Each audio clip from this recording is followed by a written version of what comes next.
Good morning and welcome to Sleepy Giant Lanes 2025 Motor Masters.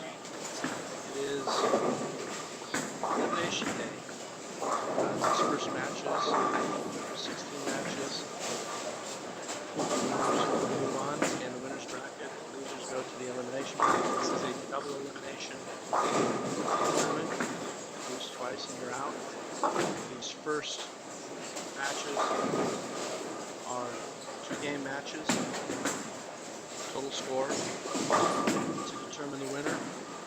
The oil pattern is 41 feet, 7.5 mils. It's about a 2-to-1 ratio. It's a little less than 2-to-1, so pretty flat, and it uses both fire and ice. Yesterday, conditions were pretty difficult. I spoke with Gio and Corey Clayton. They both made the comments that it was like trying to fit it through a needle. You get it a little right, the ball hangs. You get it just slightly left, and the ball immediately goes left. So very difficult. There weren't a lot of single pin spare shot yesterday. There were a lot of multi-pin spares rather than the usual. So today the matches should be fairly close. Alex did lead qualifying by a considerable margin, but I expected things to be fairly close today. A lot of good matches. Pretty strong field, so it should be fun. I'll do my best to keep you apprised of what's going on and where everybody is. It'll be a little chaotic here for the first few. Once some of the bowlers are eliminated and we pare down the lanes a little bit, it'll be easier to keep track of what's happening. For this first round, the way the pairings are assigned as the number 1 qualifier versus 32, 2 against 31, and so on. We have on lane 1, Gio versus David Cole. On lanes 3 and 4, Josh Link versus Eric Ramey, and Felicia Wong versus Sean Jacobs. On 5 and 6, Alex Hoskins versus Cam Cameron. On 7 and 8, Jacob Dobkins versus Lizzie Reese. On 9 and 10, Corey Clayton versus Jim Howes and Sean Hornberger versus Joel Link. On 11 and 12, Denton Martinich versus Kerry Shulin, Vince Zachary versus Sam Lang. On 13 and 14, Lewis Dobie versus Cal Groves. 15 and 16, Andy Kinney versus Jake Marsich. 17 and 18, Marcus Goss versus Greg Thomas. 19 and 20, Dallas Burke versus Josh Hale, and Clay Reese versus Megan Daniels. On 21, we have Daria Pike versus Chad Hauser. On 23, we have Brett Strobel versus Riley Wooder. Those are your first matches. Again, there are 2-game total score to determine the winner.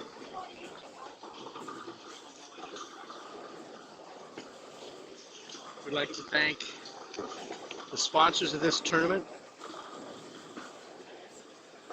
Capital Kirby Vacuum City, Rocky Mountain Insurance Group, Montana Fly Goods, Flying Giant Adventure Park, Lithia Dodge of Helena, Marsh McLennan, Pepsi Harrington, Gusto, Wayne Miller, and Aerial Builders. Also, the staff here at Sleeping Giant Lanes for running a smooth tournament.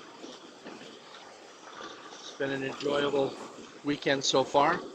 Also, like to thank Bernie Coons for tournamentbowl.com.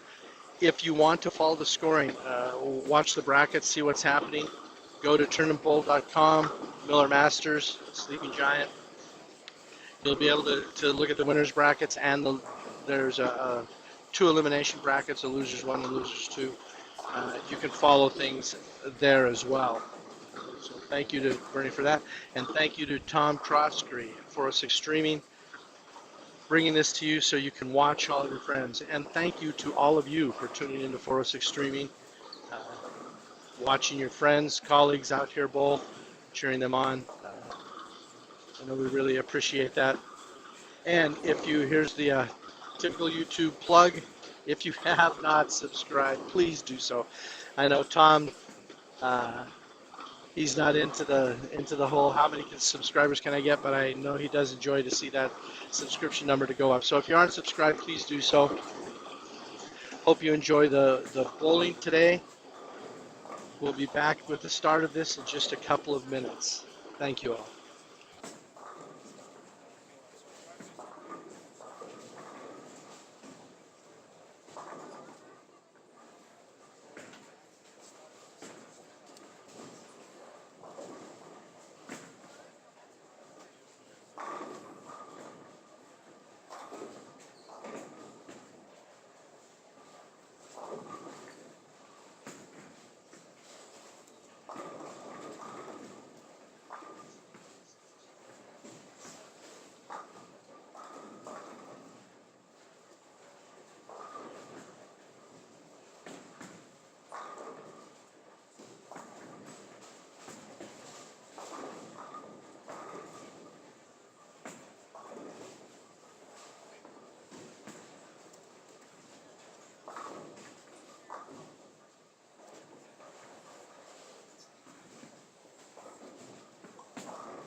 All right.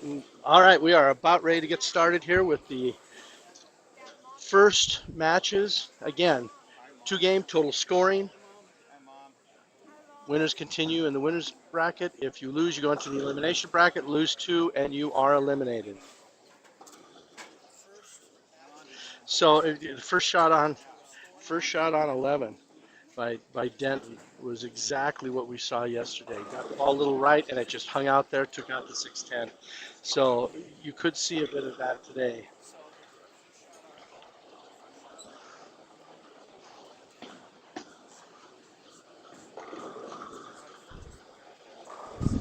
And it didn't also it may open up a little bit today as it goes on. It did not yesterday.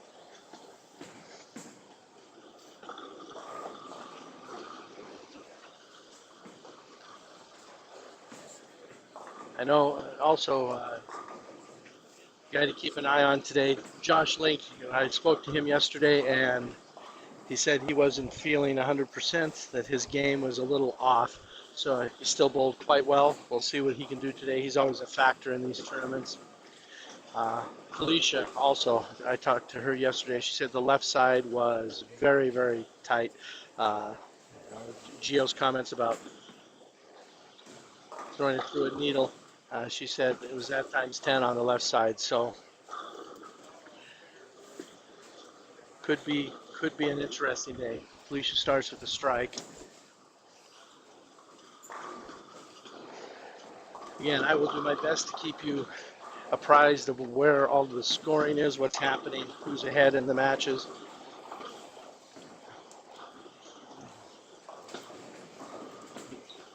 What's happening out there. The last shift last night, a lot of the re-entries and whatnot, there were very few people that made it off of that last shift. It got pretty tough late in the day.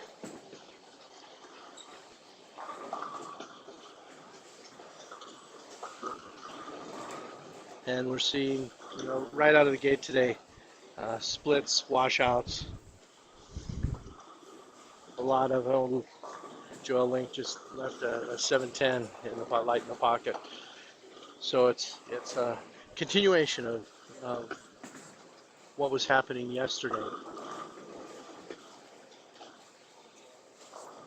The cameras, Tom has the cameras set up to try and cover as much as possible. They're going to switch cameras about every 45 seconds. It'll be moving on to another area of the house to get a look.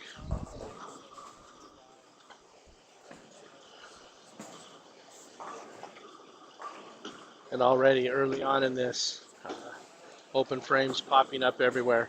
This is going to be a grind today.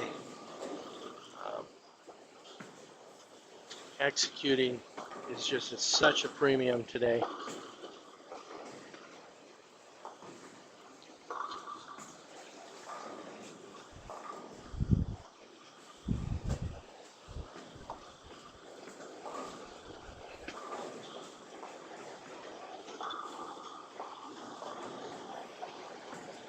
Alex is off to a good start. And yesterday there was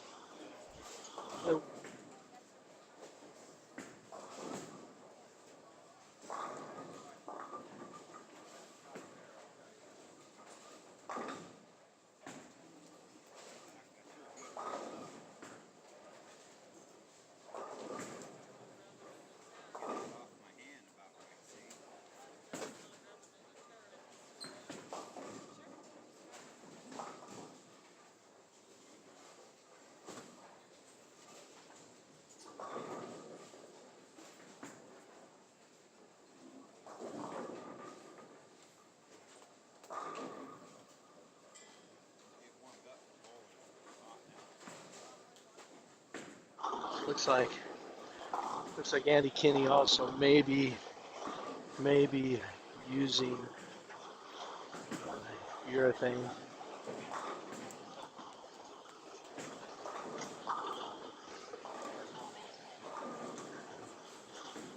Dario's off to a little bit of a rough start.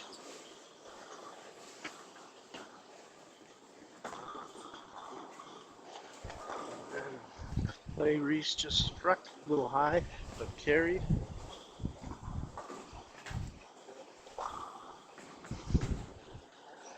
Not a lot of striking out of the gate today.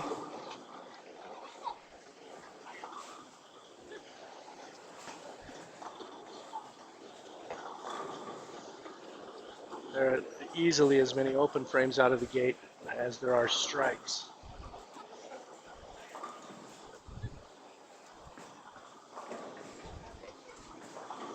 Right now, Alex is out to a pretty early lead over Cam. He's got a spare and double, and Cam has an open in the second, so Alex is out to a lead. Lizzie and Jacob are in a fairly tight match. Both have opens.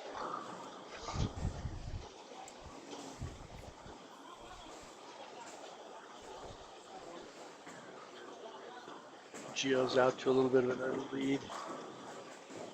And Felicia's out to a bit of an early lead. And Sean Jacobs, Sean just carries with a high hit. Josh is struggling just a little bit there to start.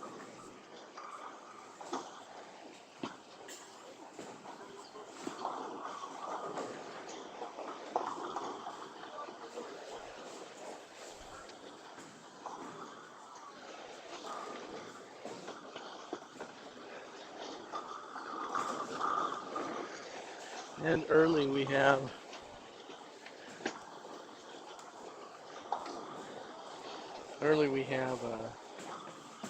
Vince starting with a double.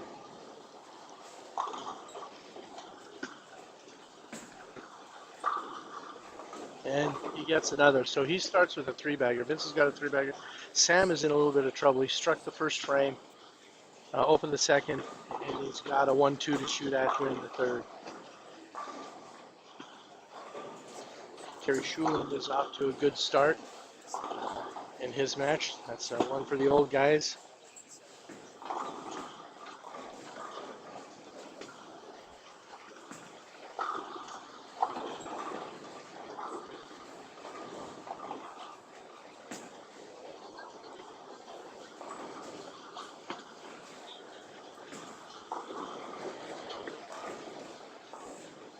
Dallas opened the second. His opponent opened the first, but has a three-bagger since. So Josh has got it going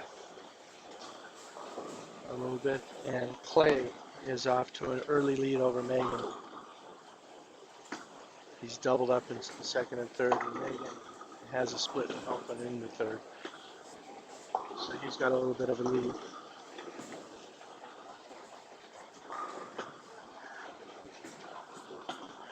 Chad Hauser, he's liking the left lane. He's struck both times on the left lane. Right lane isn't his friend yet.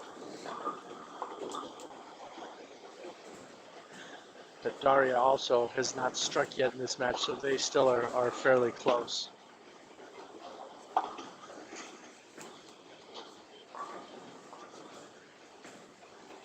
And right now, Riley is ahead of Breck. Breck's got a couple of opens. Riley's staying clean.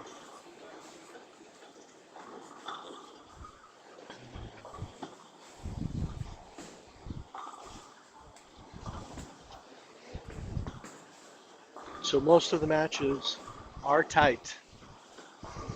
There are a handful, 3 or 4, that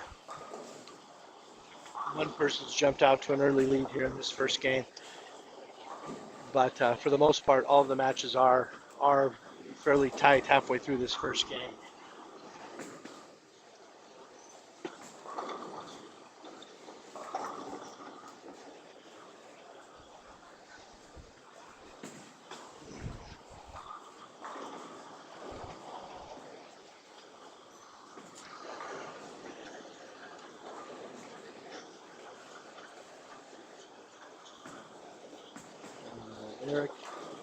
Eric Ramey and Josh Lane.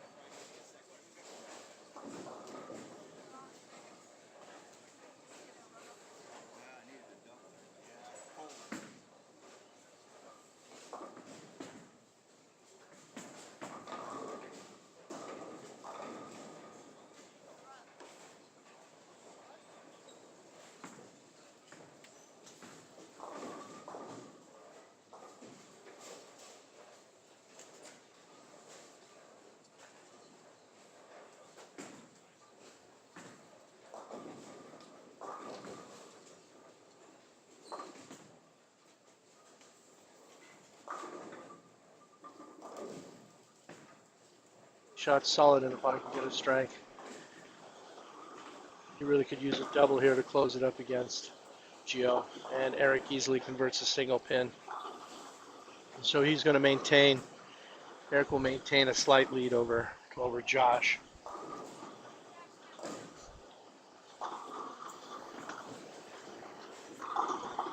Josh converts.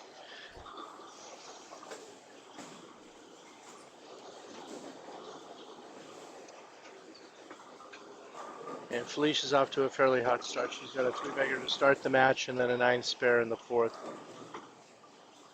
Sean Jacobs is also staying clean, but he only has 1 strike. And he just went through the face, leaving himself to 3-6-10.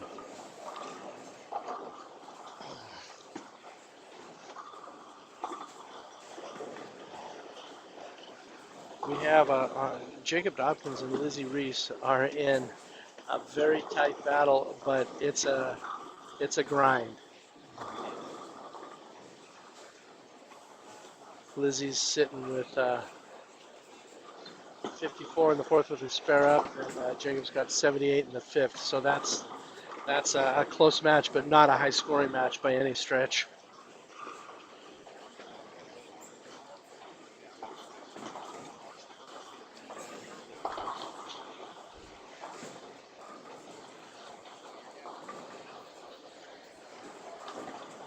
Again, Andy Killings just doubled in his match with Jake Marcich. Jake went high a little bit through the face, so he's fallen behind a little bit in this first game.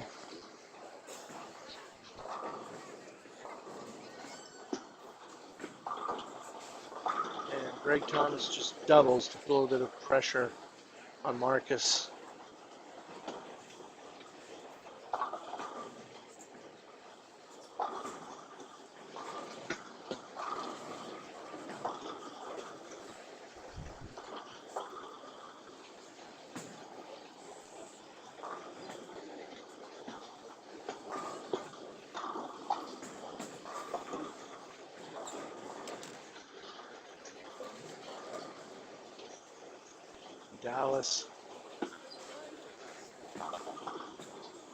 Dallas is trailing his match with Josh Hale.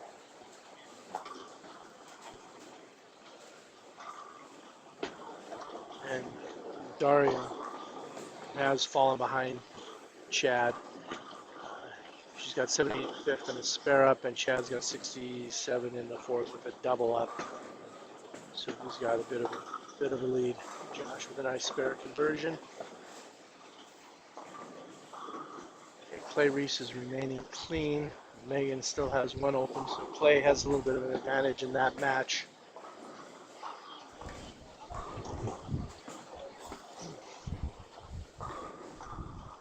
So we are about halfway through, a little better than halfway through this first game of match 1.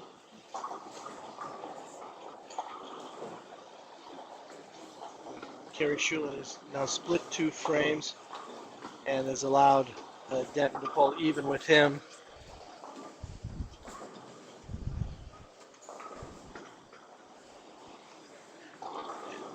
And Alex is off to a start like he bowled yesterday. He's rolling. He's easily got the best game going to start here.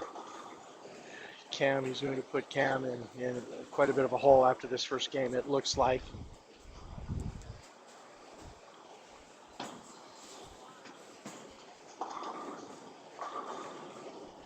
Josh and Eric are still pretty tight.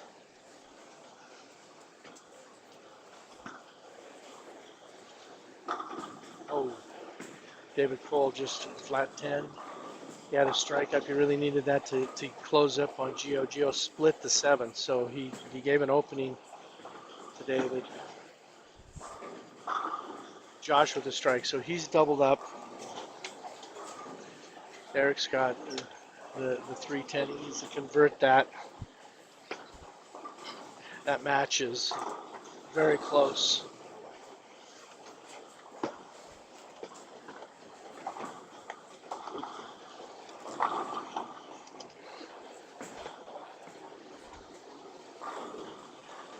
and Kerry Schuland and Denton Martinich right now are pretty much dead even. They are locked in kind of a grinder match as well.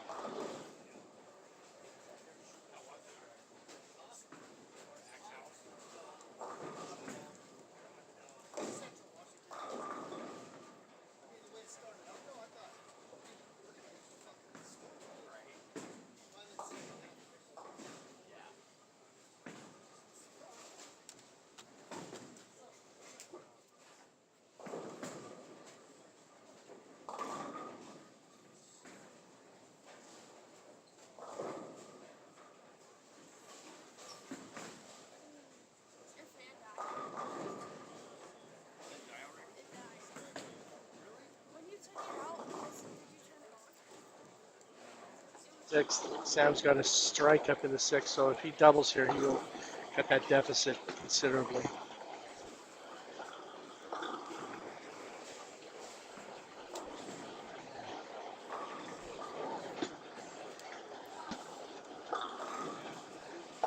And Sam just went through the face, big split, leaves the 3, 4, 6, 7, 10. So he did not take advantage of Vince's opening.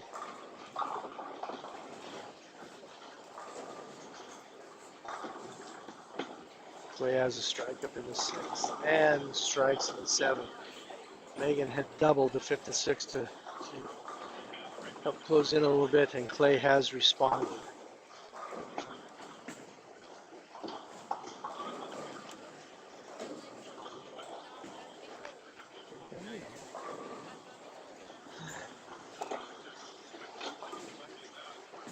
Okay, Daria is considerably behind Chad right now in this first game.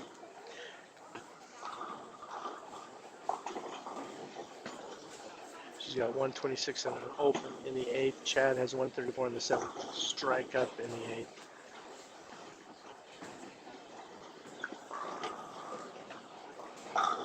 Riley and Breck have one of the more competitive, higher scoring matches going on. Riley's got a possible 258.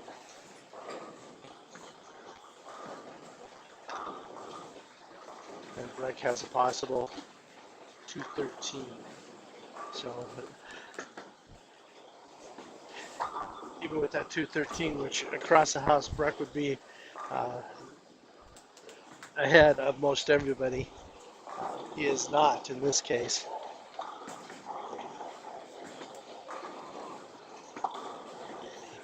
And Andy now. Andy Kinney has a chance to really open up against Jake Marsich.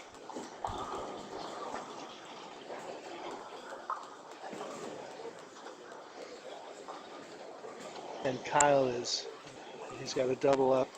He can throw another one here to really put Lewis in a little bit of a hole.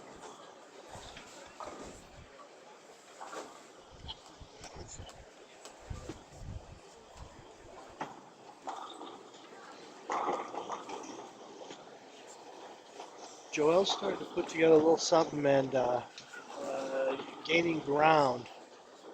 Joelle Link is gaining ground in her match with Sean Hornberger.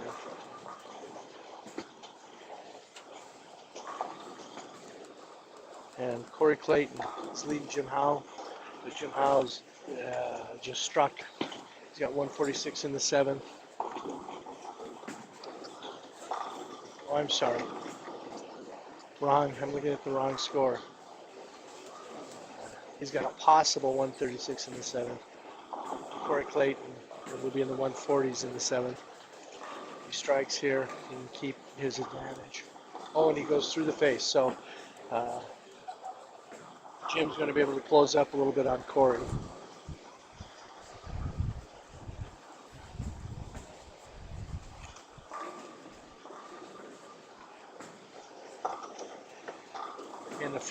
In this first game, Gio and David Cole.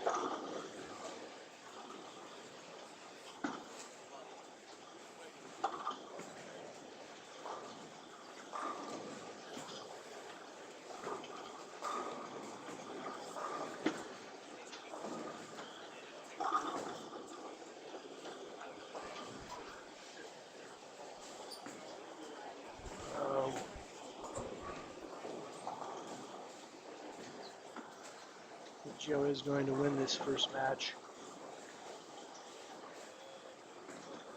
He's got a possible 201 to David's 153, so he will put David in quite a bit of a hole.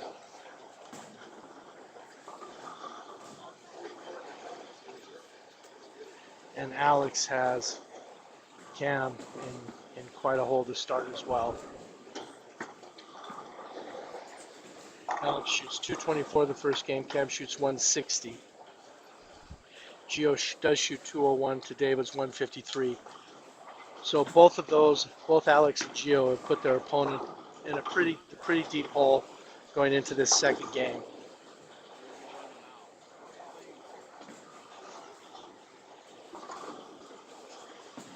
Okay, Jacob shoots 150. Lizzie has a possible 176 to start. So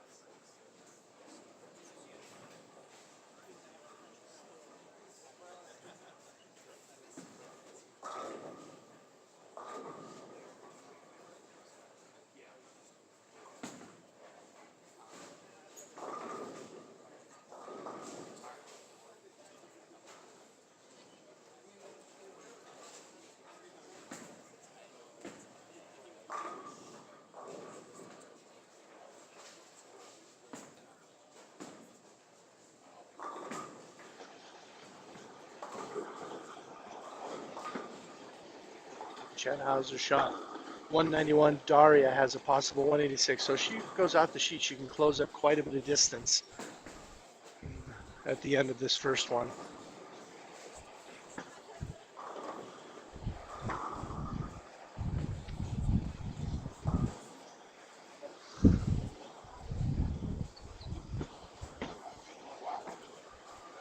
Some nice close matches going on.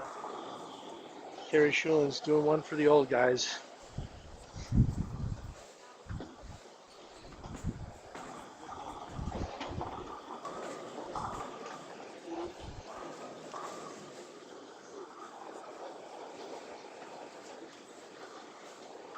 Eric Ramey shot 170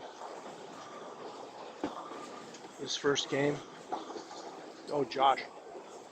Greek Church to close out. He shoots 194.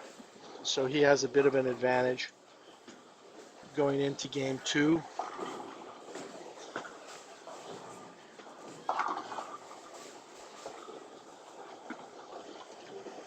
Okay, Lizzie now has a possible 162, so she will have a slight lead with Jacob going into game two.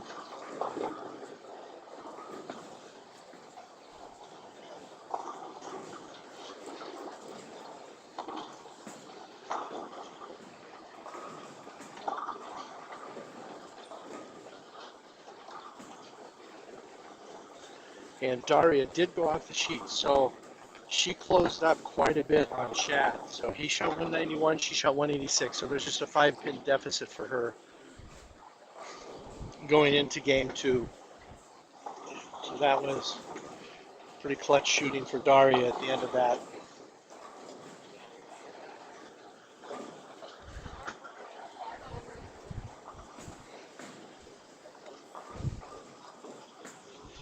Okay, Kyle Grove shot 245.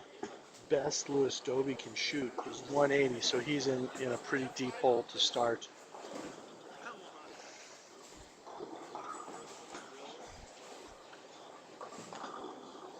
Okay, Dent Martin shot 159. Terry Schulen is just finishing out. And he will shoot 212. So he's got Denton in quite a bit of a hole. So again, one for the old guys there.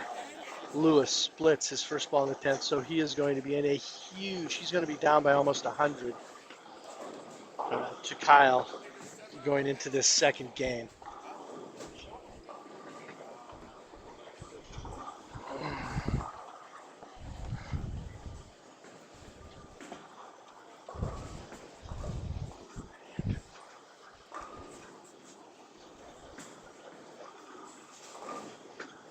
Felicia shot 214 and Sean shot 180, so she's got a bit of an advantage going into game two.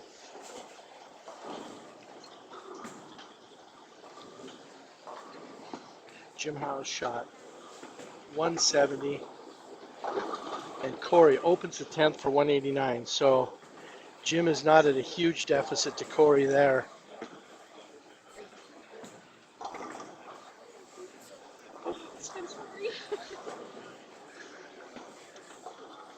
And Sam Lang's going to have an advantage. She's going into game two. I'll see how much here shortly.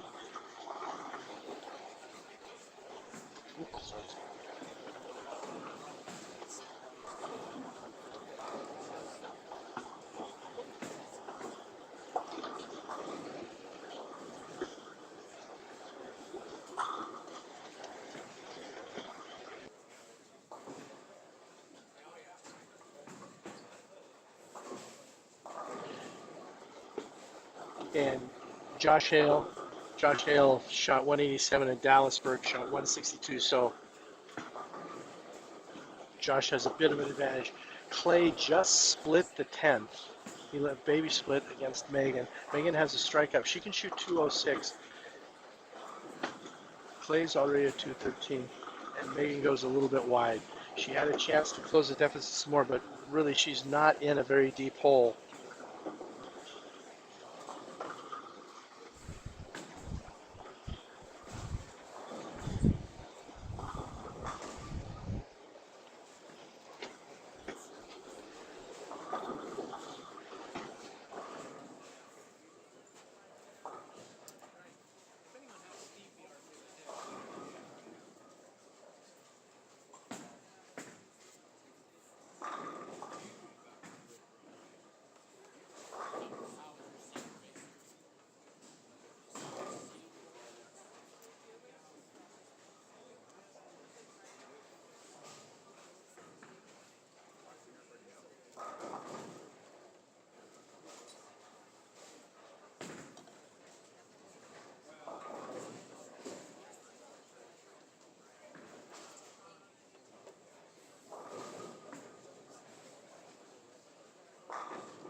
So unless now we have the Riley Woodard Breck Strobel match has just gone, and Clay does strike to shoot 227. Right now in this second game, Breck has started with a four-bagger. Riley went striking with 3 opens and strikes. So it's almost an exact reverse of the first match, of the first game, where Riley shot 237, Breck shot 179. He could easily make up that deficit. And Lewis shot 156 against Kyle's 245, so he's down by almost 100.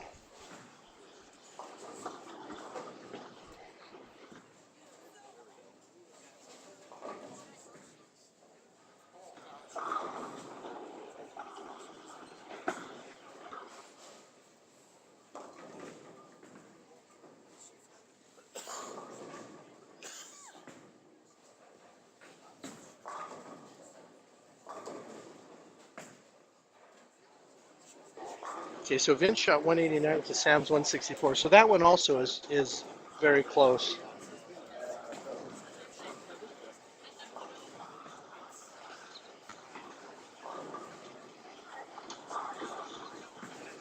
And Joel and Sean are in a very, very close match. Sean shot 192. I cannot see exactly what Joel shot, but it was in the 190s as well.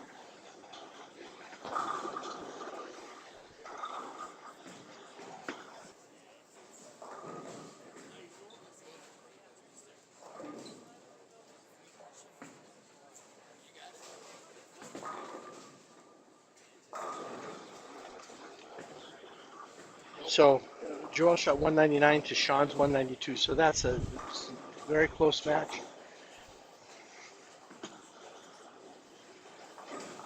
So Lizzie did shoot the 162 to Jacob's 150. So that is close as well.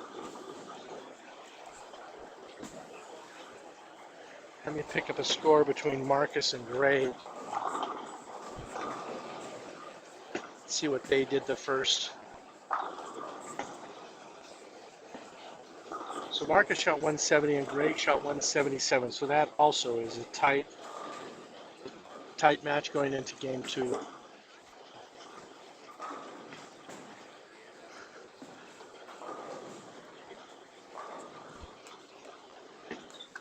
So right now, this match between Breck and Riley. Breck's got 125 in the 5th with his spare up. Riley has 41 in the 4th. He's got a strike in the 5th, but a chance is great. He left the 4 pin in the 6th. So 61 is the best he can be at the 5th. So that's, right now, Breck's got a 60 pin lead, and that is more or less, 60 pins is what he lost that first game by. So this match has turned upside down.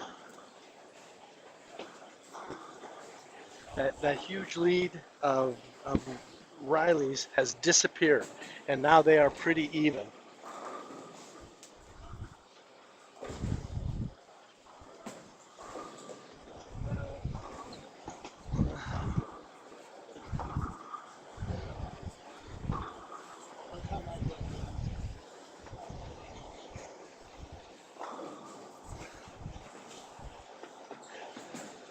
The match between Alex and Cam. Alex is sparing, staying clean. Cam has a couple of strikes, he's sparing. And that's not going to be nearly enough to pass Alex. He's trailing by 60. He's got to get some strikes going. Alex is still clean through 6. Eric and Josh now have awakened and are both strikes through the first 3.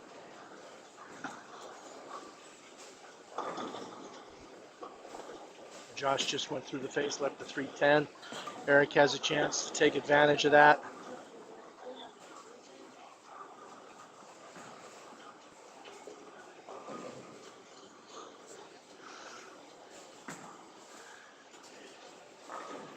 Gio's got a few splits on lane 2. Oh, Eric just threw a shot a little left. That's what I said earlier today.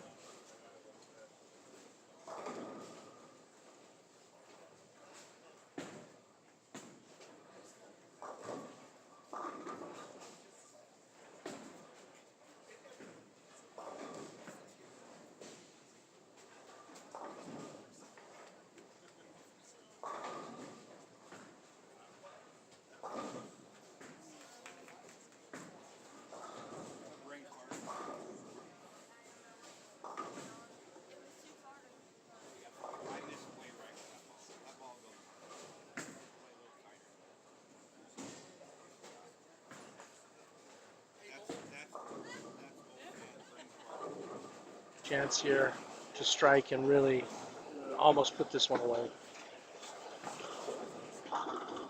Felicia strikes, so she's got a 3-bagger. She already has a decent lead, 34 pin lead over Sean. He's going to have to really work now to try and catch. We'll see what shot Gio throws here.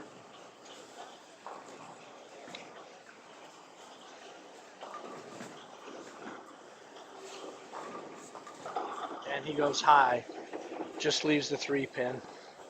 So he's still in good shape. And Cam split the 6, so he's that match against Alex. It doesn't look like Cam has much hope of coming back to win that one. The match between Corey Clayton and Jim Howes right now has turned into a battle of opens, and they are fairly close after the first game. Corey just struck to end that open streak.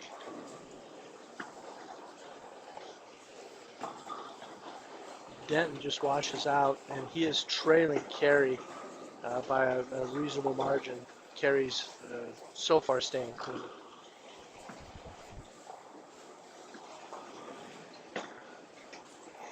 And he just picks up the 2-8 to stay clean.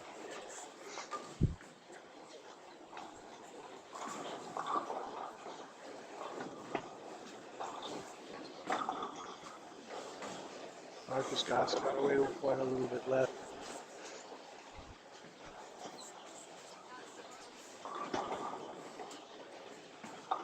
And Josh Hale spares.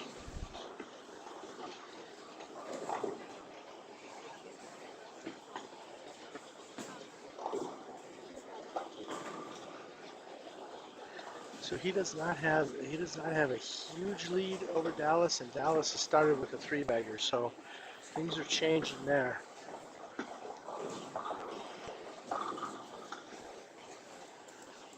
Okay, Riley now has righted his ship. He's got a 3-bagger starting in the 7th, so he has 111 in the 7th with strikes up.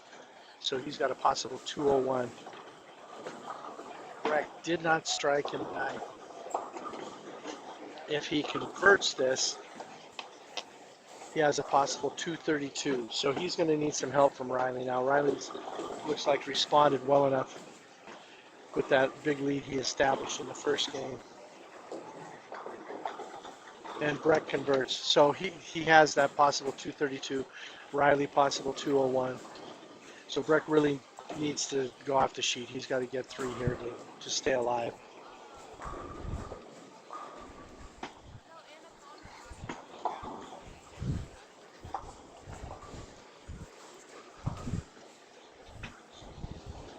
That match, the match between Breck and Riley is just about over.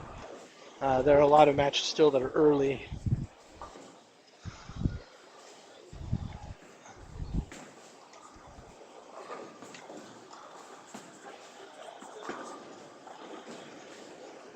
Alex has made a ball change, went a little bit high.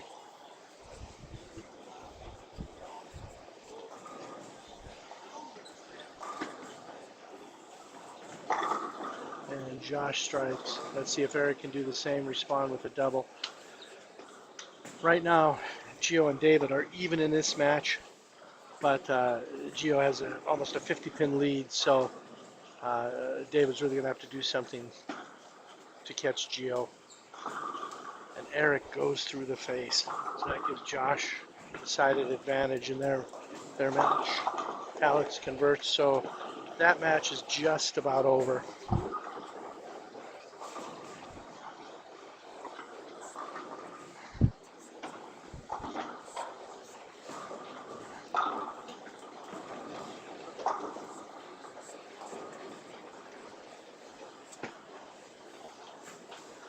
And so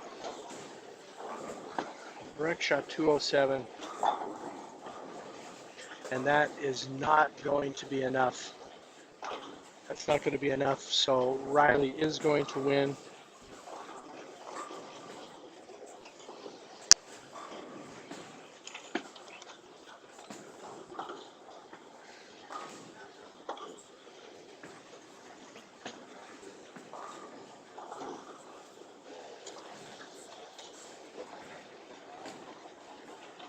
He's got a possible 180. He's going to make a ball change, try something else.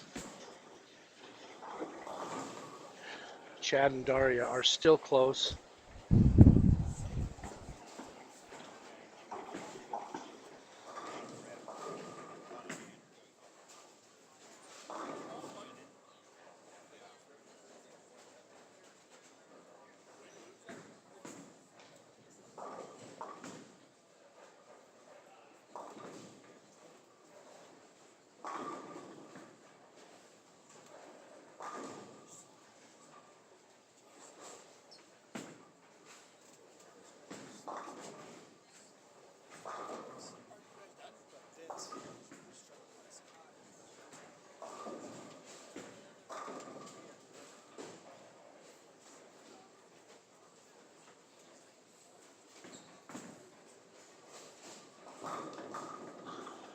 Oh. Gio goes through the face, leaves a split. So he has a 48-pin lead. He needs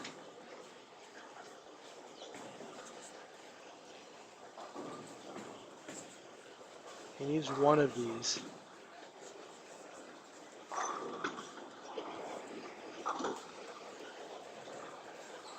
And he gets 2. So that's going to be enough. David can't get to Gio.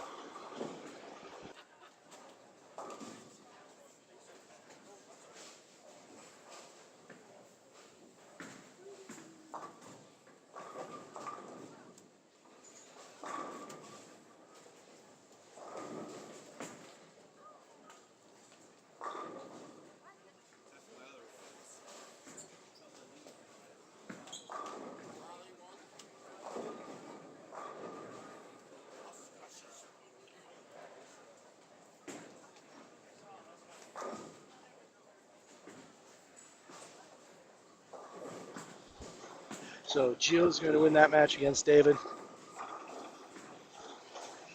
And Felicia is well in control of her match with Sean. And Josh is in control right now with Eric.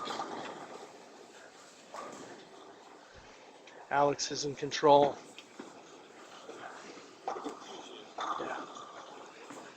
Yeah, there's nothing Cam can do right now to come back against Alex. So Alex is going to win that match.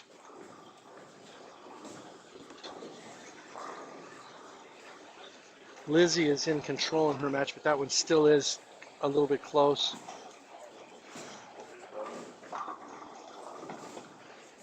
Jim is starting to come back against Corey here. And they are fairly close, so that one is still up for grabs.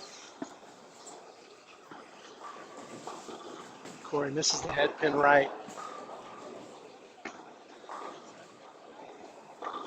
Sam, flat 10. He's in control still against Vince. And Vince converts. So that one is still up for grabs. Sam has a slight lead there.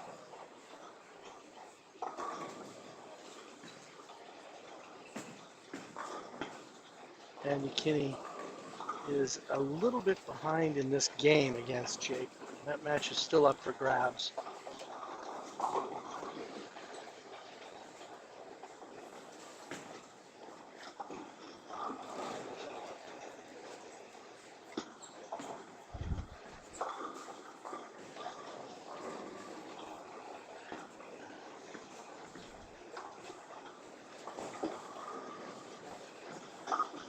Daria converts the spare.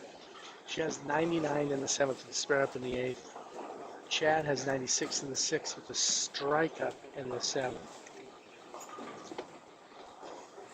Chad did win that first game by 5 pins, so he has a little bit of a lead right now over Daria.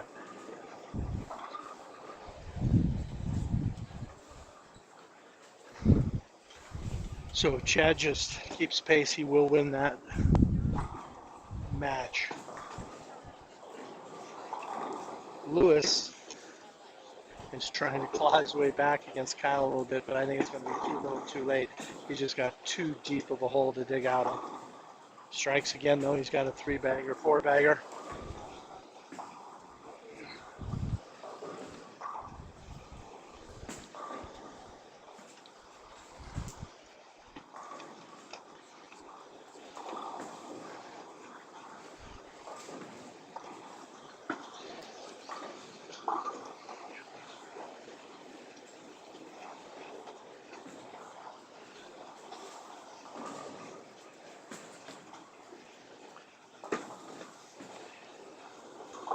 Yeah, Lizzie Reese, Jacob Dawkins match still is very close.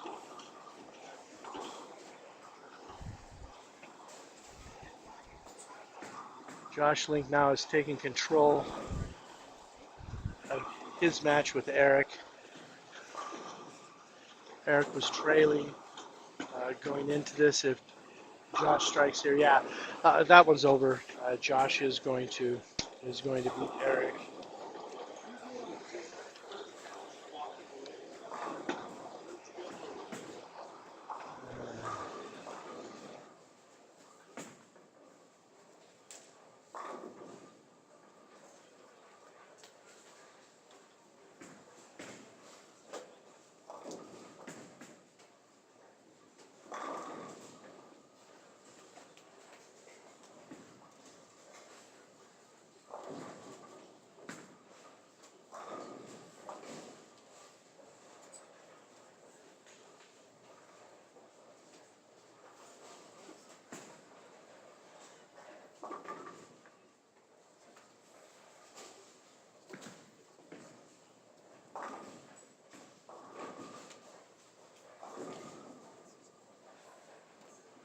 close, but if Felicia converts here, it's not going to be enough.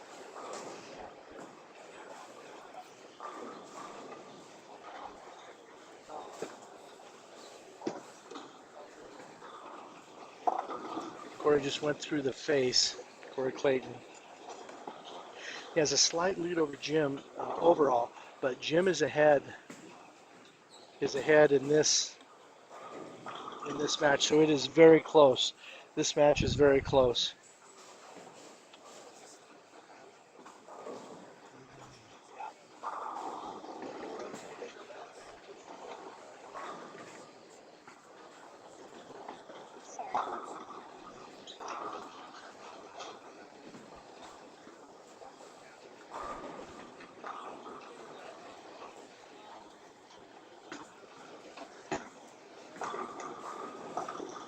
Okay, we are taking a look at the Chad Hauser-Daria match. Daria just converted a 10 pin, so she has 118 in the 8th and a spare up. Chad has 124 in the 8th with a strike up, and Chad has a 5 pin lead overall.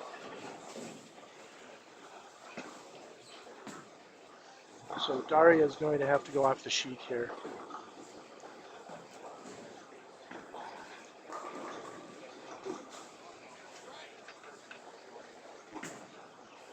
Chad and Megan are still very close.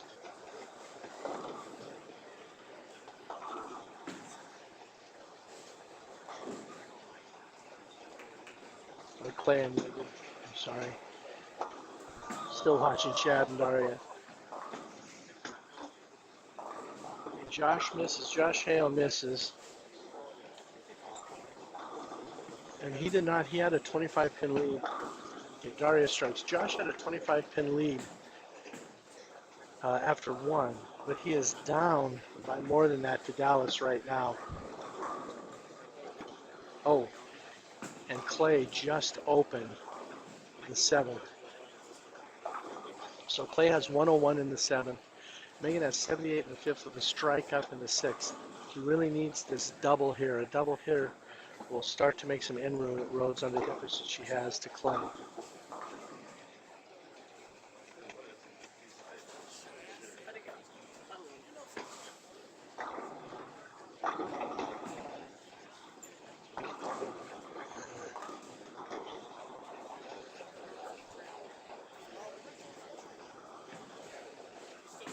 Okay, let's see if Daria can double up, and she does not. She goes through the face, leaves a split.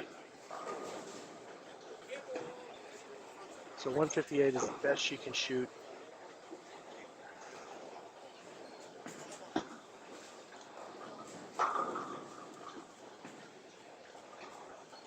All Chad's going to need here is a 154 win. He's got 124 up in the 8th with a strike up in the 9th. So he just needs a mark. Daria doesn't convert, so she shoots a 155. So 151 is all Chad needs to win this match. So he just needs count.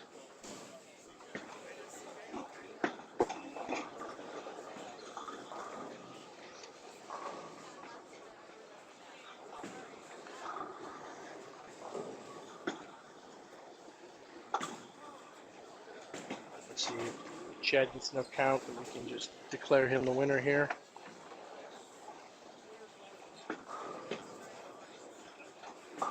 And he does not.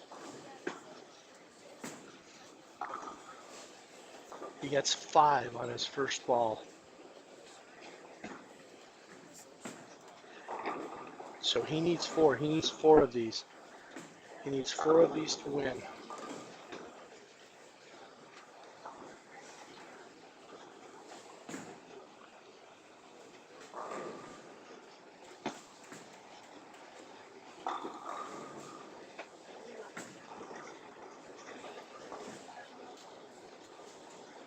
Let's see what he does. And he gets 4, just. So he wins by 2.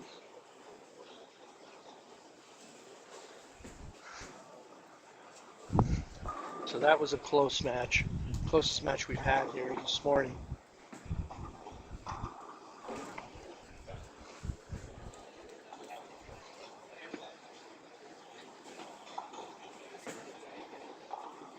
Lewis shoots 230.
Josh move on.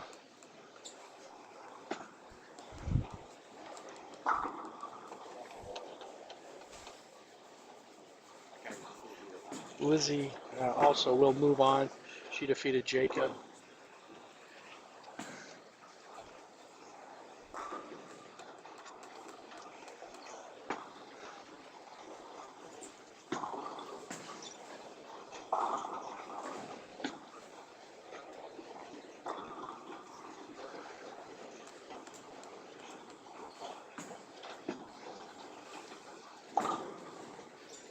Marcus and Greg are in a very tight match. Greg was ahead by 7 going into this one. Jacob, or Marcus, has a 6-pin lead. They both have strikes in the 9th. Oh, 4-pin for Marcus. First ball in the 10th.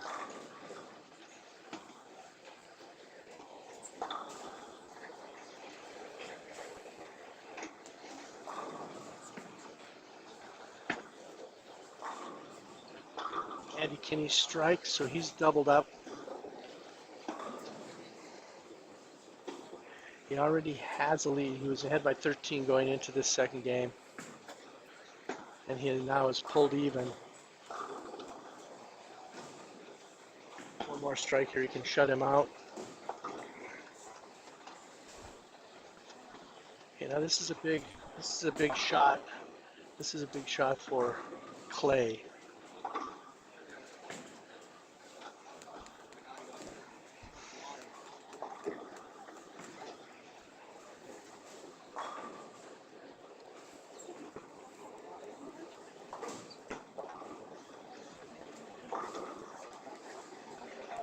Let's see what he does. And he throws it in his pocket. He strikes. He doubles up. So that probably seals Megan's fate.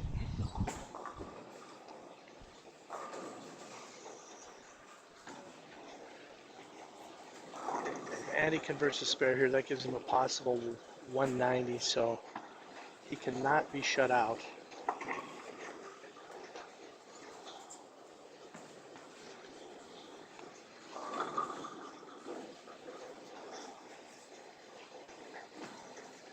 Okay, Marcus shoots 177.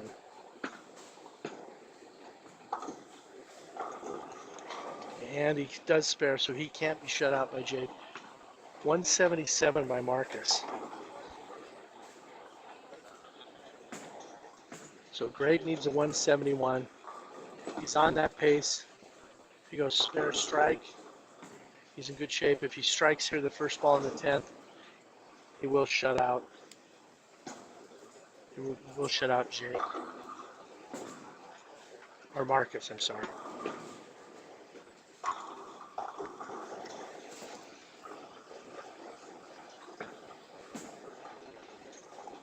He does need a spare though.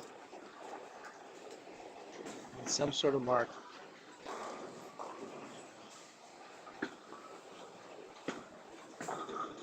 And he strikes. And that's going to be enough to shut out. That's going to be enough to shut out Marcus.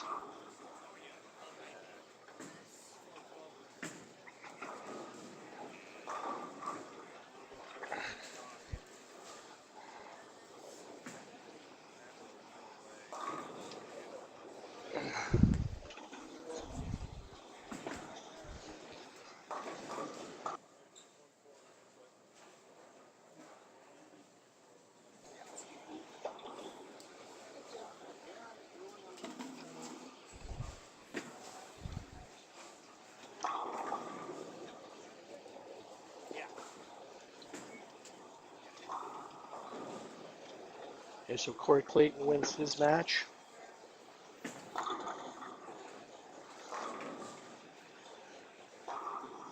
Sean shoots 190.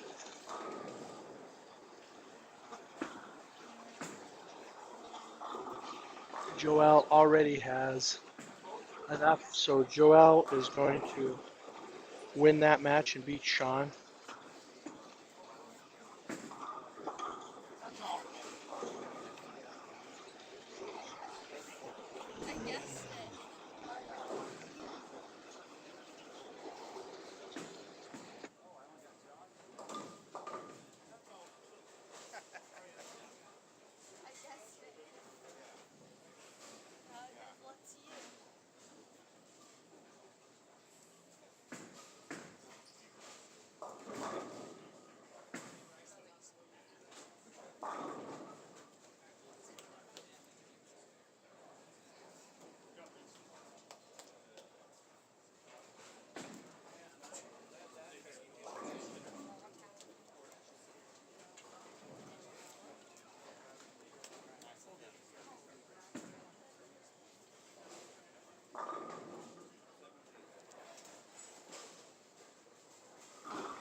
And Clay Reese is going to defeat Megan.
All right, so the first match is complete. The first matches are complete. The winners in that first match are Gio, Joel, Lizzie, Vince, Andy, Felicia, Chad, Clay, Alex, Riley, Corey, Kyle, Josh, Carrie, Greg, and Dallas. So on the winner's side, it will be Gio versus Joel on lane 5, Lizzie versus Vince on 23,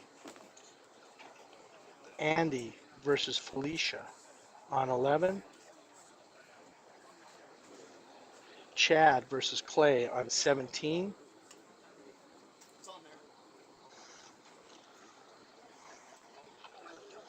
Alex versus Riley on 15, Corey versus Kyle on 21, Josh versus Carrie on 7,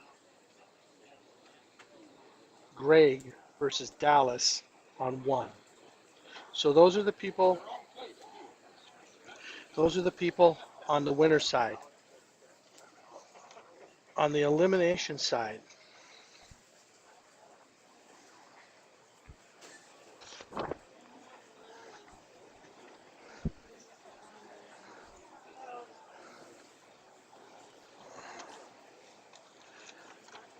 On 19, we have Cam versus Breck.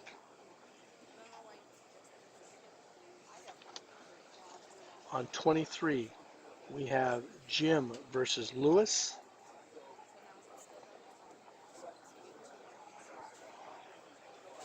On 13, we have Eric versus Denton.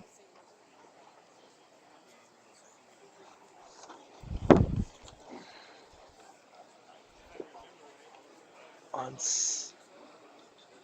7, we have Marcus versus Josh.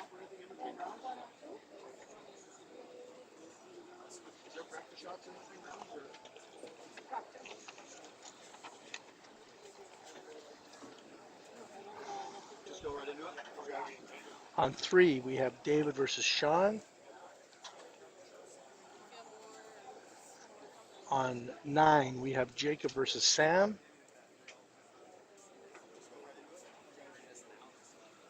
On 21, we have Jake Marsich versus Sean.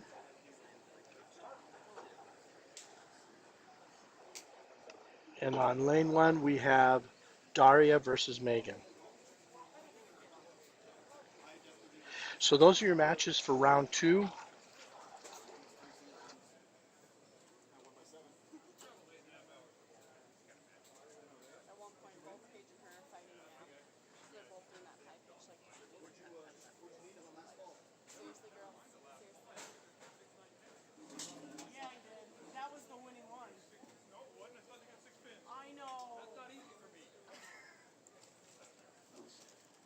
Track record.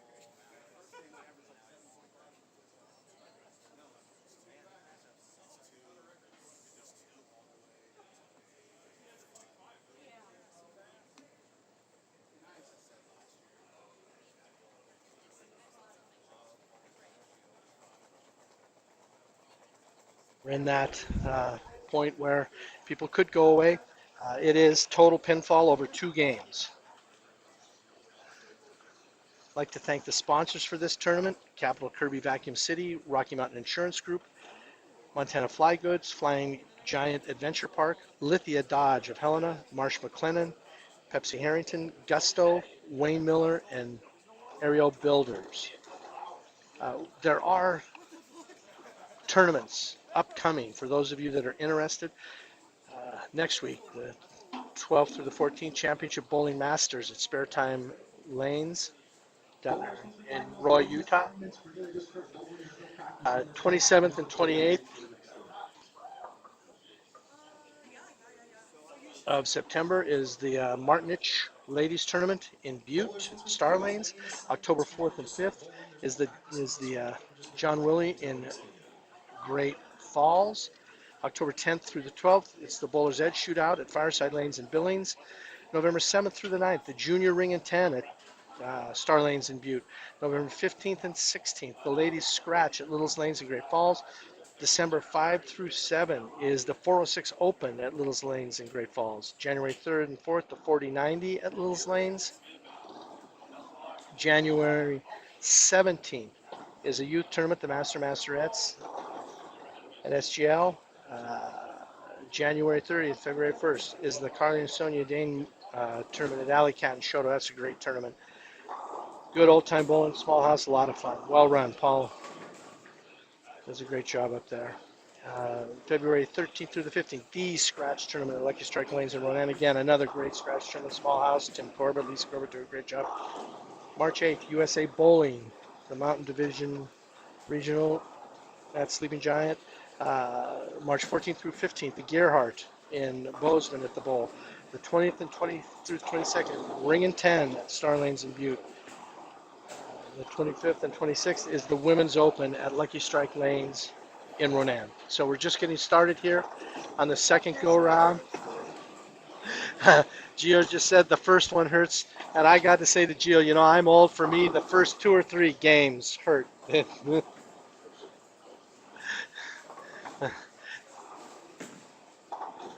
And I'm pretty sure Gio was just talking about this first one after the break in this second round. He's not talking about the first game. I'm talking about the first 2 or 3 games.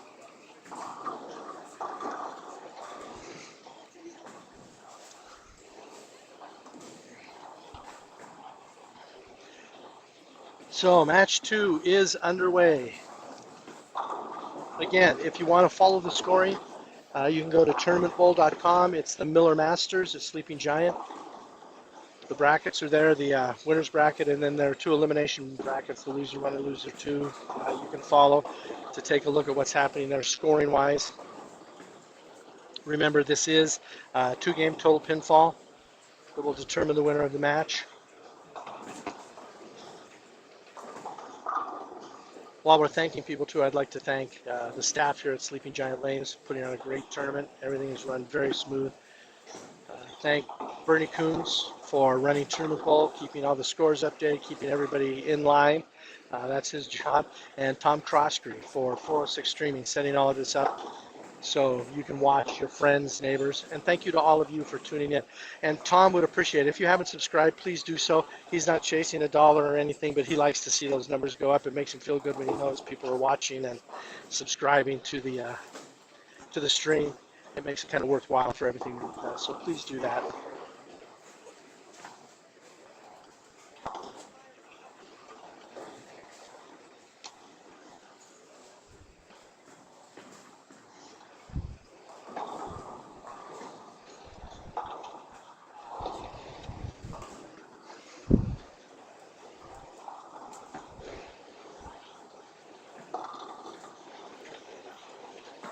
And one thing yesterday too, um, with the way the lanes were being attacked, I know that I talked to several of the bowlers that said pair to pair because of how people were attacking the lanes. There was no consistent thought process on how to break them down, and the shot was dramatically different as you move pair to pair. So we'll see today if that holds true.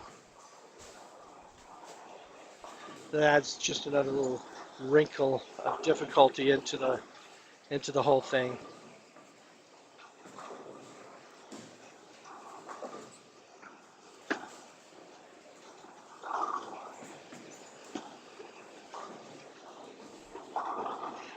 There is still a little bit of urethane being thrown, but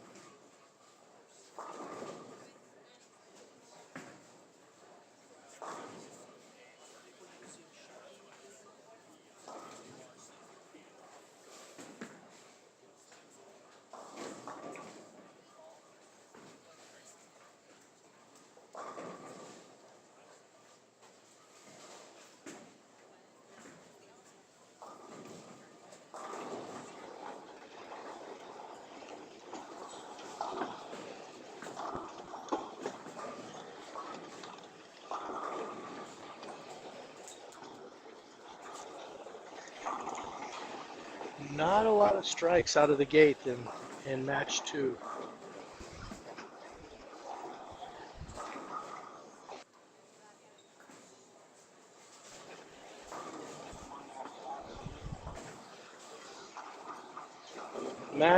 The match 2 between Andy Kinney and Felicia Wong is off to a fairly slow start. Andy shooting at a 4-pin, and that is the first mark in 4 frames with these two.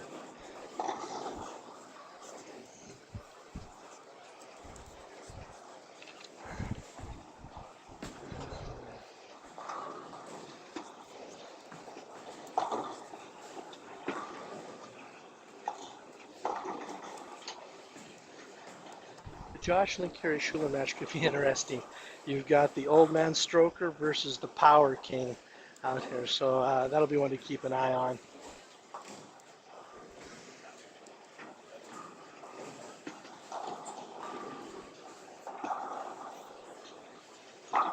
Joelle is throwing the ball well today. That one crossed over a little bit, but she started with a square and a double in her match against Gio.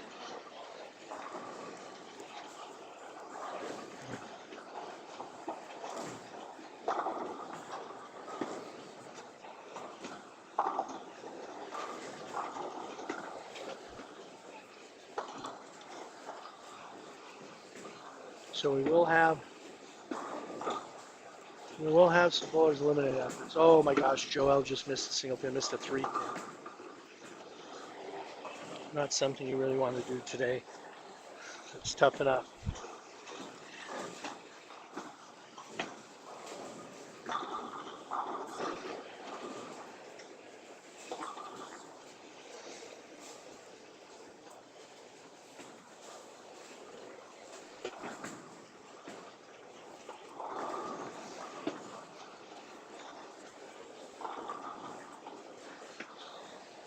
Gio doesn't really make her pay.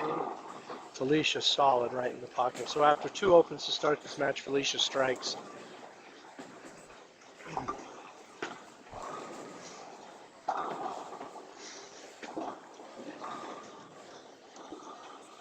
Alex is in a battle right now with Riley.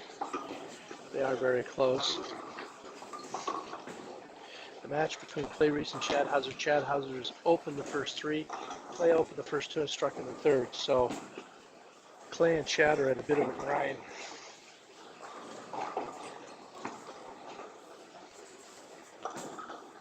Oh, and Clay just comes in light and carries. The ball barely made it back and carried. I believe he rolled the 2-pin forward on that one.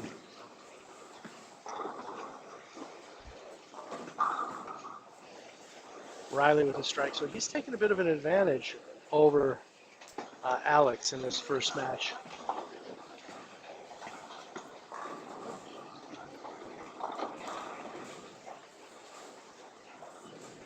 A lot of open frames we're seeing. A lot of open frames to start match 2.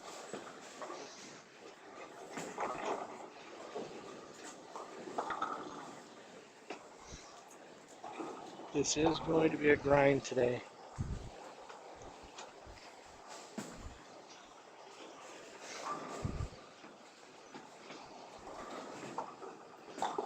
Again, thank you all for joining the stream. I hope you're enjoying what you're seeing. Riley's off to a pretty hot start. He opened the second. However, everything else are strikes through 6. Alex has got his work cut out.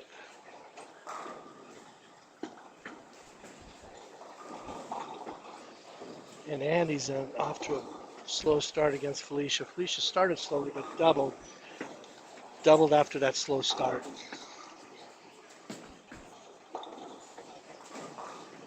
Jacob Dodkins just got one right, and it hung out there just like it has all weekend.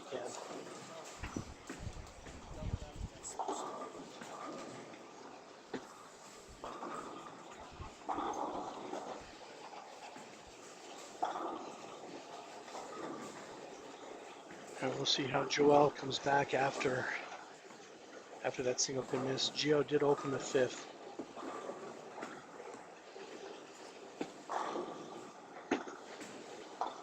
Through the face, so she leaves a split. So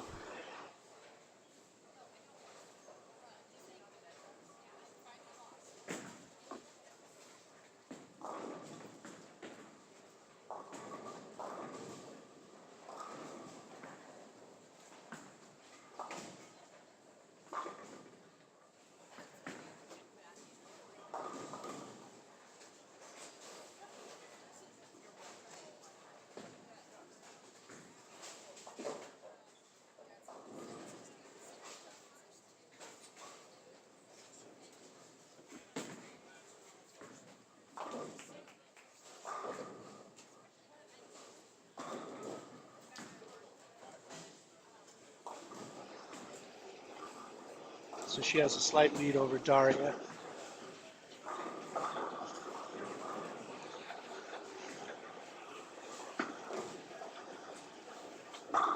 Shaw just struck it. He is clean through 5.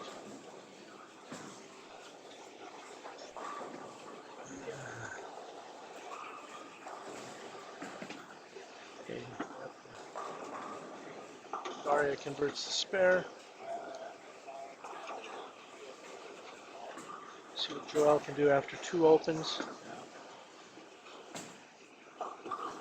Oh, and she almost splits again. Just kicks a 10 out at the end. That ball barely made it back to the head pin.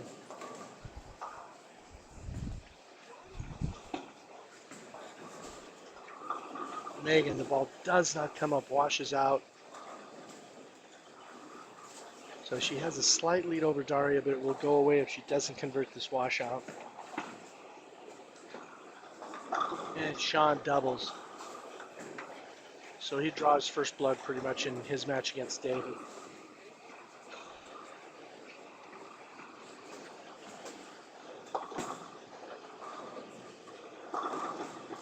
Greg Thomas just kicked out the 4-9. That was pretty much through the face, but he kicked the 4-9 out of it. So he's clean through 4. Megan only gets 1 out of that washout, so her lead over Daria is gone.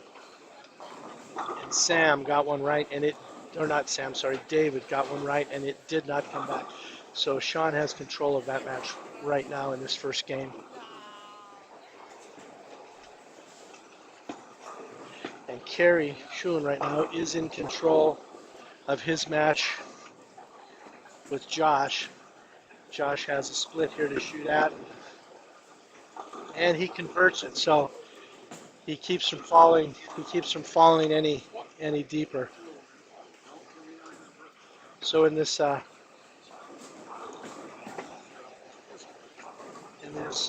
first match of old stroker versus young power player, the old stroker is taking advantage.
Yeah, I just said it connected. It was just gone for a second. I just said it connected. So we're good.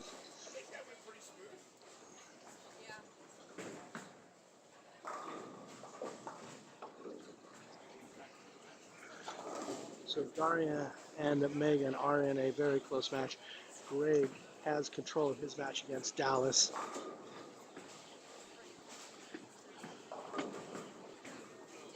Gio has a slight lead over Joel. Kerry is in control over Josh. Felicia is in control of her match.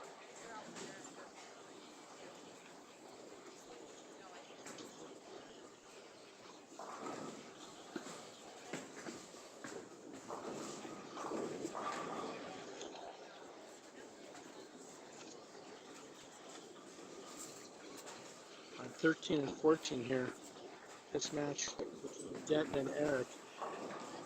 They're both going to put up a score, so this one is a pretty high scoring compared to the rest. Eric is in control of that match, however.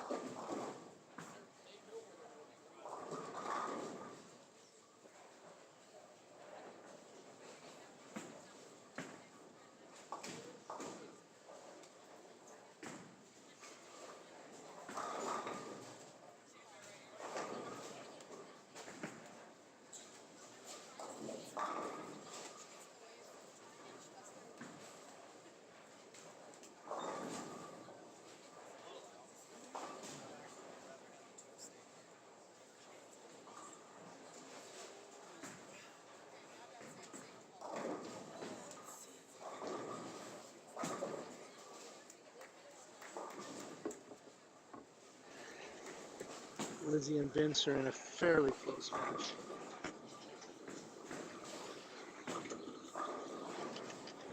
Jim just struck. His match against Lewis is fairly close as well, but both those are just beyond the halfway point. Lizzie has a slight lead over Vince, but that is a close match. Jake Marsich and Sean Jacobs, they are very close right now.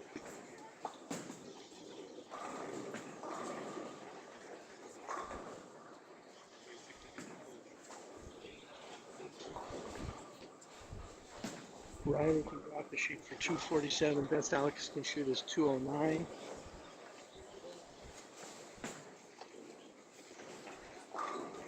Riley isn't going to go off the sheet, but he can still shoot the 230s. Chad converts to spare, but he's going to have a hole.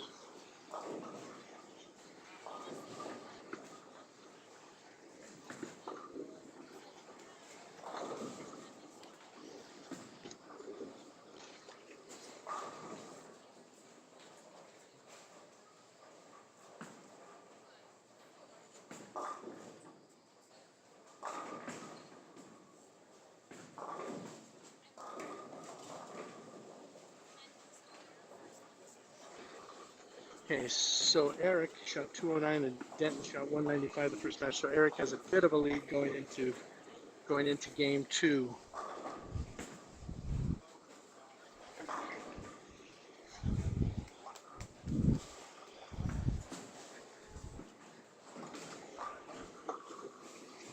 Josh just leaves a super washout, and he is in a tight match with Marcus.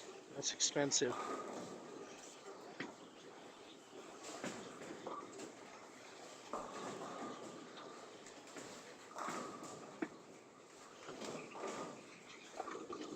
Felicia, a little light, doesn't carry.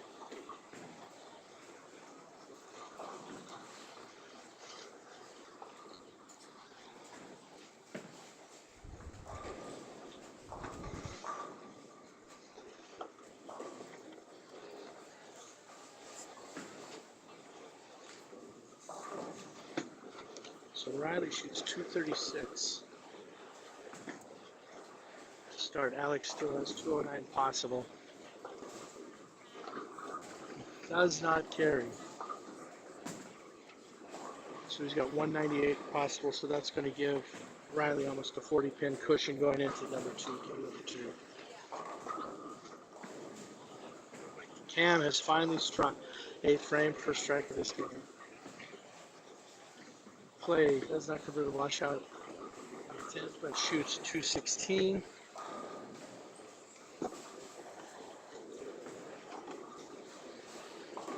And the best Chad can shoot is 147, so that's going to give Clay a pretty substantial lead going into the second game.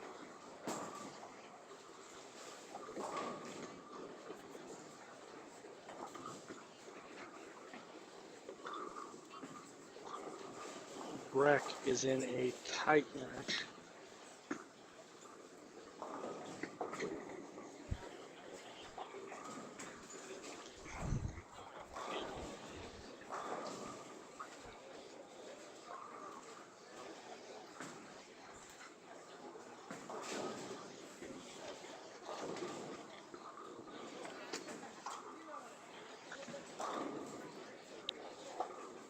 Riley goes a little high to start the second game.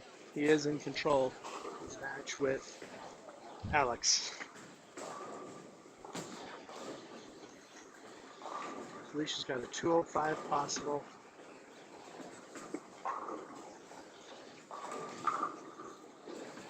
And Andy has 193 possible. So Felicia's in control there.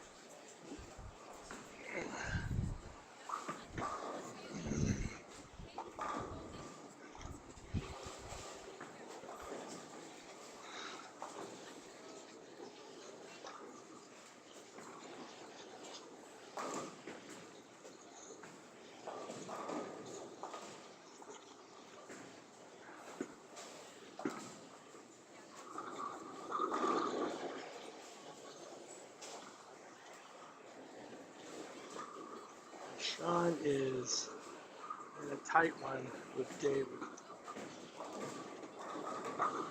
And he does go off the sheet to shoot 202.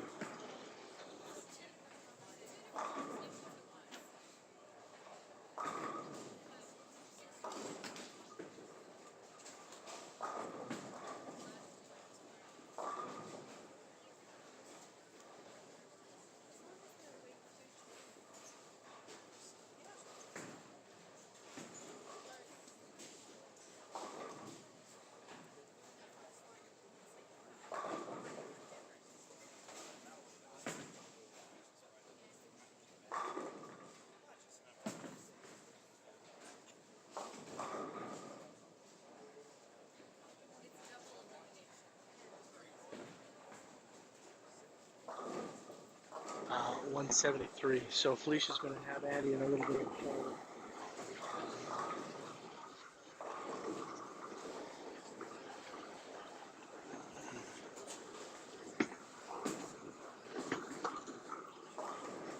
Doesn't convert, so Andy shoots 159. So Felicia's got a 50 pin lead, just about there, 45 pin, going into game 2.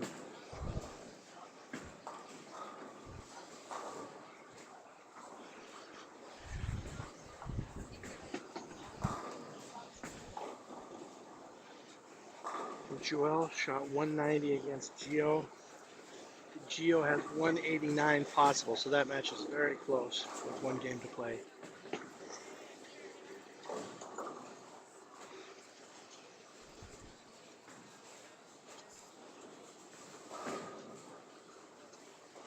So David in his match with Sean has 186 possible.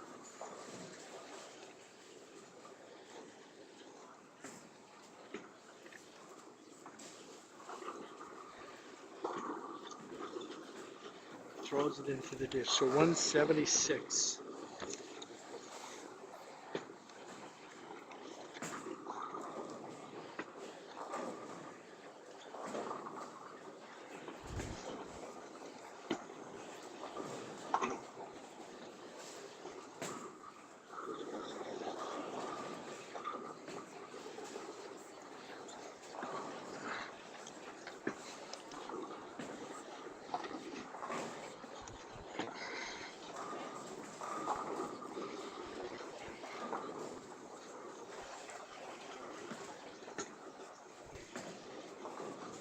Cam's got a possible 160.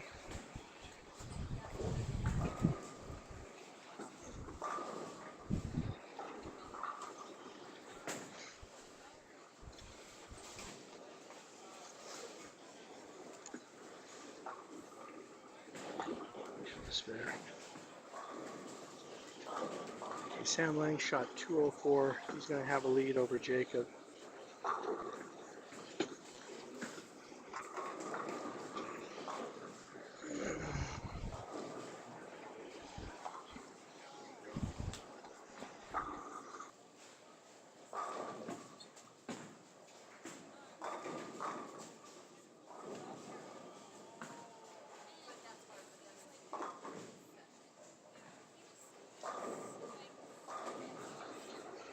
Okay, so Gio did shoot the 189, so Joel has a 1 pin advantage over Gio. Yes, Jacob Dobkins can shoot is 155, and he isn't going to get there.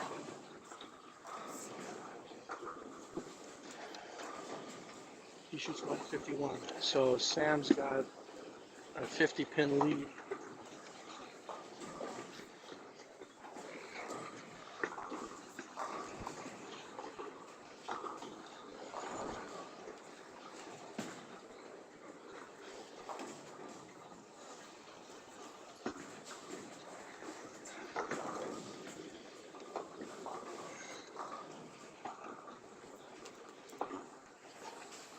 Okay, Breck's going to have a lead over Cam.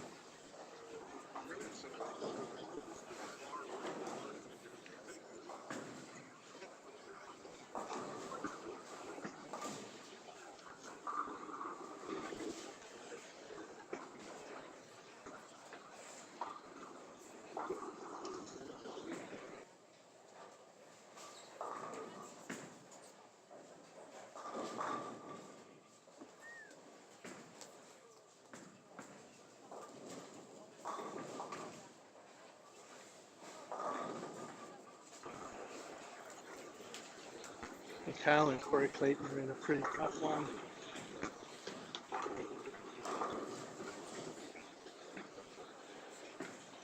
Okay, Jim shot 168 and Lewis shot 161.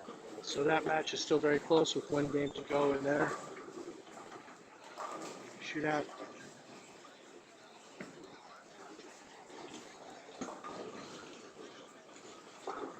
Corey Clayton and Cal Groves are putting up a nice score.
Lizzie carries Brooklyn.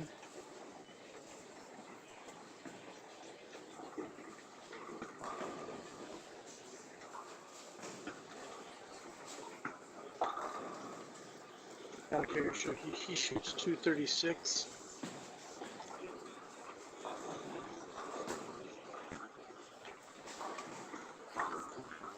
And strikes. So he's got a possible 176.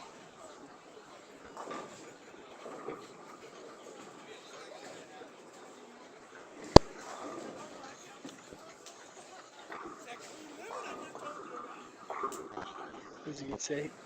So Lizzie shoots 188.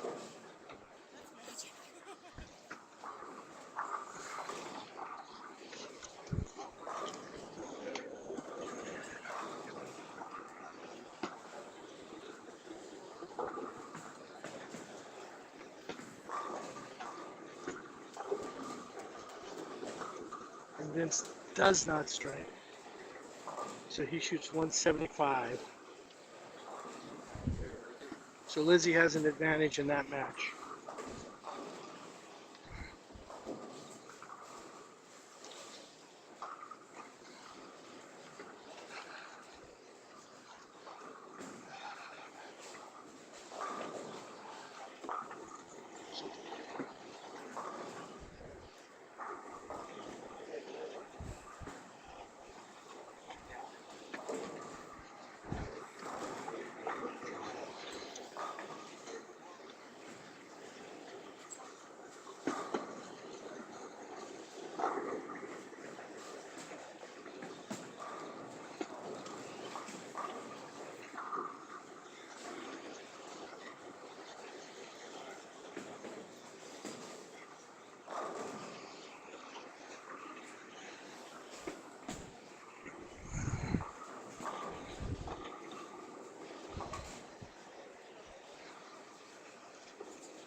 Okay, Greg shoots 182, Dallas 152, so he's got a lead there.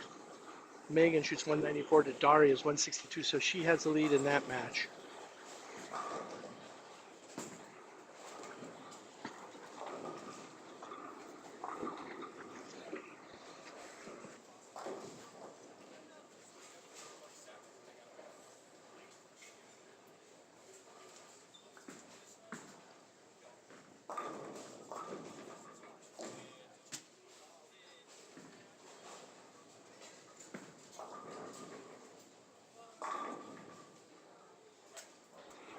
And Kerry shot 204, Josh shot 165 that first game of that match.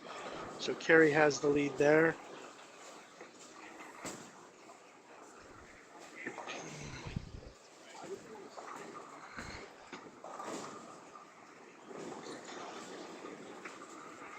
And I missed the scores for Josh and Marcus.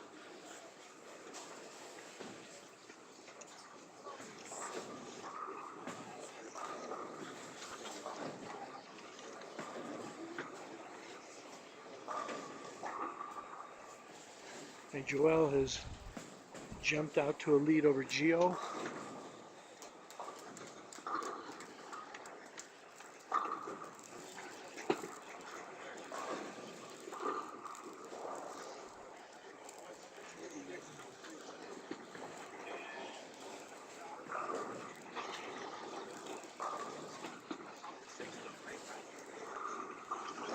And Gio washes out. So Gio's in a little trouble in this match with Joel.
Alex strikes again, so that runs his string to 5. He's in the first one to 10. He has a possible 255. Riley has 205 possible, so Alex cannot be shut out for the match at this point. He has made up his deficit.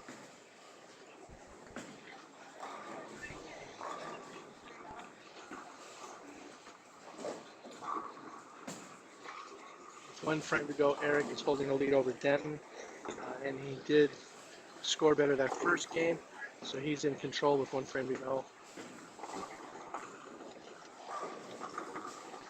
Alex strikes again.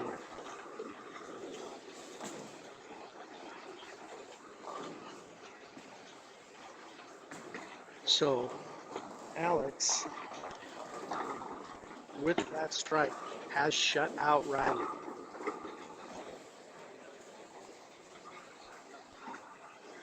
So he came back, Alex came back from almost a 40-hit deficit that first game to defeat Riley.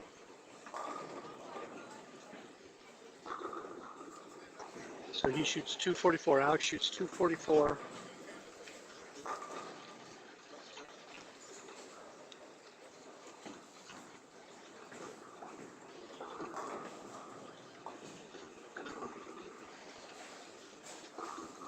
To win that match.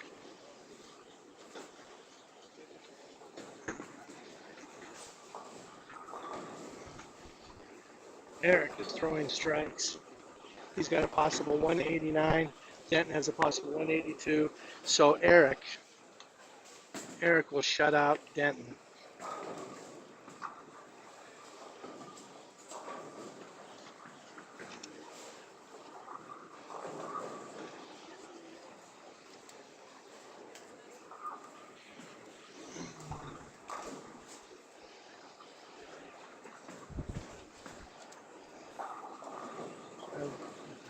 few matches wrapping up. Some of them are still only halfway. So Denton is eliminated. Riley is going to go into the elimination bracket.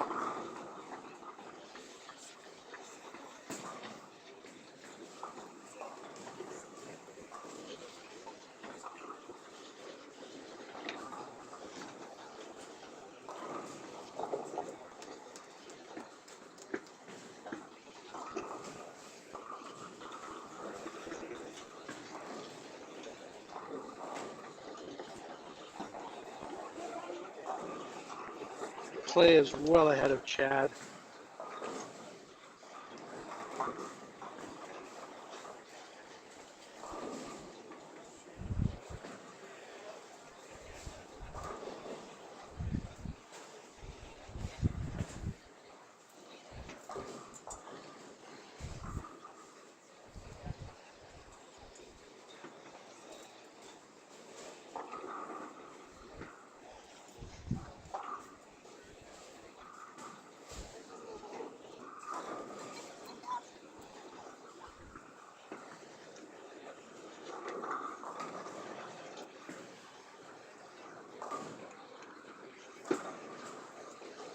David gets a spare. However, he's just pretty much even with Sean at this point. And Sean is leading. And Megan has started with spares the first 3 frames. Daria has doubled.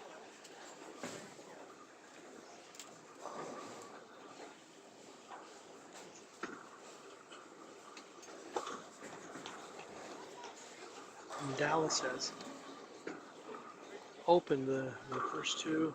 Greg is marked. Greg's already in control of this match, so not the way Dallas wants to start.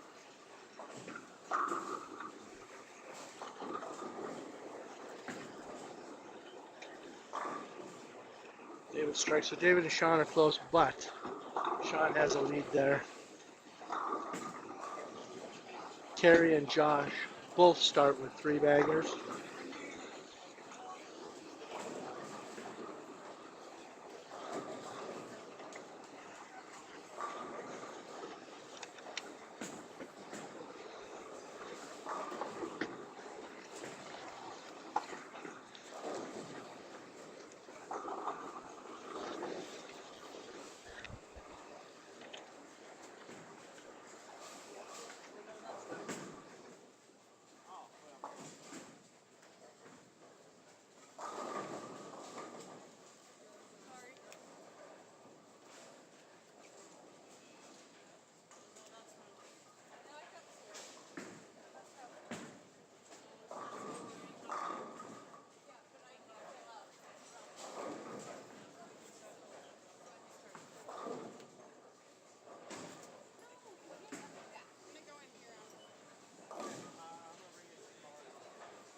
Clay is going to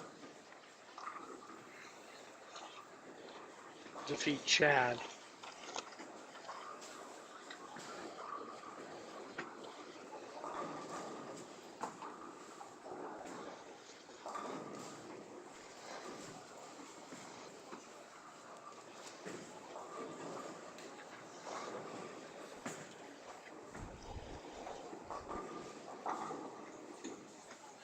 Marcus just missed a single pin.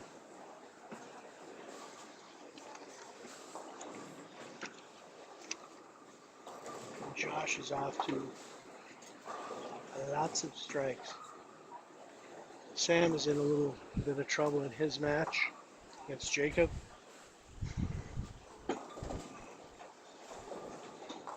Megan just missed the 10 pin. Gives Daria a bit of a lead.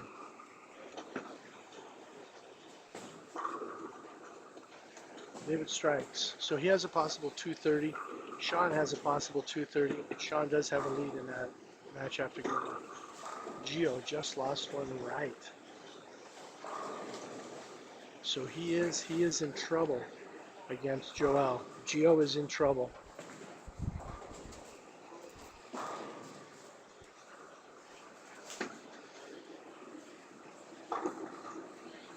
Dallas has just doubled. Greg is open too with splits. Dallas just doubled, so he is closing up some ground there. Gio converts to spare, but he is in a little bit of difficulty right now. He has 133 in the eighth. Joel has 164 in the eighth. They both have spares up, and Joel has a 1-pin lead, so she is in the driver's seat. Carrie Shulin and Josh Link both have the front four, so they have 4 baggers to start.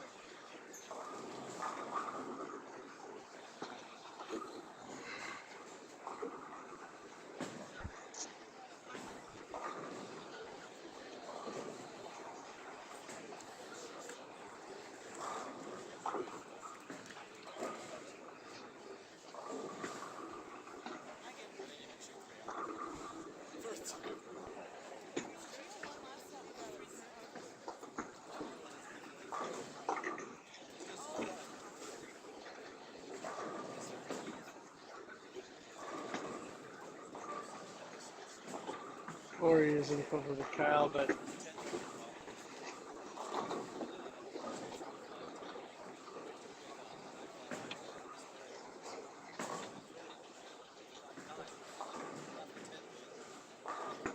Sean is in control still of his match with Jake.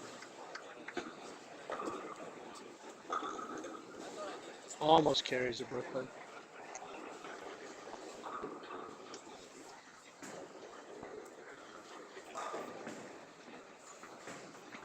And Lizzie and Vince are in a tight match.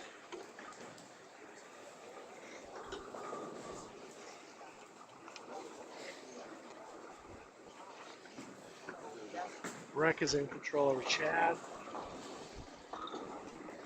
or over Cam.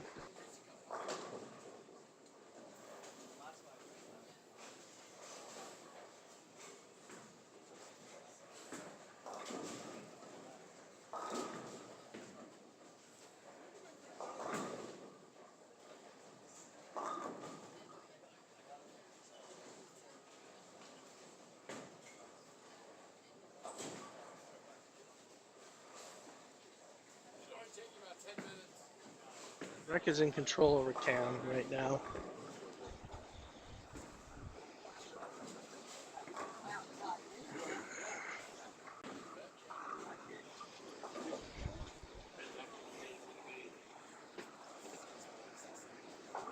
Felicia and Andy are close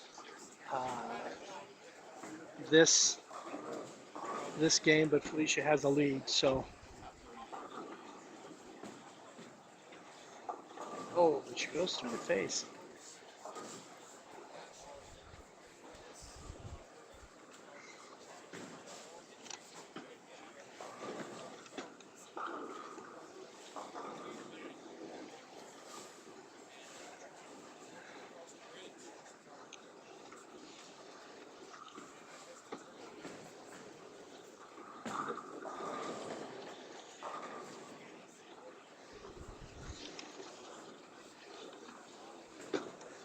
Josh and Marcus, I did not get their scores the first game. Josh is ahead of Marcus the second game.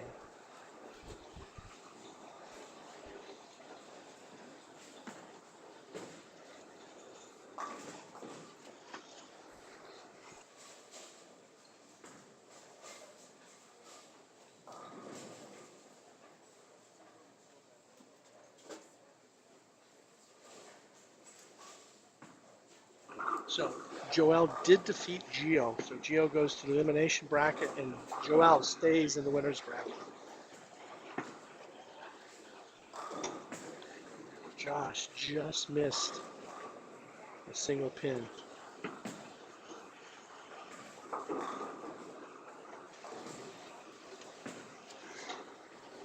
Sam is still in the driver's seat over Jacob.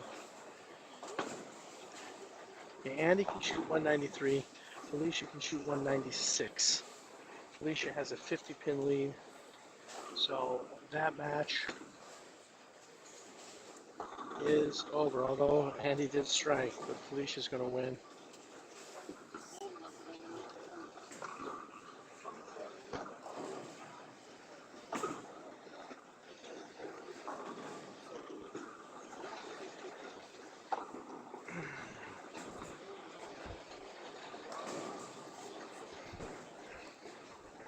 So far we have Joel, Felicia, Clay, Alex all staying alive in the winner's bracket.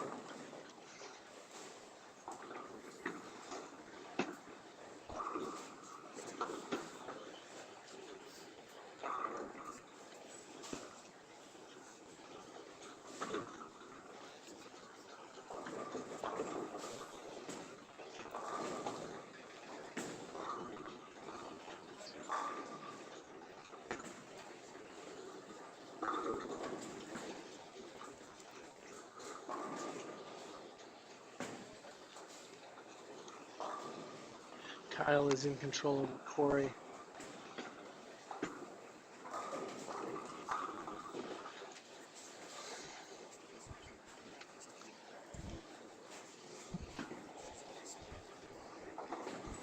That goes through the face.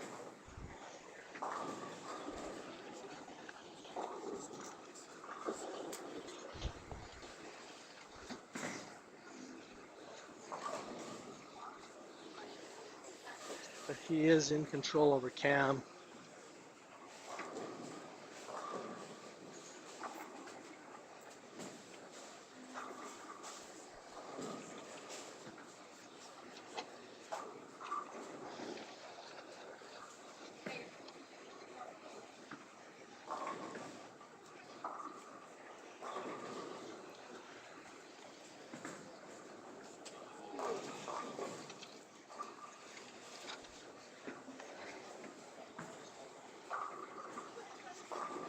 Sean Hohenberger did defeat, or not Sean Hohenberger, Sean James did defeat David. Gary still is in control over Josh.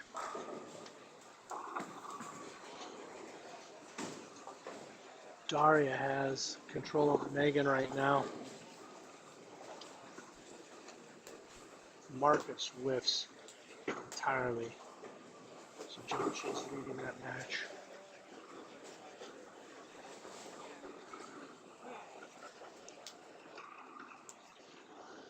And Carey misses a 10-pin. So it gives Josh an opening.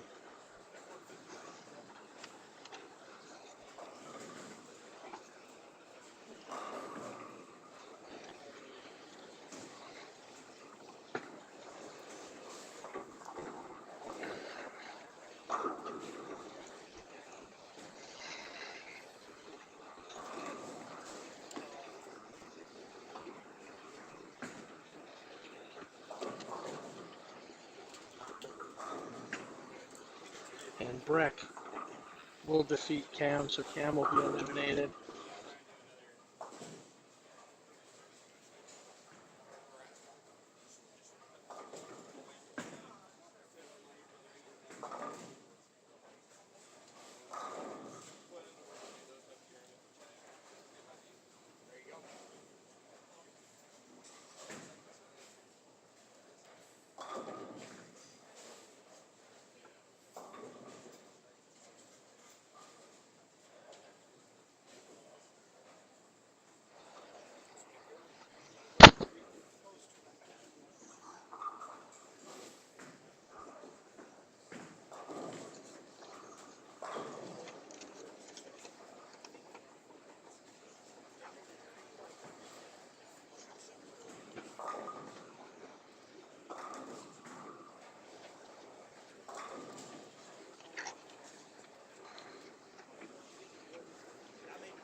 Okay, Andy Kinney was defeated by Felicia, so he goes to the elimination round.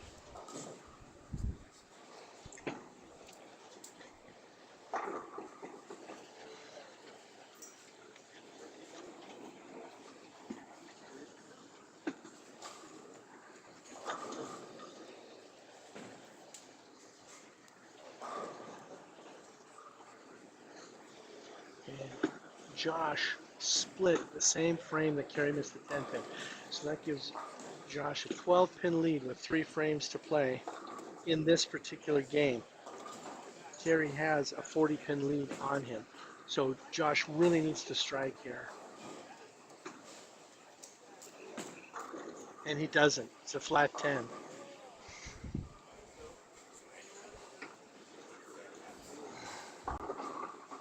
So let's see what Kerry does in the 8th. So flat 10 for Josh in the 8th. See what the old man can do.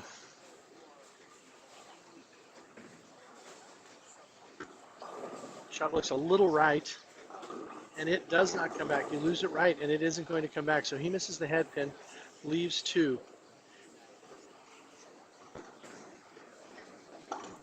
Josh converts to spare.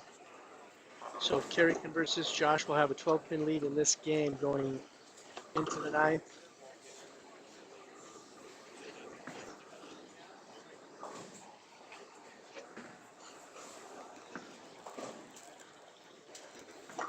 And Kerry does convert. So that one's still, Josh still trails in that match.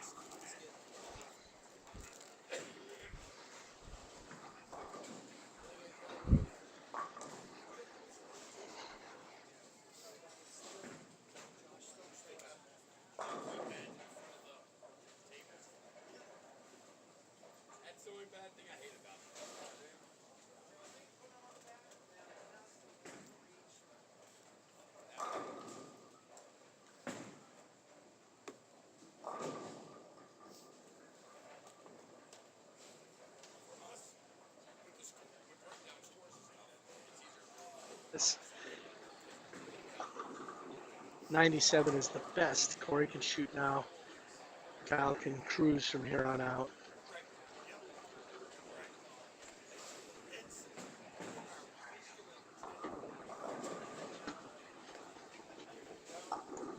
Lewis washes out.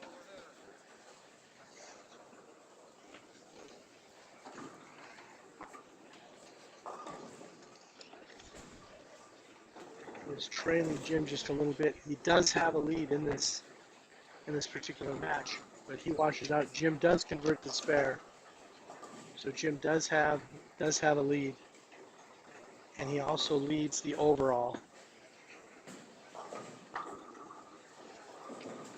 Jake strikes. He can shoot 199.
All right, the match between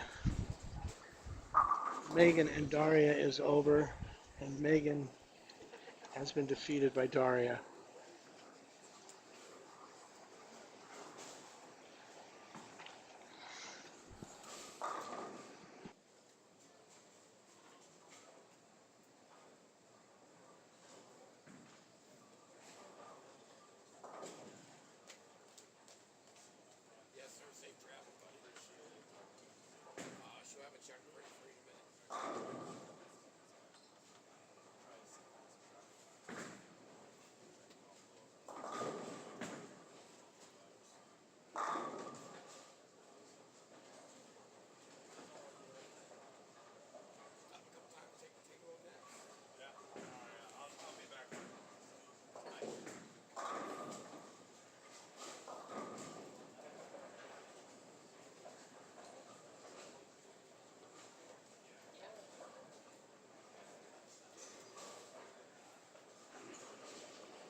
And Greg will defeat Dallas.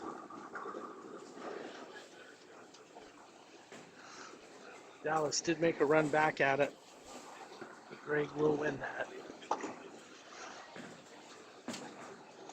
Okay, Terry has a possible 218. Josh has a possible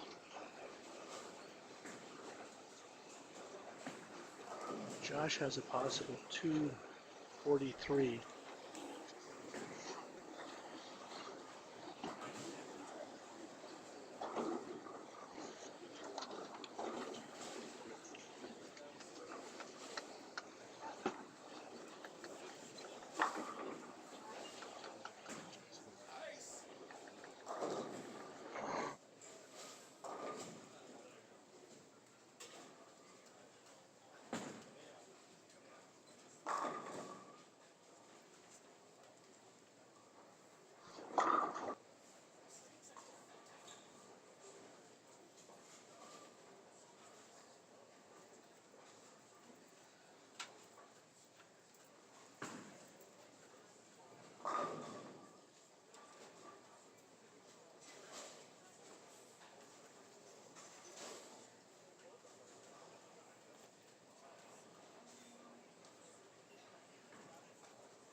So Josh will win this game. However,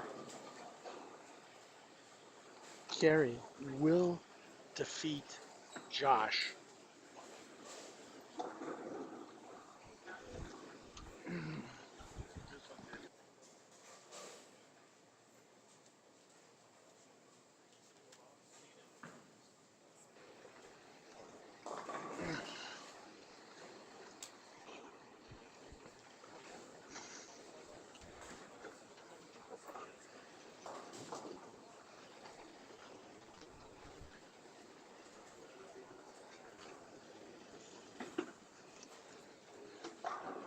Vince strikes.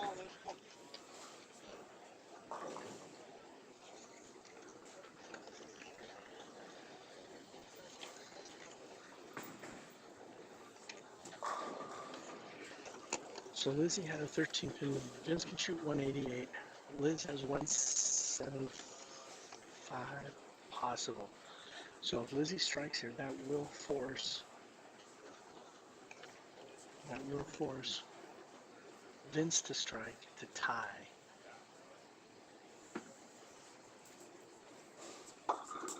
Lizzie goes high, gets an 8 count.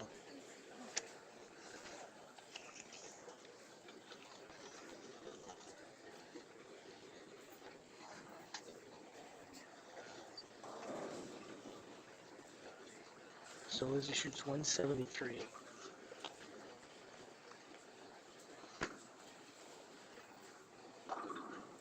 Oh, Vince gets a 6 count on his fill ball, which gives Lizzie the victory by 2 pins.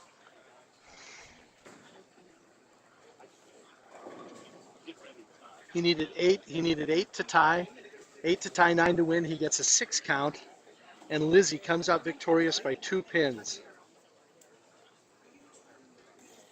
So Lizzie stays in the winner's bracket, and Vince is moved to the elimination bracket.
And we will have in an elimination match, we will have Gio versus Daria, which will be an interesting squabble there.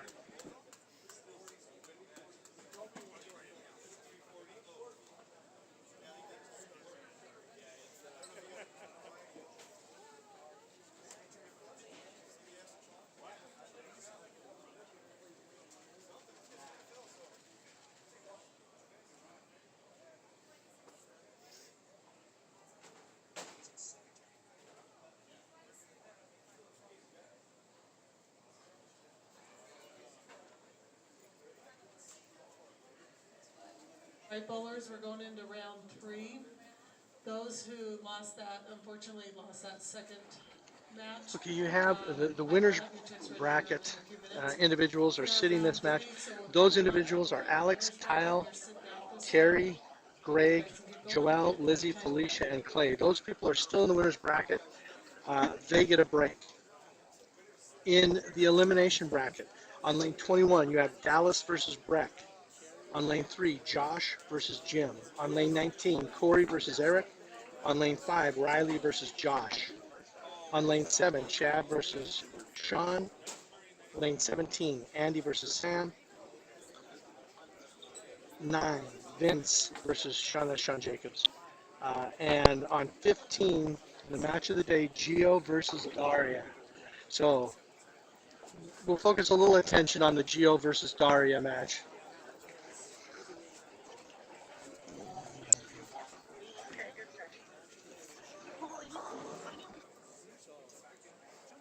We'll focus a little attention on the Gio versus Daria. Are you leaving, Tim? Good stuff. Yeah, I gotta go coach. Oh, I never seen you like that before. Yeah, no, it's super fun. It's just, I gotta get home to get soccer ready and go do soccer. And then Jay's birthday dinner, and yeah, it just happens. Yeah, Jay's birthday was yesterday. Carson's was last weekend, so. Peyton's is next Friday. I mean, you know the girls, like, summer pops up, school starts, birthdays. I'm like, shit. Yeah. Yep, absolutely. Yeah, no. All right, we'll be seeing you soon. Have a good one. I guess it matters where you're going to write our name, 1 or 2. On the top is 1.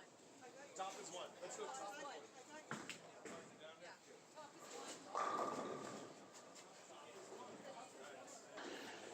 1. Okay, so these are elimination bracket games here. The winners of these matches continue.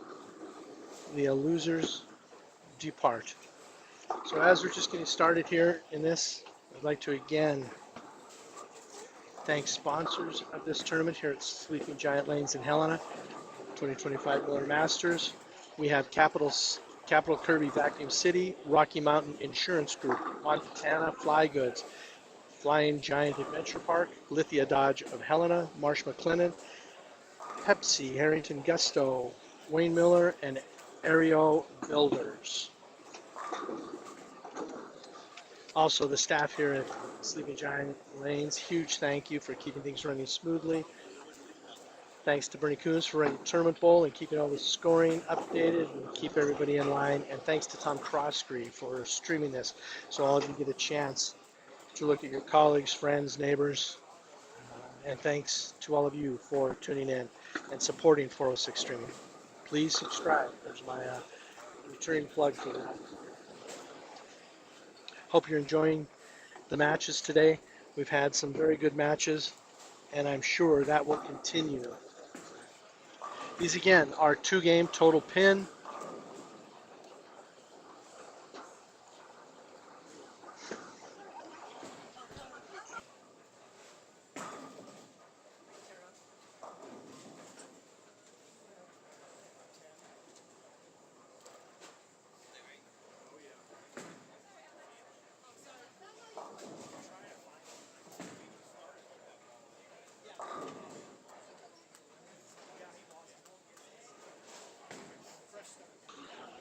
So early in the Daria Gio match, we've got Daria out to a quick lead with a double to start. Gio went spare strike, and now he leaves a pocket 7-10, which, oh, he almost converts. Almost converts. Just misses. But Daria now has jumped out to a lead over Gio.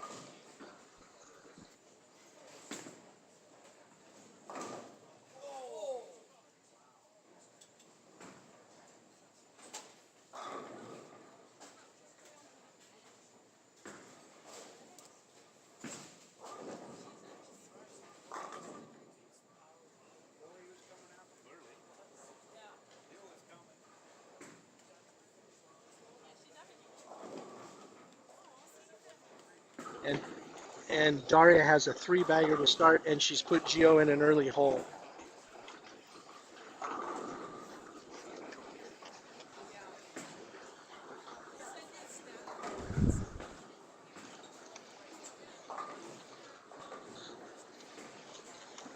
And we have Andy has put Sam in a little bit of an early hole here, starting with a double. Daria strikes again, so she starts with the front 4, and Gio is in a hole.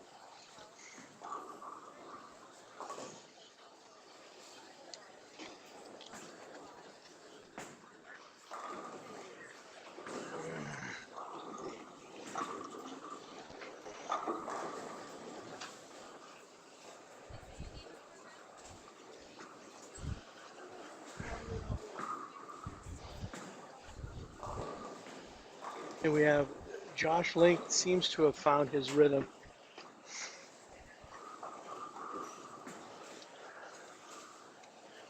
He's got Jim in an early hole. He's got the front 3, and Jim has 2 opens in the front 3.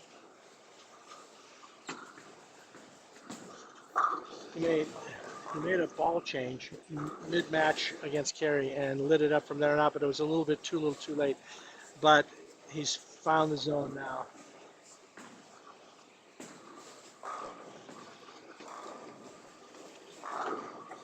And Riley converts the super washout, so he stays clean in his match against Josh. Jim's going to need to get something going soon here, or Josh Link will put him in a hole. Josh Hale is who Riley is playing.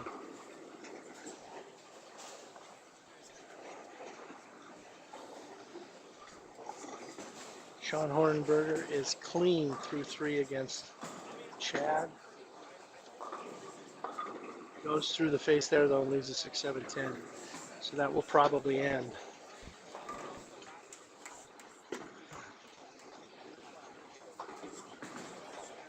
Gio did get a strike, but then had a split that he converted. We'll see if Daria can keep the string going.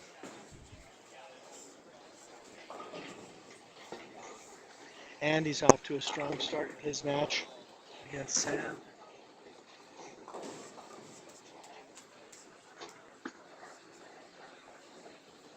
And Daria just solid, so she has the front 5.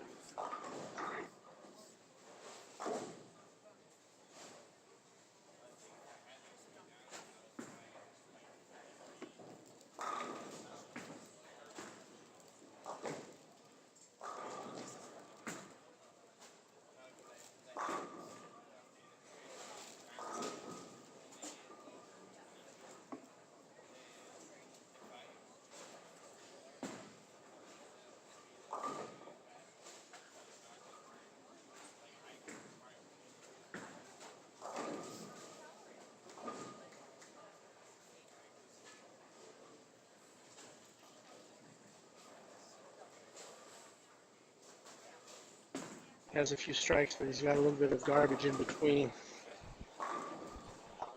Andy, very light, leaves a 2-10, so that ends his streak. Daria leaves a 3-9 to end her streak at 5.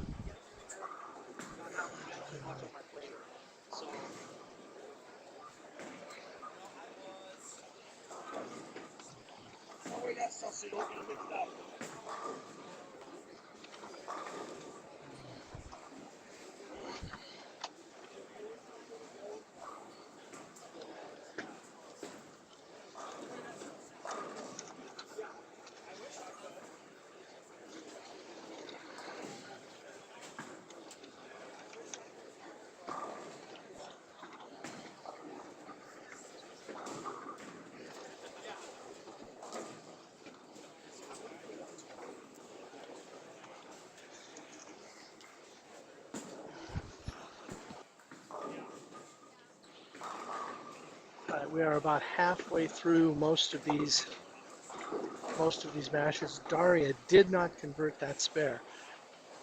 Gio has a strike up, so he has an opportunity here to close a little bit of that gap.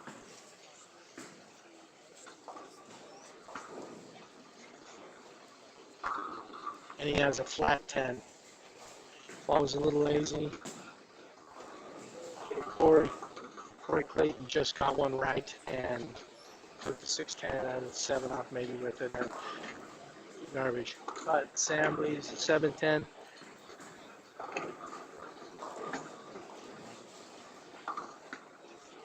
Joe converts a spare, but he really could have used a strike there.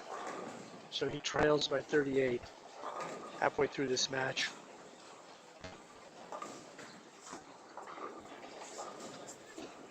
Corey does not convert the spares.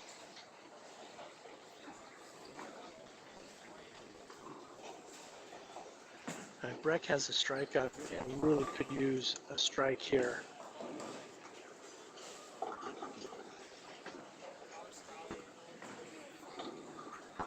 And he goes high. He goes through the face, leaves the 3-pin. Sam just threw one in the ditch. And again, that's the penalty. You throw the ball out to the right. There's a good chance that is going to happen.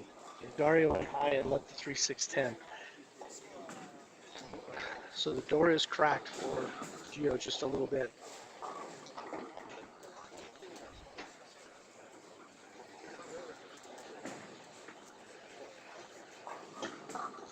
Daria converts.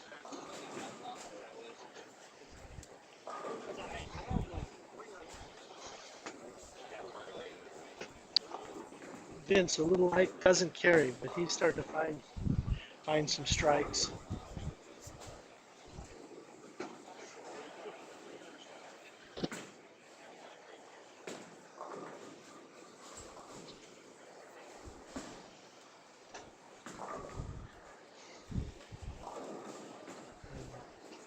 Josh Link is opening up a big gap in this first game over Jim.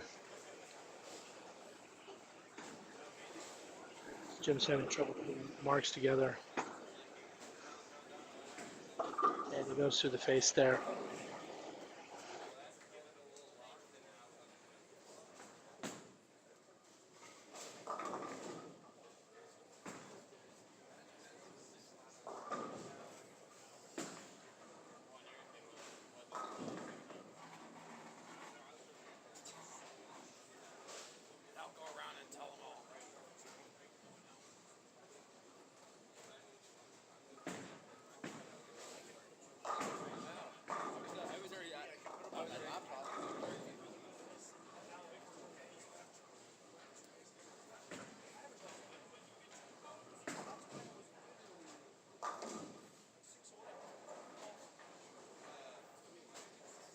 Ed has a strike up, so he has a chance to take a little bit of advantage. And he does. That was solid. So Chad doubles. Sean and Vince are still fairly close. Vince has a slight lead over Sean. Okay, Gio strikes. So Gio can go off the sheet for 218.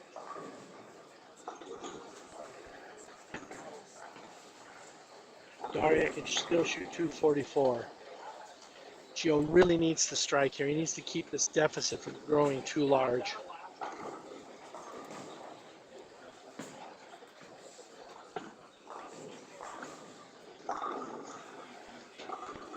And he does strike, so he doubles. So he's going to cut into Daria's lead just a little bit. That gives him some hope of cutting the deficit.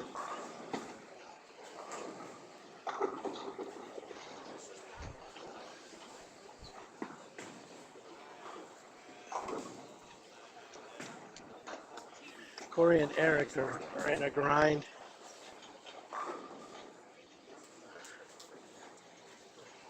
Breck and Dallas are in a close match. Okay, Breck strikes here. It is pretty much even.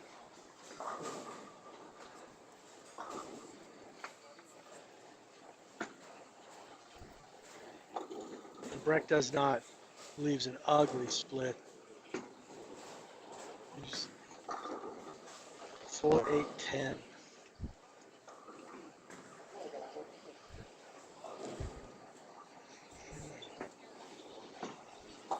And does not convert it. Okay, Daria's coming up here. Let's see if she can strike in the 9.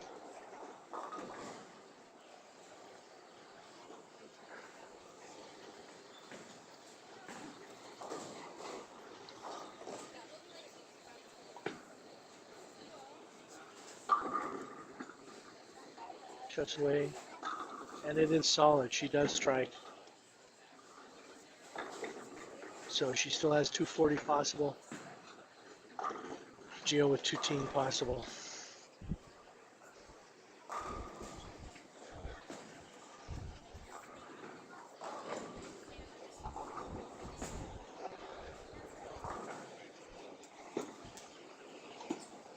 Chad still has a slight lead over Sean.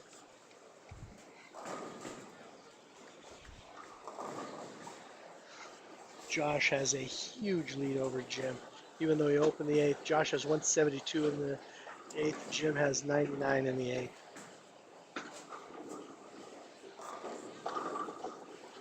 He does not strike 9. So Jim has 140s possible, 230s possible for Josh.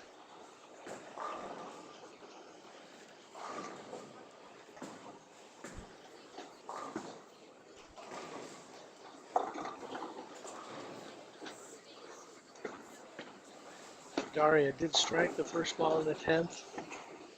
A little bit high, doesn't strike the second, leaves a 4-pin. So she can shoot 233 to start. Gio still has 218 possible. So if he can go off the sheet, he can cut the deficit to 15 pins.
Sean strikes again, so he's closed up the gap that he had from Chad, and that was gotten pretty even. Okay, Josh has 220s possible. Jim has 140s possible.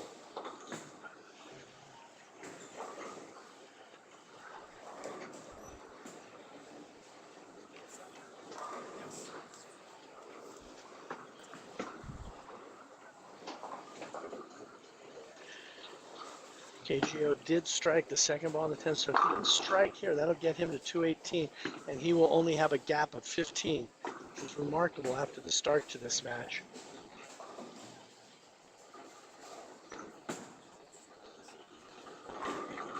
And he does strike. So he goes off the sheet from the 8th for 218, which cuts the deficit to only 15 pins with 1 to play.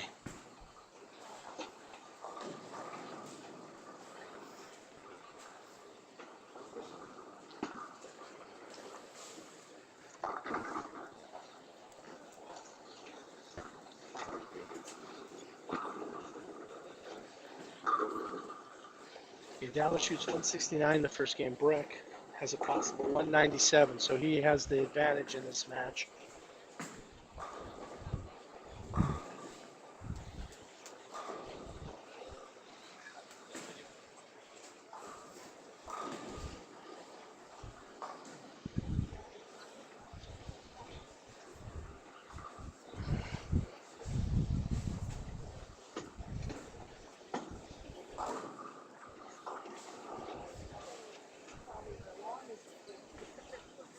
Josh shoots 200, so he ditched the first ball in the 10th. Gives Jim a little bit of a reprieve, closes that gap. He has a chance to close that gap.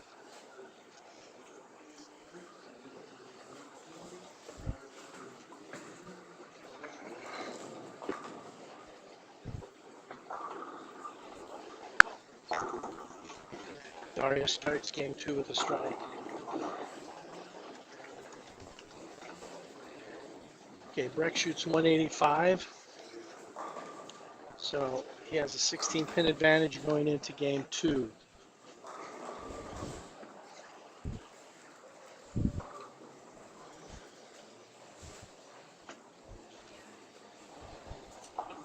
Gio goes high, leaves a 4 pin.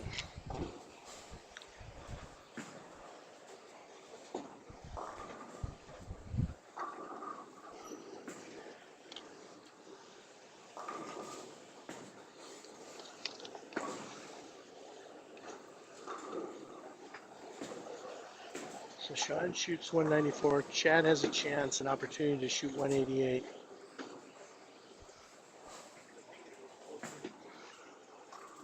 Jim shoots 138 against Josh's 200. Chad misses, so he shoots 176. So Sean's got a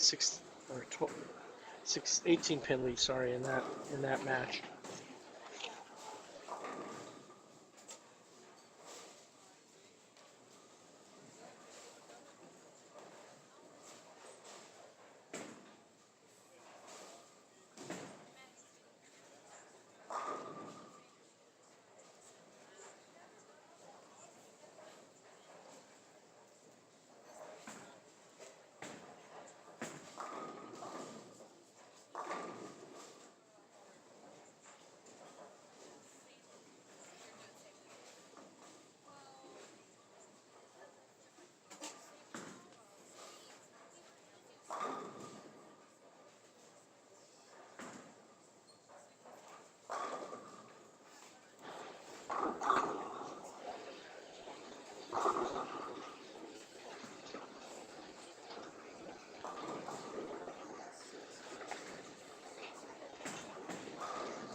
So Sam shoots 201, and Andy can go off the sheet for 200. So that match is very, very tight.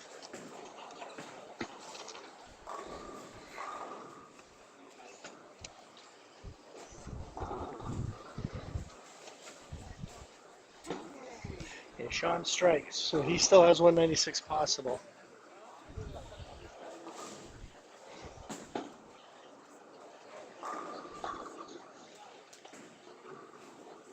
Okay.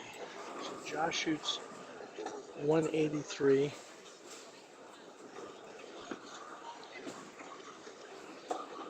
Riley has a possible 174.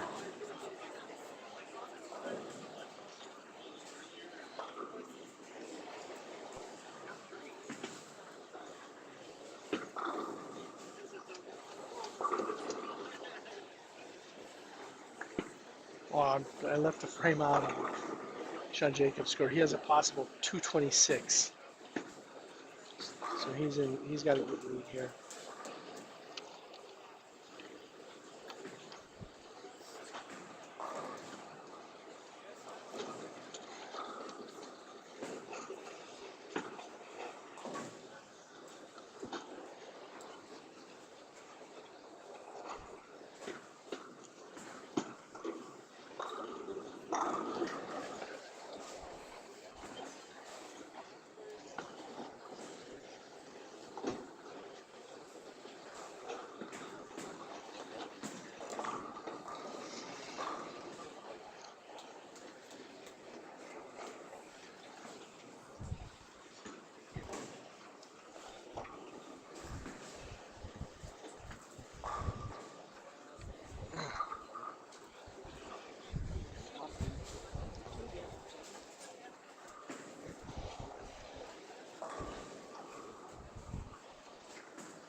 Okay, so Corey Clayton shot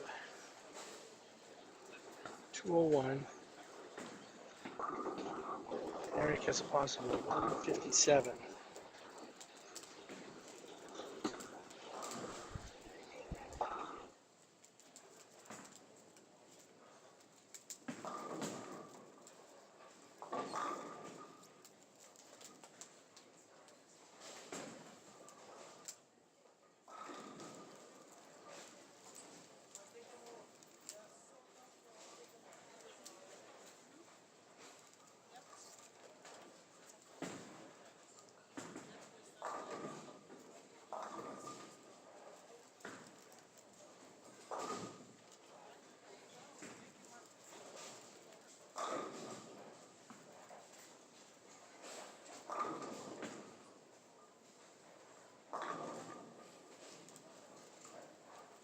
Got a pretty big different deficit on the time as it is.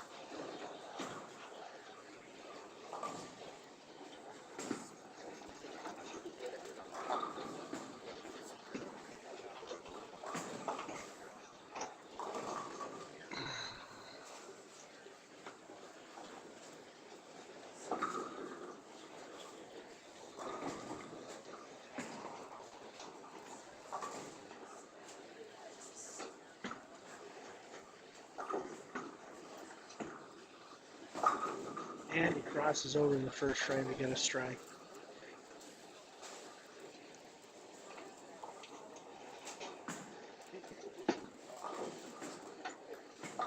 And Eric strikes again. So he goes off the sheet for a 157.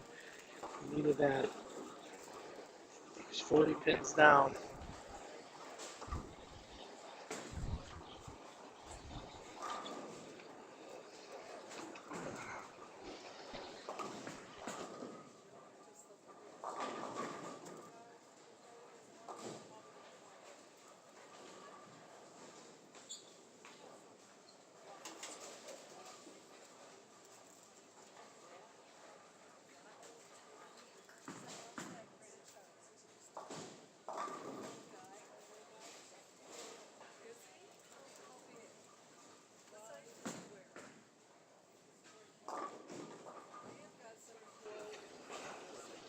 Okay, Gio has a four-bagger going, so he's now eliminated the lead that Daria had.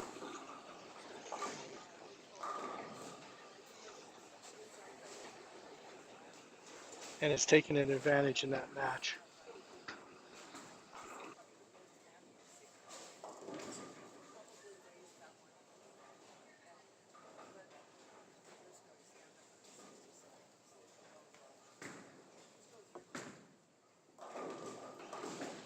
And Gio strikes again, so he's got a five-bagger. He's taking the lead again in that match with Daria.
Okay, other than Gio, there aren't any big moves being made by the person that's trailing.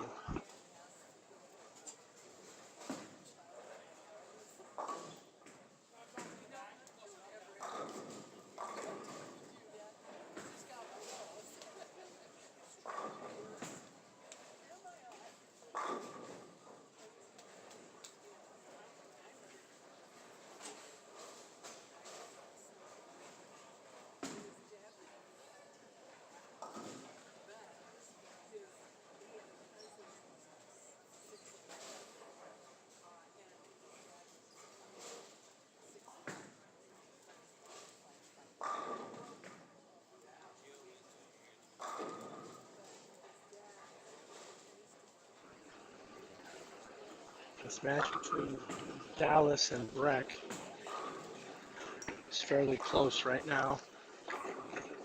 And they are just past the halfway point. And he just went through the face.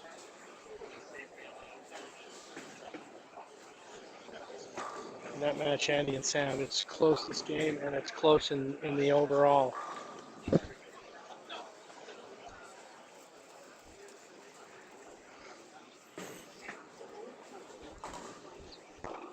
Oh, Vince just went through the nose. And he is in a little trouble against Sean.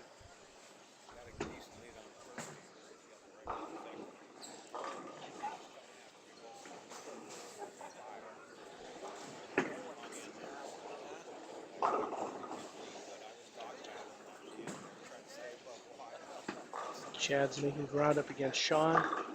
Another ball in the pocket, so that gives him a 4-bagger. He was trailing a little bit. Now he is leading in the overall.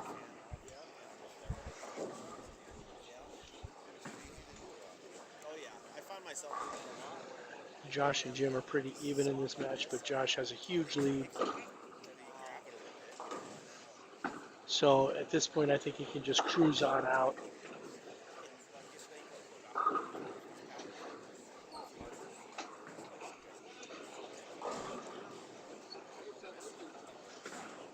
And Sean really needs a strike here.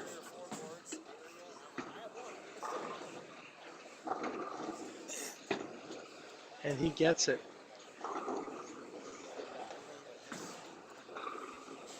So Sean and Chad in the second game are even.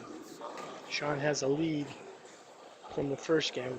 Not a huge lead, but he does have a lead.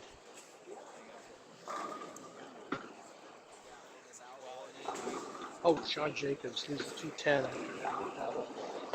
Gives Vince a little light at the end of the tunnel.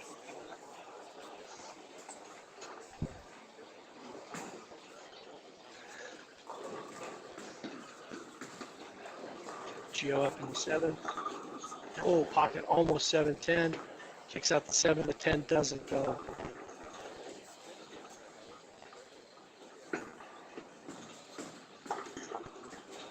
He has taken the lead in this match, though.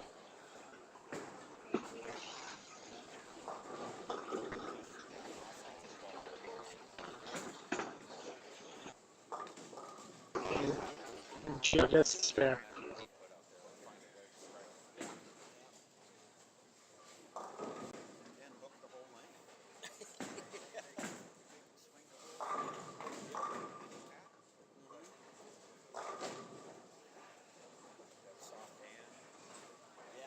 Standing past 30 to the left, it's like I have to get perfect or it's gone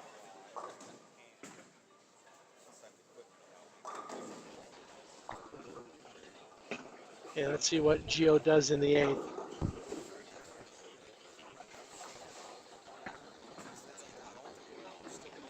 And it is flush, so he strikes there. Daria does have a strike up in the 7th, but she's going to need a strike here. She's got to put pressure back on Gio.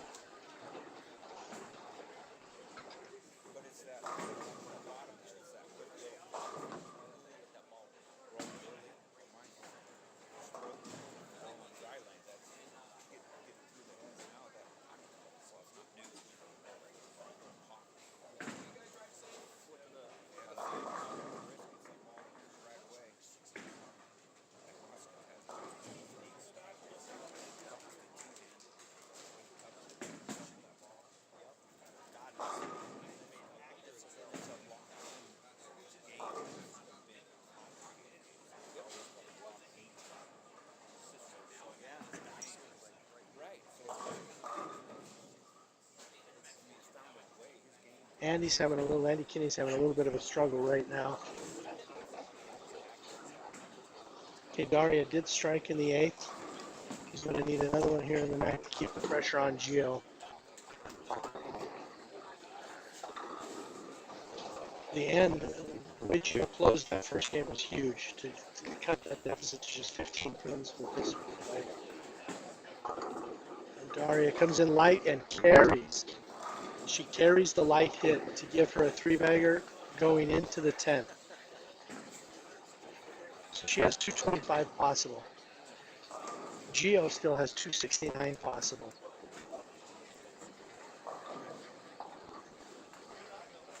A strike here would go a long ways to helping him seal this match.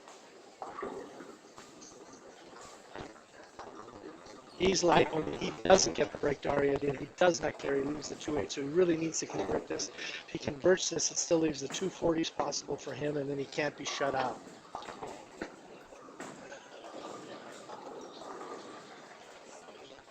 And he gets a strike to double up, so he's starting to stop the bleeding a little bit against Sam.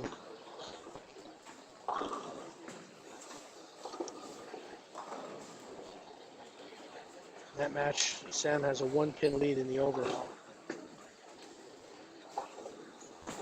And Gio converts the spare.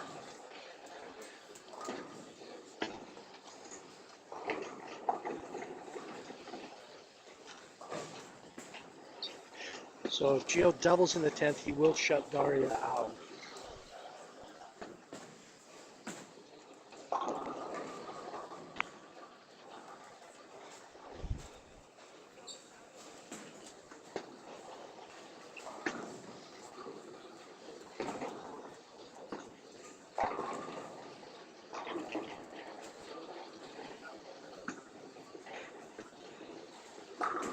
And it is solid.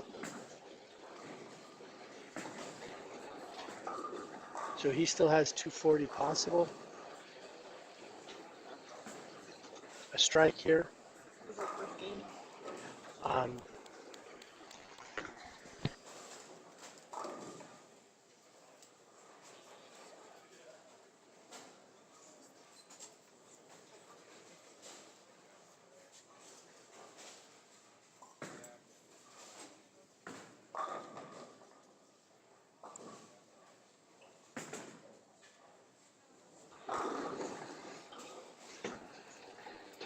And here's Gio's second shot in the 10th. It is wide, but it's not going to make it back. So he leaves the 2-4-10. So if he converts this, the best he can shoot is 239. That would force Daria to go off the sheet to win by 1.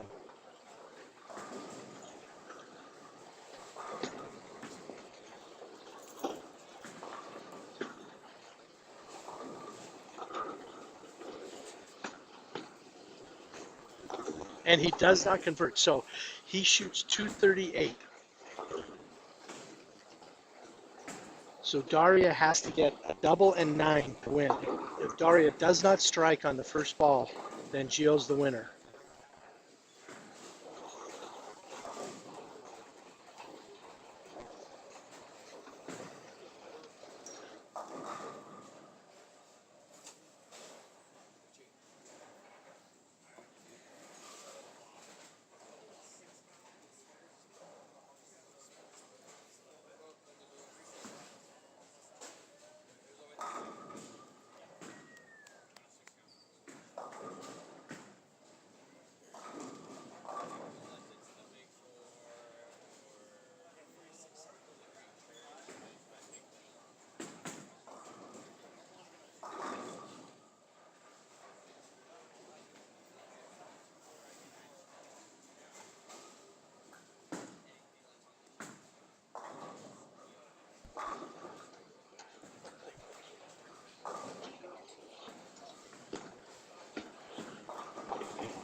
Nine is a win, 8 is a tie.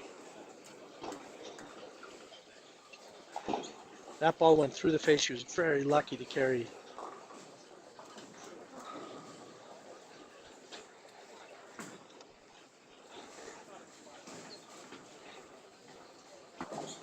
That ball is way wide.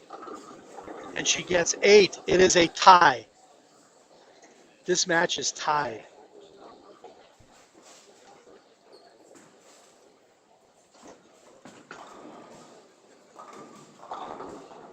This match is a tie.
So Josh Link did win his match and will continue. Jim House is eliminated.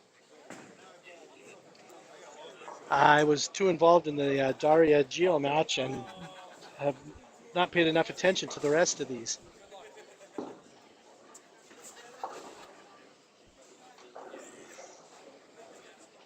And Sean Jacobs has defeated Vince.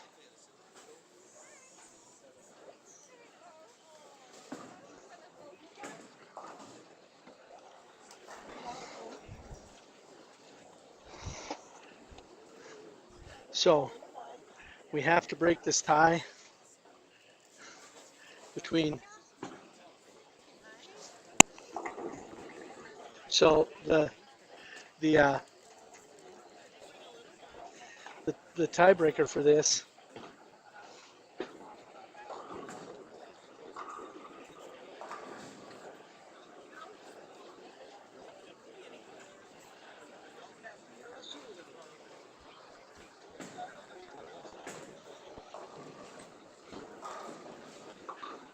the tiebreaker for this is supposed to be a 9th and 10th frame roll up.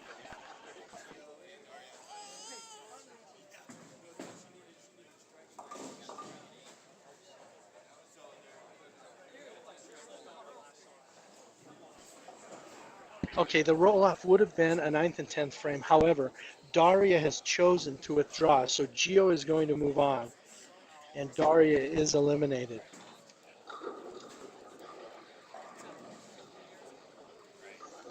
That was an exciting match there. Okay, let's see how Sam Lang and Andy Kinney are going. Andy has an advantage. Sam can shoot 201. Andy can still shoot 226. Sam has a 1-pin lead after one, so he's going to need a little help from Andy.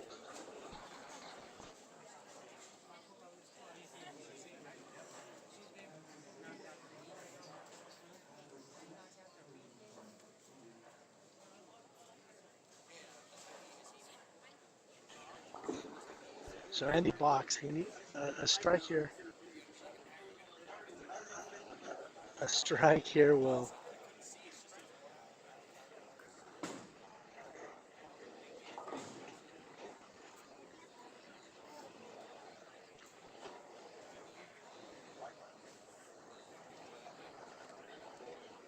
Strike here by Andy will eliminate Sam. Corey just whiffed a 610.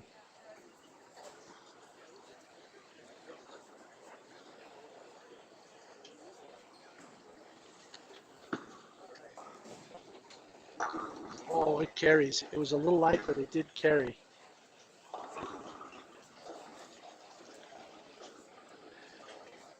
So all Andy needs now are some pins. He needs 6 pins, and it's over.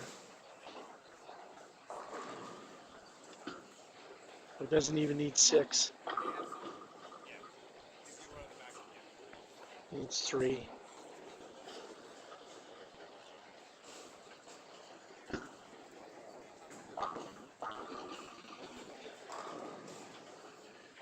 So that's it. That will eliminate Sam.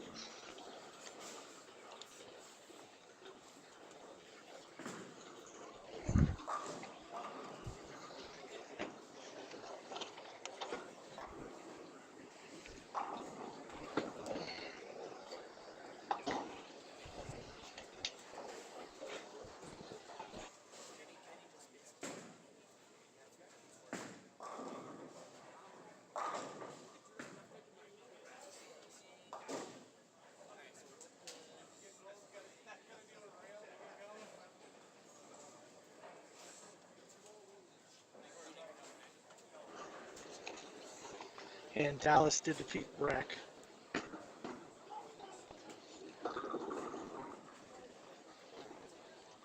And Corey Clayton is going to defeat Eric.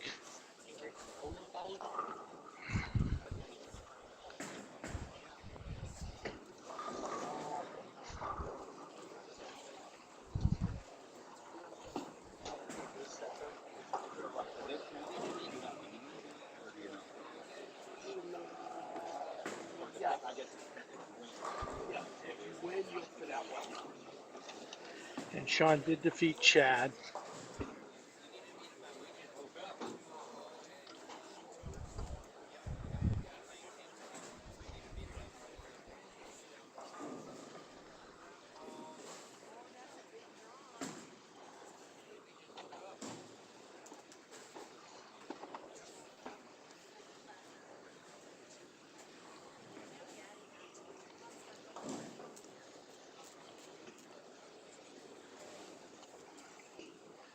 And Riley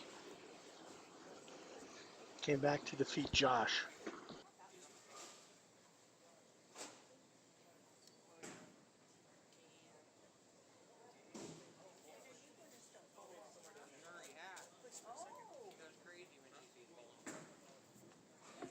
Okay, the winners of those elimination matches were Dallas, Josh Link, Corey Clayton, and Riley Woodard. Sean Hornberger, Andy Kinney, Sean Jacobs, and Gio with Daria withdrawing. They tied, and Daria chose to withdraw. Gio moves on.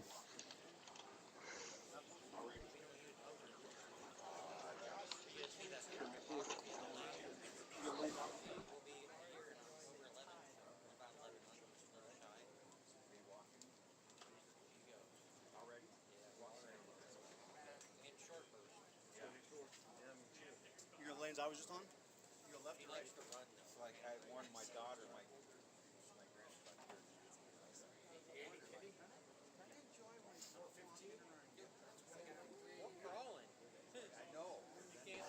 So now the winners will be back bowling again. All of the bowlers will be bowling. These are the matches. In the winners bracket, on lane 3, you have Alex versus Kyle. On lane 13, Carrie versus Greg. On 19, Joelle versus Lizzie. And on 9, Felicia versus Clay. Those are the winners bracket matches. In the elimination bracket, on lane 1, you have Dallas versus Josh Link. On lane 21, you have Corey versus Riley. On lane 15, you have Sean Hornberger versus Andy. And on lane 7, you have Sean Jacobs versus Gio. So those are all the elimination matches, and we have the winners. And again, sponsors for this tournament here at Sleeping Giant Lanes, the 2025 Miller Masters.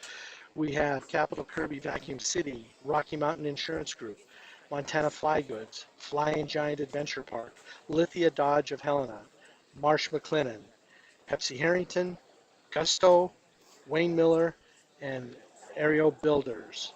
Also, thank you to Bernie Coons for running tournamentbowl.com, and thanks to Tom Croskery for streaming this, 406 Streaming. If you haven't subscribed, please do so. Okay, there are a number of tournaments upcoming. If you're interested in doing some bowling, you have on September 12th through the 14th, the Championship Bowling Masters, Maritime Lanes in Roy, Utah. On the 27th and 28th of September, the Jeanette Martinich Ladies Scratch Tournament at Star Lanes in Butte. October 10th through the 12th, the Bowler's Edge Shootout at Fireside Lanes in Billings. November 7th through the 9th, the Junior Ring and 10 at Star Lanes in Butte. November 15th through the 16th, the Ladies Scratch Tournament at Little's Lanes. December 5th through the 7th, the 406 Open at Little's Lanes in Great Falls. January 3rd through the 4th, the 4090 at Little's Lanes in Great Falls. Then we have at Sleeping Giant on January 17th, the Master and Masterettes Youth Tournament. January 30th through February 1st at Alley Cat Lanes in Choteau, Montana, the Carl and Sonia Dane Memorial Tournament. February 13th through the 15th, the Scratch Tournament at Lucky Strike Lanes in Ronan. March 8th, the USA Bowling Mountain Division Regional at Sleeping Giant Lanes. March 14th through the 15th, the Gary Gerhardt Memorial at the Bowl in Bozeman. March 20th through the 22nd, the Ring and 10 at Star Lanes, Butte, Montana. And the 25th and 26th, the Montana Women's Open at Lucky Strike Lanes in Ronan, Montana. So a lot of tournaments, get involved. Many of those will be viewable via 406 streaming. So plenty of bowling action coming up. We'll get started here shortly on this next round.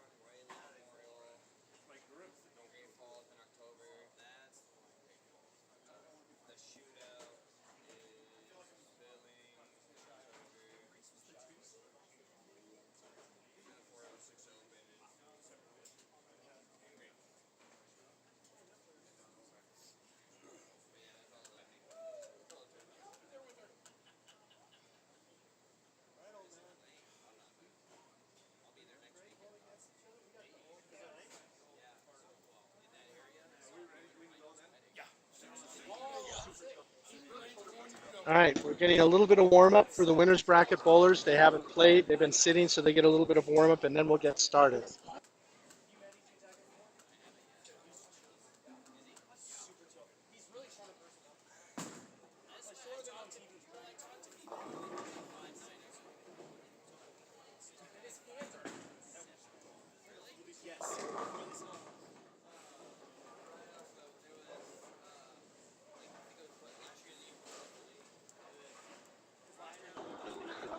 All right, the elimination bracket players, they are starting their matches. Again, those elimination bracket, we have Dallas versus Josh Link on lane 1, Corey versus Riley on 21, Sean Hornberger versus Andy Kinney on 15, and Sean Jacobs and Gio on 7.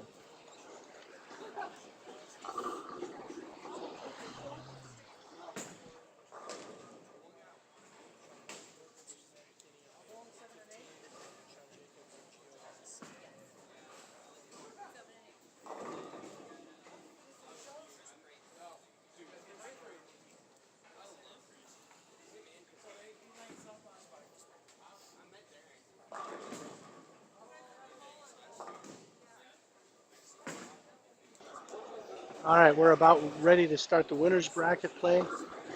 The elimination match has started.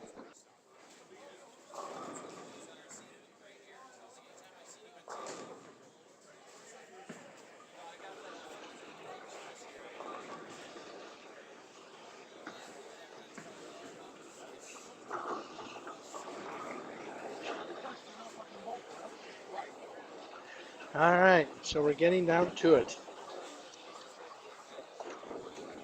We have 8 bowlers left in the elimination bracket. We have 8 bowlers left in the winners bracket.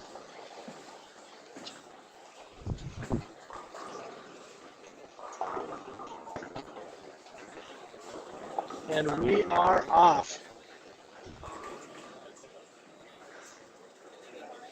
These again are 2-game totals. 2-game totals.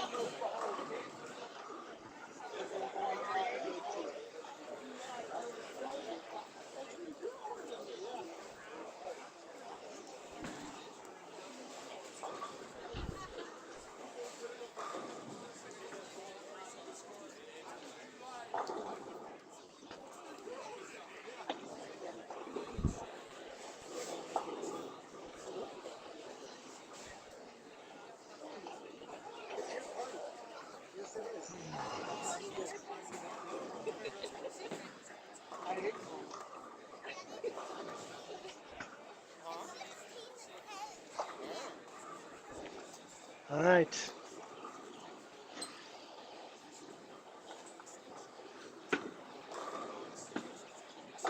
See if Gio can take advantage of his break against Daria. He strikes. First ball. Sean opened the first frame, so Gio jumps out early.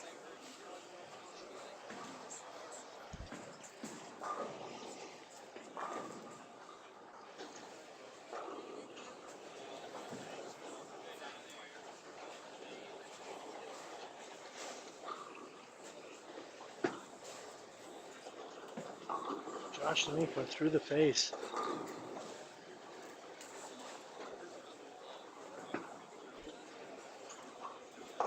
Gio went through the face.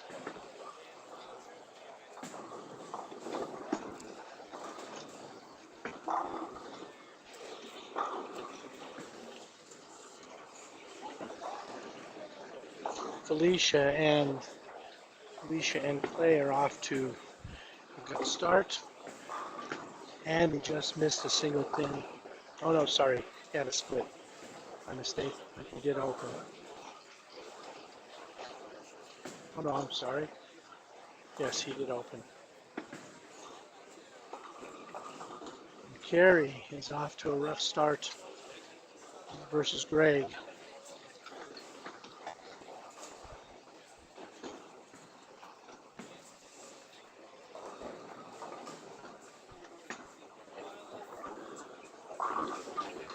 Riley's off to a good start against Corey.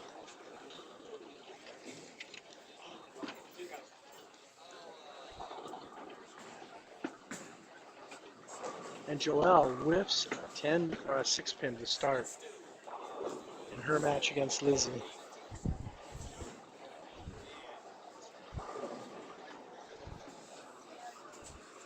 This pattern, if you weren't with us earlier, it is 41 feet, 27 and a half mils. It is fire and ice. The ratio is just under 2 to 1, so it is more or less flat. There have been some high scores, but in general, the scoring pace has not been high.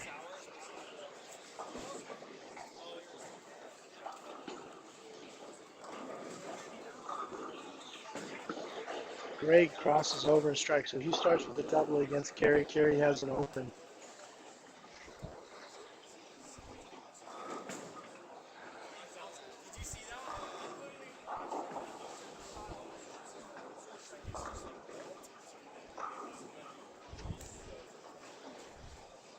Kyle is out to an early lead over Alex.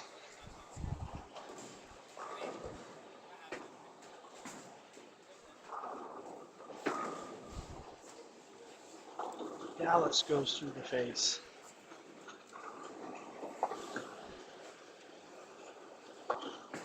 Alex doesn't convert the 7-10.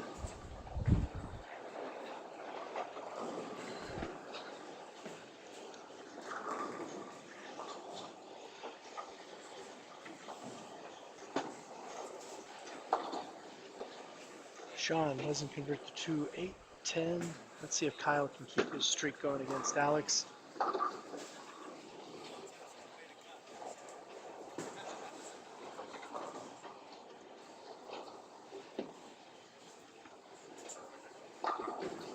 Felicia has a weak 7. See what Kyle does. Kyle solid. Joe crosses over. So Kyle starts out of the gate with a 3-bagger against Alex.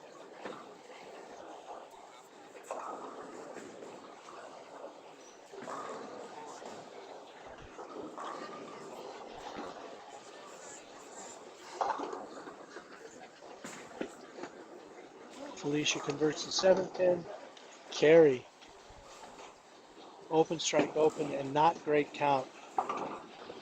Greg's got a double, so he's off to a bit of a hole in his match.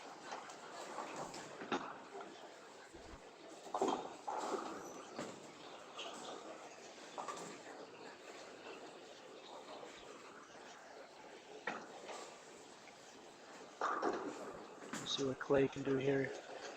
Struck in the first.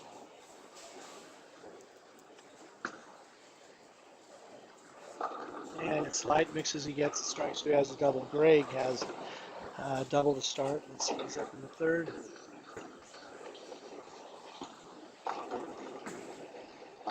And he strikes, so he starts with a 3-bagger and Carey has opened 2 of the first 3 frames. So Greg jumps out to an advantage there.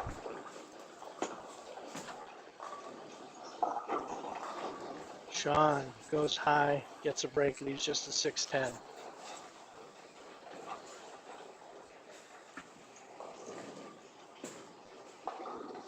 Joel through the face, leaves a split.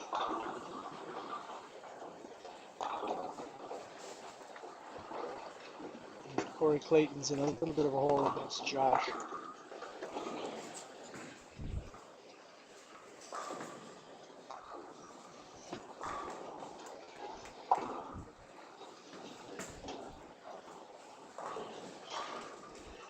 Gio just missed the 7 pin.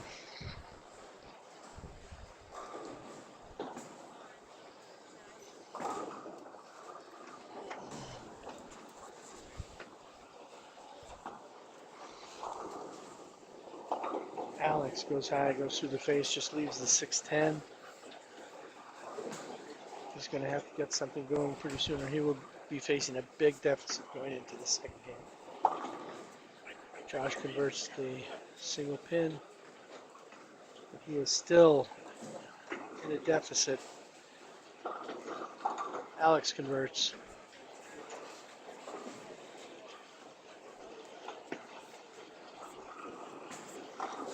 Felicia converts her spare.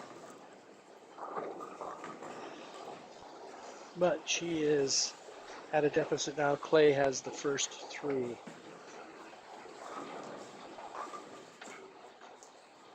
Greg gave Kerry a little bit of a break by missing a single pin in the 4th, so we'll see if Kerry can take advantage of that. He does have a strike up. Let's see if he can double.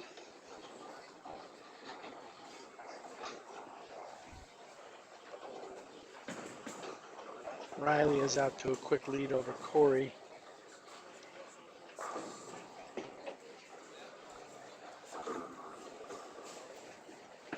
And Lizzie spares. Kerry does not strike. He misses the head pin to the right.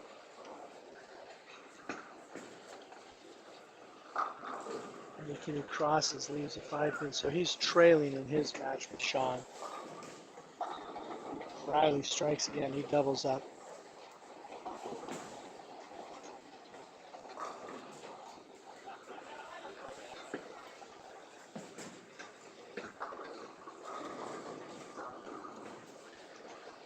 Kerry spares.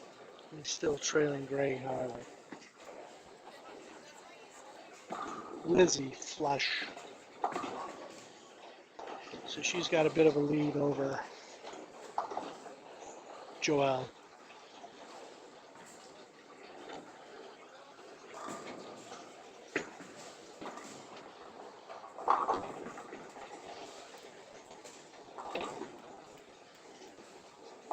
Riley through the face, splits. Gives Corey a little bit of an opening to gain some ground back.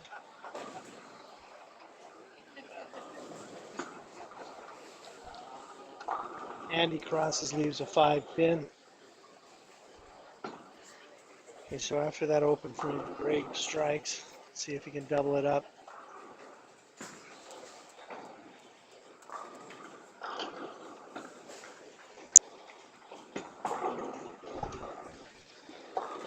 Greg, very light. He's a 2-4-10. So he could be letting Kerry close back in just a little bit. Gio is struggling just a little.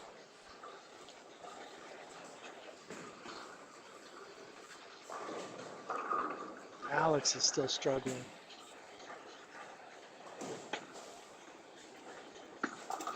Oh, and Greg picks up that split, so he doesn't give Kerry really an opening. Clay just gets the 10 pin as the ball's sliding off the lane. Converts the 10.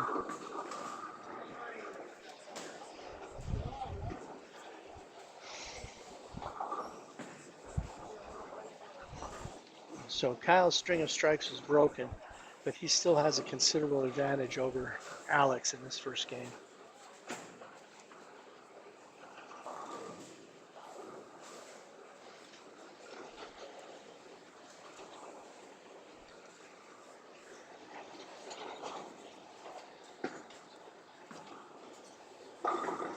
Clay, solid 9.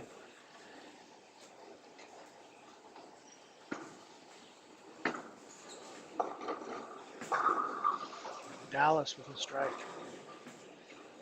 Gio went high. It's an 8 count. He has a slight lead, but that match is a grind. Alex with a solid strike. Now let's see what Kyle can do. See if he can maintain control of this match.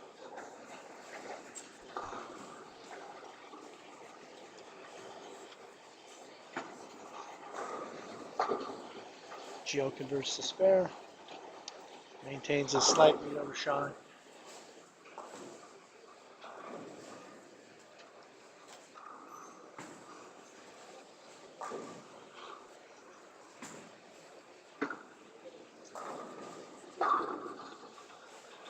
Dallas is making life difficult for Josh.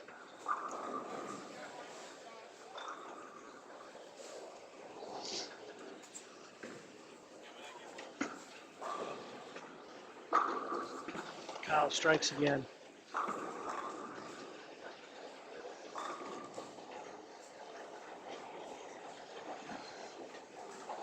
All right, Felicia struck in the 6th. So let's see if she can strike here in the 7th. Josh strikes again. He's got a 3-bagger going.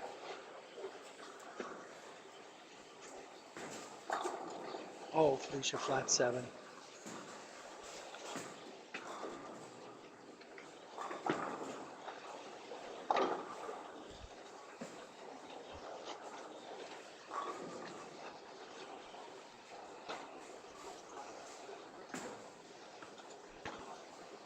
So Greg still has a substantial lead over Carey. Andy and Sean are still pretty close.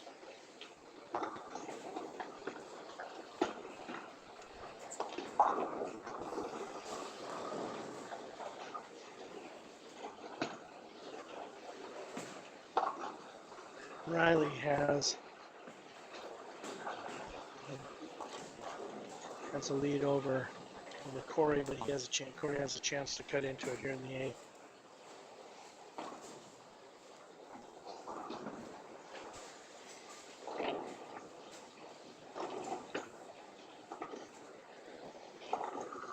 Lizzie converts to spare.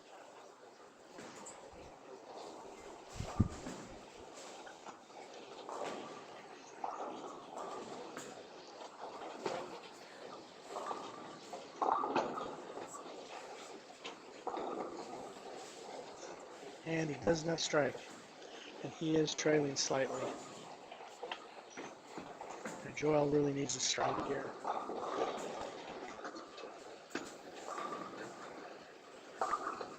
Greg converts his spare. Carey needs to throw a couple of strikes. Joel gets a strike. Absolutely necessary for her. And he converts to spare. Corey really needs a strike here.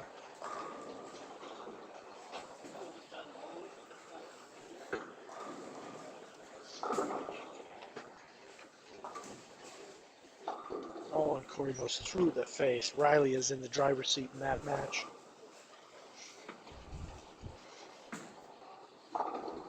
Carey gets a strike, so he has doubled. So he needs another one here to continue to close that gap.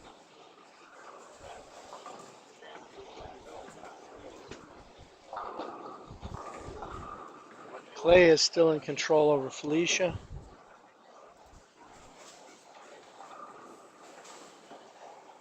Gio still has a slight lead, however, Sean does have a strike up. Kyle split the 8th.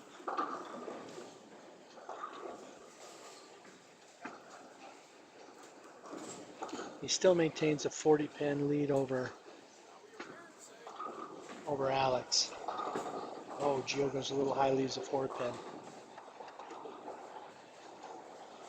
So this will give Sean a chance to close.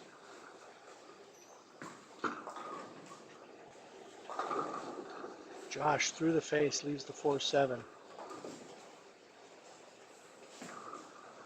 So that match is very close. Josh has a slight lead in the 9.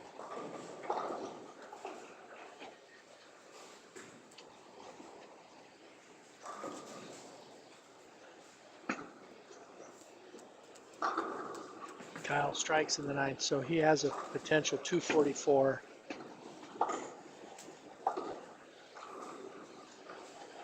Alex has a possible 194.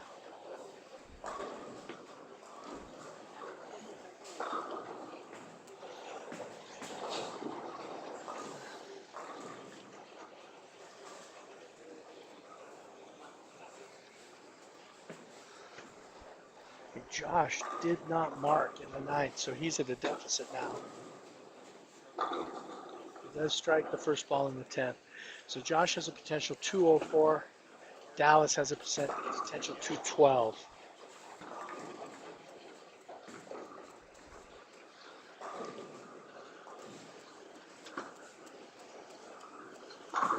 Kyle, dead flush. So he still keeps the potential 244 alive.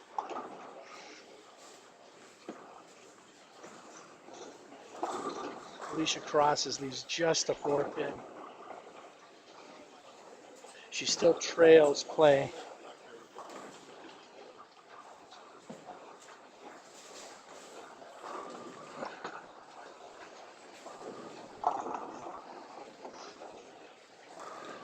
John gets 9 to close. He shoots 179.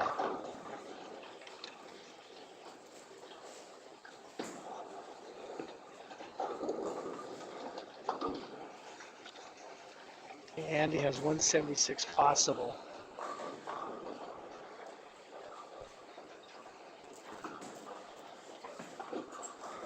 Riley has 201 possible. Corey Clayton has 193 possible. Oh, flat 10 for Andy.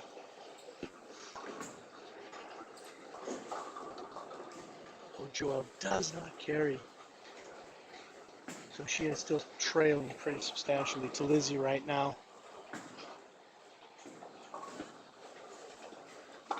Riley converts the 10 pin.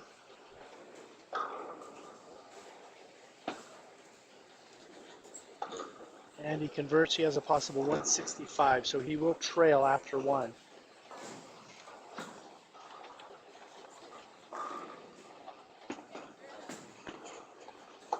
Joel converts the spare.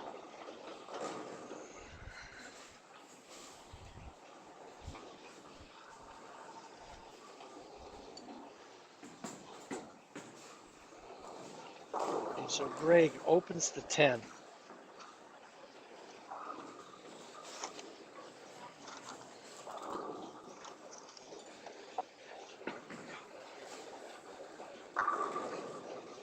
To shoot 184.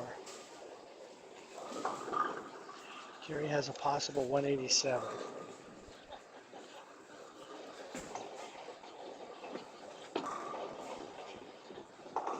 Crosses, leaves a 5 pin.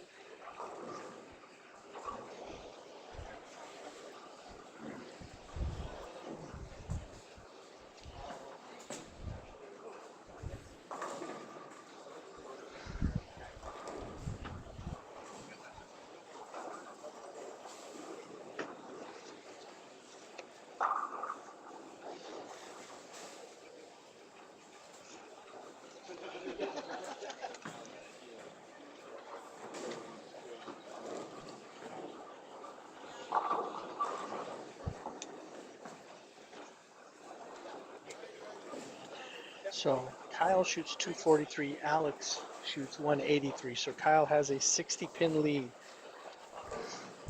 in the second game.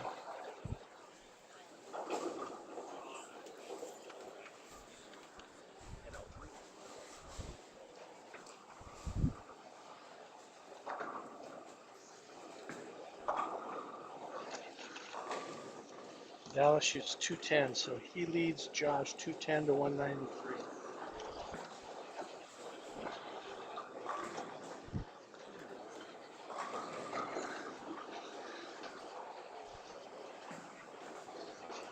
What'd you shoot, Carrie?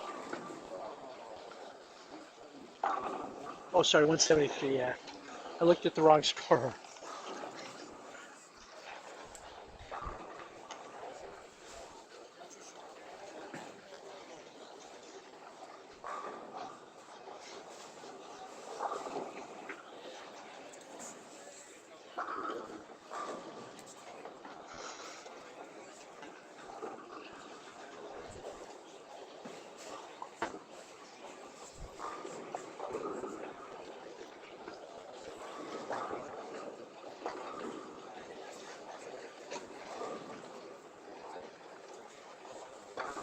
So Riley beat Corey 199 to 192.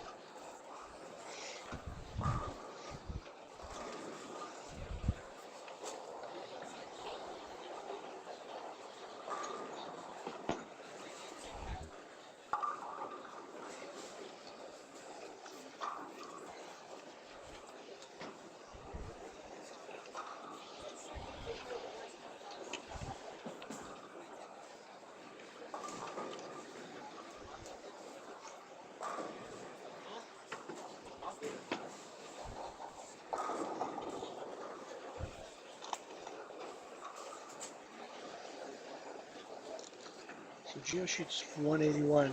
Best Sean can shoot is 165, but he does have a split.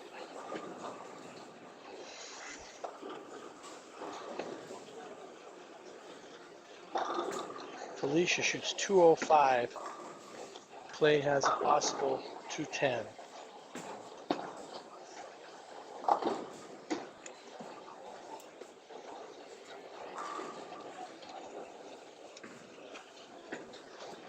Sean shoots 154.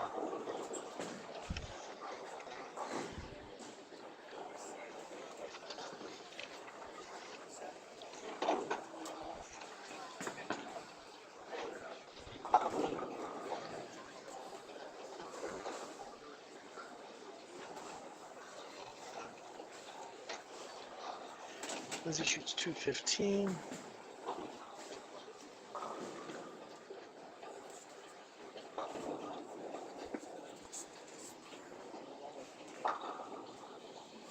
Joel has a possible 161.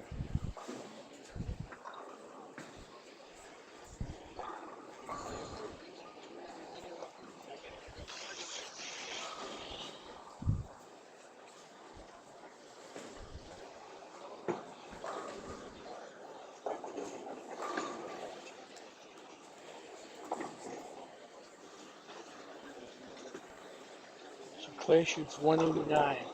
So Felicia has the advantage in that match.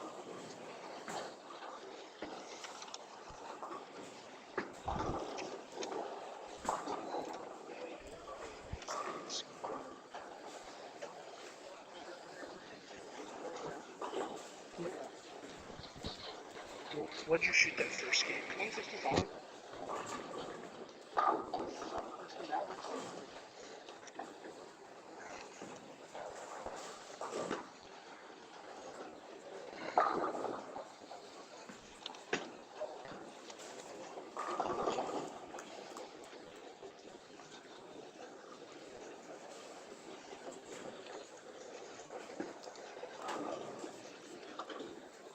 All right, so Joel shoots 151. So Lizzie, going into the second game, has a 60-pin cushion over Joel. Felicia has a 16-pin cushion over Clay. Kyle has a 60-pin cushion over Alex, and Greg has an 11-pin cushion over Carrie.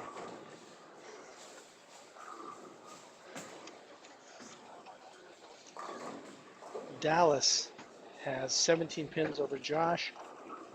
Riley has 7 pins over Corey. Sean has 14 over Andy, and Gio has 27 over Sean.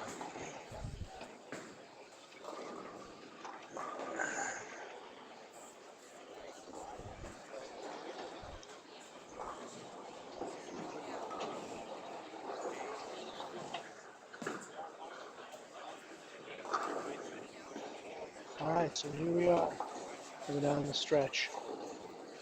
Terry has started this game with some strikes.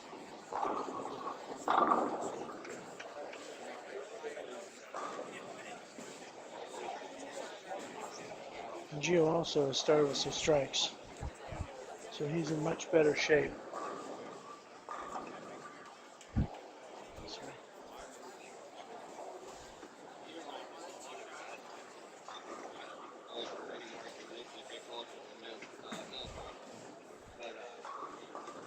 Alex and Kyle are pretty close, which doesn't bode well for Alex.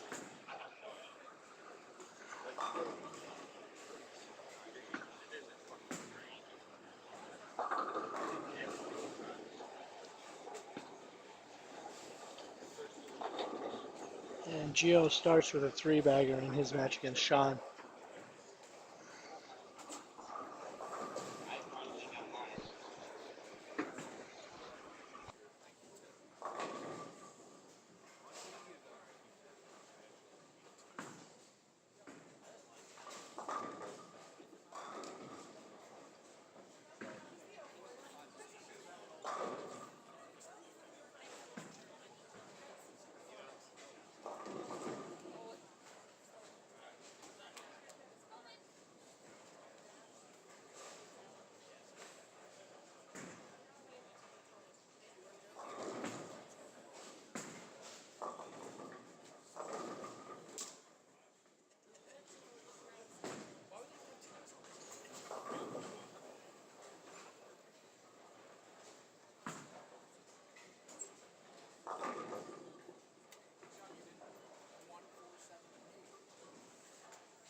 Okay, Josh finally throws a strike down there. He's liking lane 1, not liking lane 2. Dallas is out to a lead on him, so Josh could be in a little trouble here.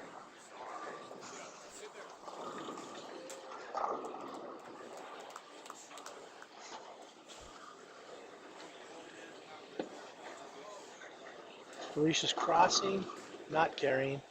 I just spoke with Sam Lang. He just was eliminated this last match, and he told me that the difficulty out there right now is the mid lane is reading so early that everyone is having trouble getting it through the mids. You get a little right, it hangs. You don't quite get it through the mids. It goes left, or it just burns up and you flat 10. So he said the struggle is real.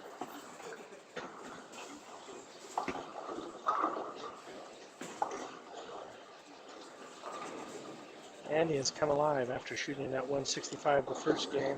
He's trailing Sean by only 14, and now he's lighting it up. He's got a 4-bagger going. Greg is struggling just a little bit against Kerry in this game. And they are fairly close, so he needs to get it going. Gio's got a 5-bagger. Is in full control of that match.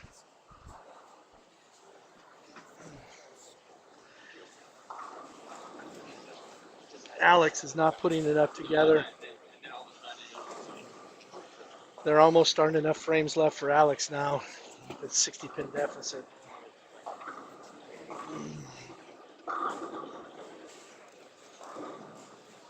And Dallas has got Josh in trouble.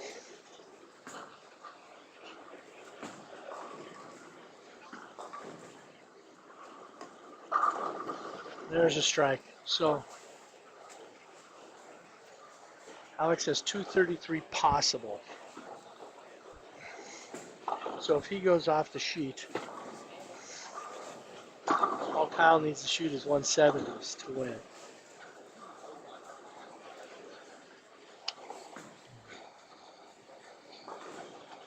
Sean is in a lot of trouble right now against Gio. He just opened the 5th. He's got 76 in the 5th. He's already trailing in this match, and Gio's got the front 5.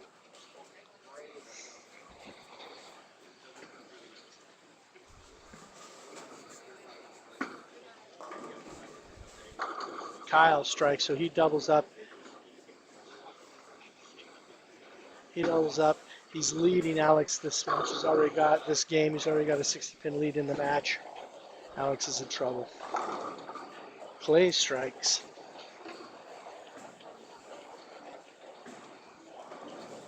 He needed that. Sean goes through the face. He's in a lot of trouble versus Gio right now.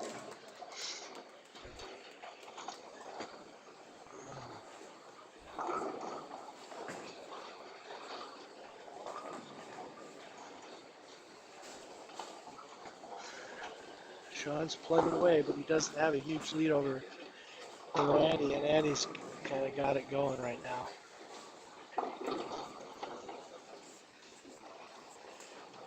Lizzie's starting to get it going again against Joelle.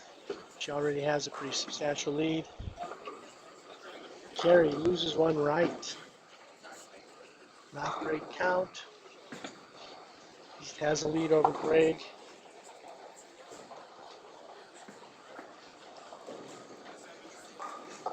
Lizzie through the face leaves a 3-6-10 on a double, but she does, like I said, have a substantial lead over Joelle right now.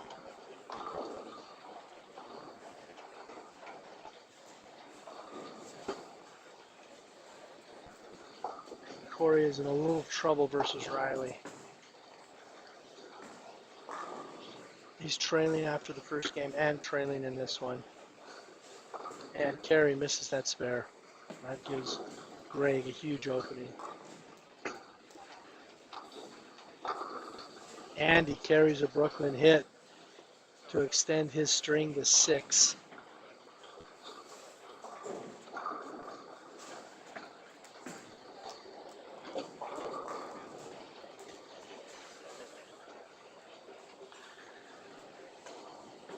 Let's see what Riley does here. are the strikes.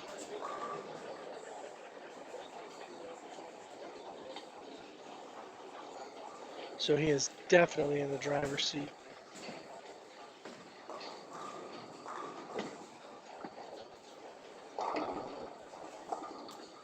Lizzie leads the split.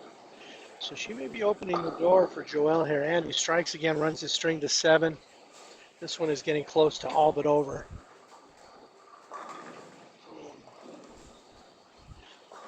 Greg did not take advantage of what Kerry left him. But he does convert the split.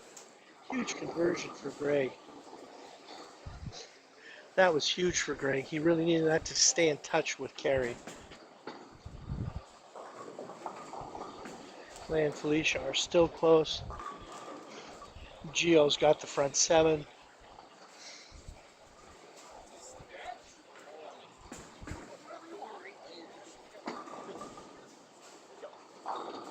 Kyle leaves a flat 10.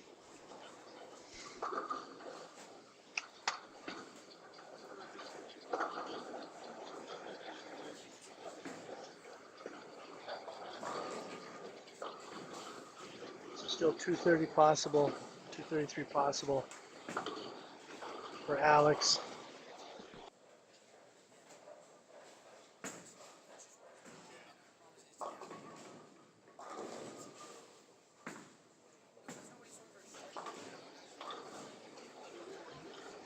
Okay, so Kyle's plugging away.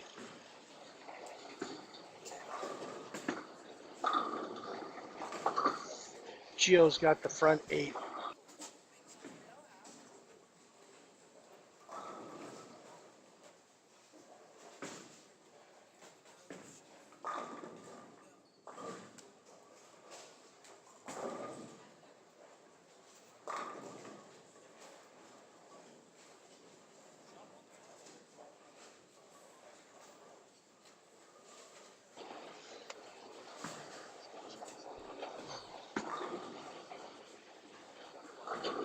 There we go. And Gio has the front 9. So that match is over. Gio is going to win that match and move on, so he stays alive.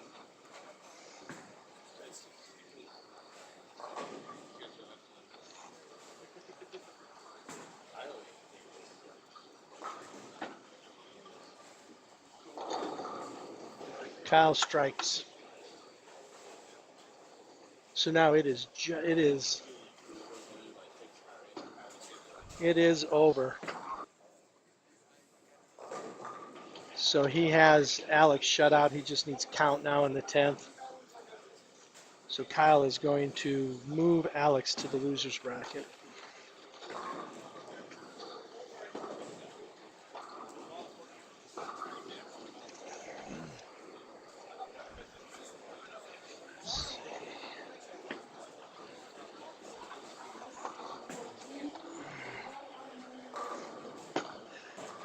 All right, so we have Gio with the front 9. So Gio is going to stay alive. Gio's got the front 9. So he will stay alive. And he spared the first frame. And he has the next 9. Next 10. So Andy is going to stay alive.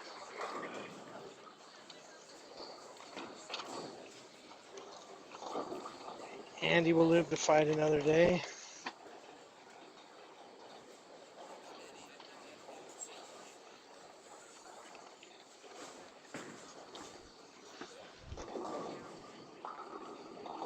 Kerry is light, leaves a 10 pin. He needs to convert this. Oh, ring 10 for Andy, but he is going to win that match.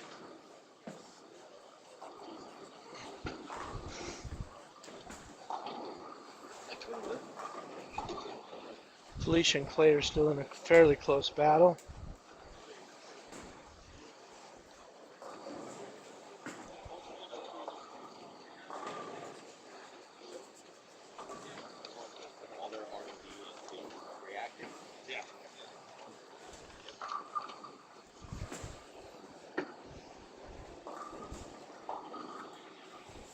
Alex closes with a 229, and that is going to defeat Josh.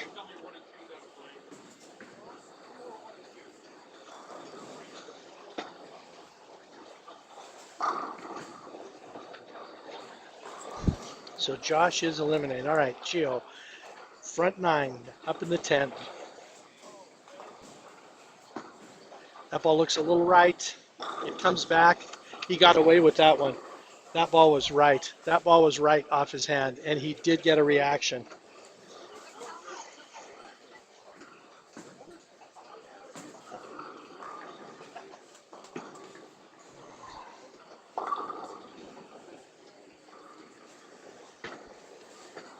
We have a match next door with Clay and Felicia.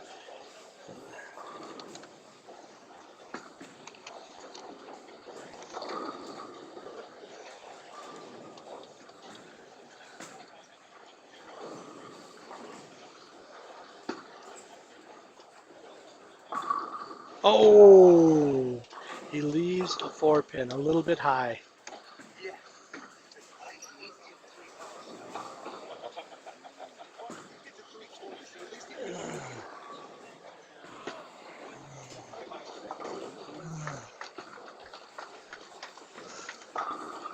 Great run by Gio. Now we have Felicia and Clay in a very tight match.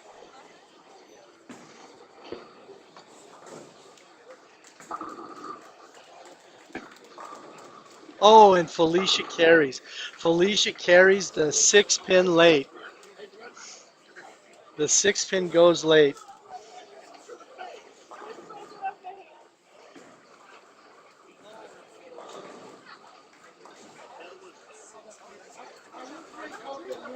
So they are dead even. Felicia does have a lead after 1 in that match. They are dead even in this one. Kerry and Greg. Kerry has the lead, and he does have the lead off of the first one.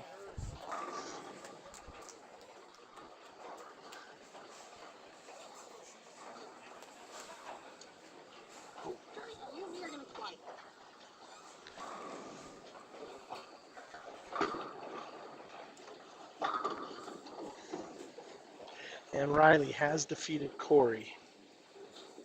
And he will move on. Corey is eliminated.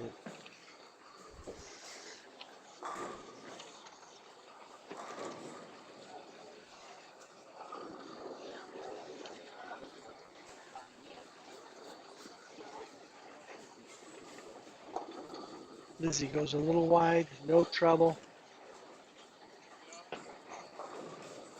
But she is in control of that match. Joelle now has too many pins to make up.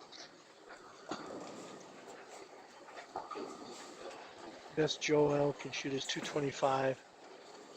Lizzie is already over what she needs there, so Lizzie's going to win that match.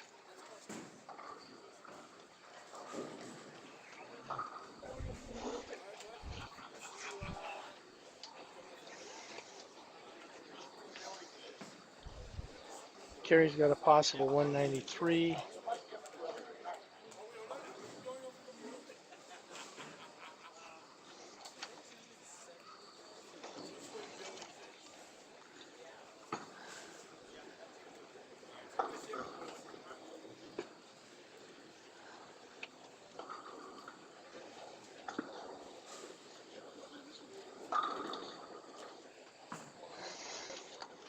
$193.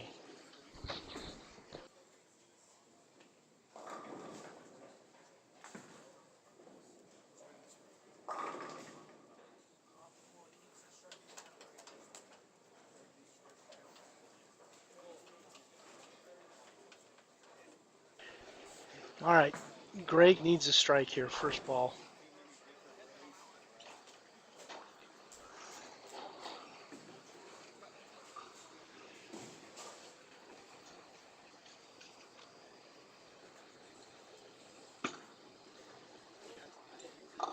It is light.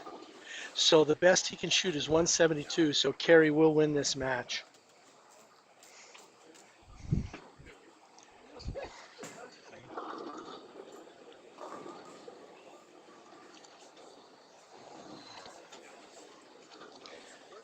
So Kerry moves on. Greg moves into the elimination bracket.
All right, so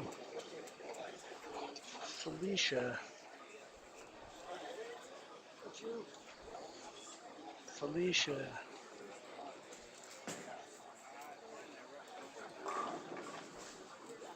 Felicia defeats Clay. She will move on to face Lizzie.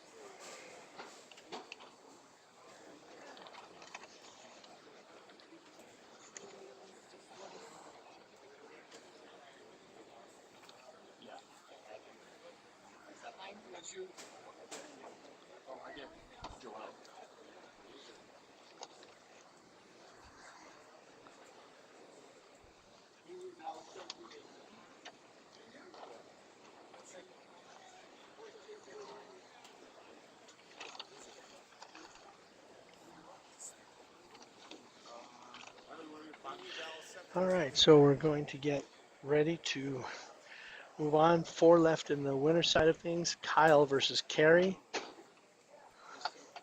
That will happen on 19 and 20.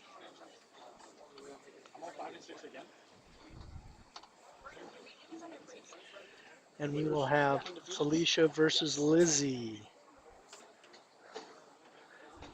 I'll be on 13 and 14. However, I believe the winners will sit out. So we just have the elimination bracket. So we have Dallas versus Clay on lane 17. Joel versus Riley on 5 and 6. We have Greg versus Andy on 11 and 12. And Alex versus Gio on 23. So that's what we have going. Thank you all for joining us today. Again, the sponsors of this tournament at Sleeping Giant Lanes in Helena are Capital Kirby Vacuum City, Rocky Mountain Insurance Group, Montana Fly Goods, Flying Giant Adventure Park, Lithia Dodge of Helena, Marsh McLennan, Pepsi, Harrington, Gusto, Wayne Miller, and Ariel Builders. Thanks also to Bernie Coons for running the Tournament Bowl. If you want to see the scores, see the bracketing, see where everything is, you can go to tournamentbowl.com, Miller Masters. And thanks to Tom Croskery for streaming this, 406 streaming, so you all get an opportunity to watch your friends and fellow bowlers. And thank you to all of you for joining. And please subscribe if you haven't. So in a few moments, we'll get started.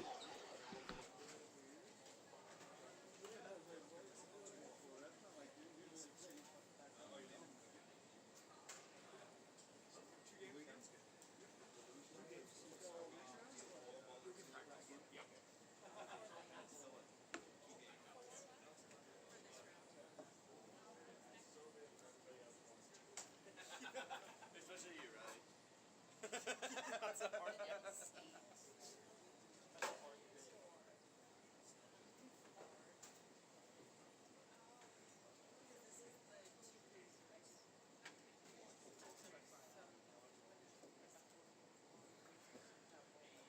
All right.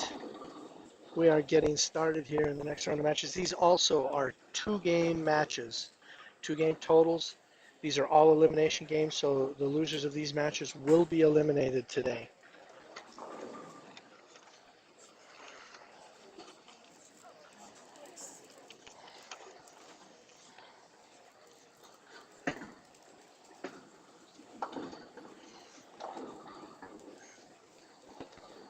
All right, we have Andy versus Greg. They're on lanes 11 and 12. Alex versus Gio. They've faced each other a number of times. Way down on 23. We got Clay versus Dallas on 17, and way down on 5, Joel versus Riley. And I'll give you some updates on all of that as we get into this just a little bit. These are two-game matches, so two-game total to see who moves on, who is eliminated.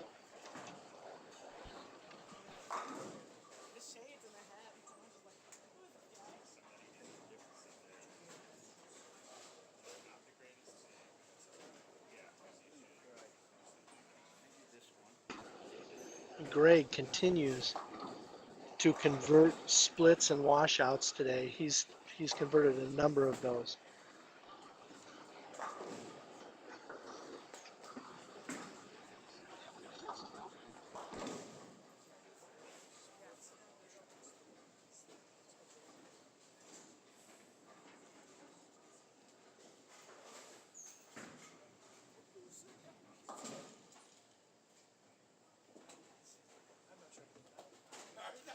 That's a problem.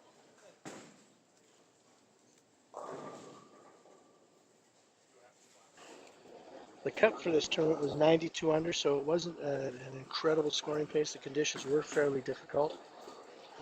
If you are just joining, condition for this tournament is 41-foot pattern, 27.5 mils, fire and ice oil. The ratio is just under 2 to 1, so pretty much a flat condition, and it has been difficult. As I said earlier, Corey Clayton and Gio told me yesterday it's like threading a needle, and Felicia said the left side wasn't that easy. So that gives you an idea of what it's like out there for these guys. Great bowlers.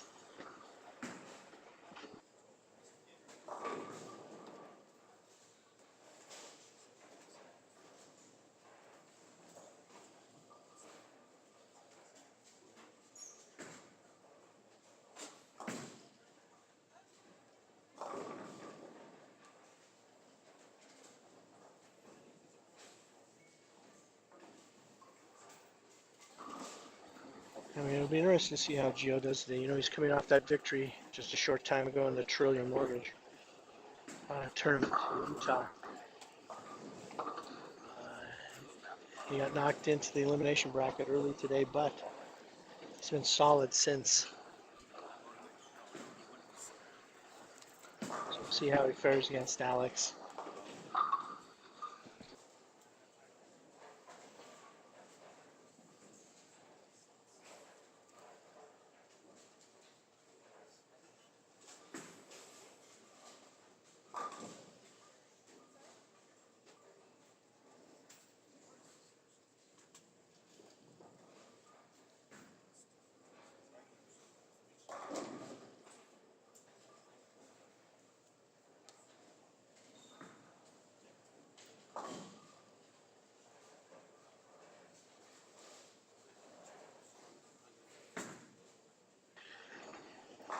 Clay's off to a little bit of a rough start against Dallas.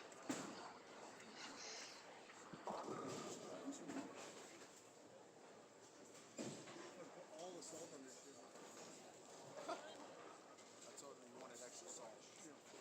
No, honey mustard, extra salt.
All right, we're about halfway through.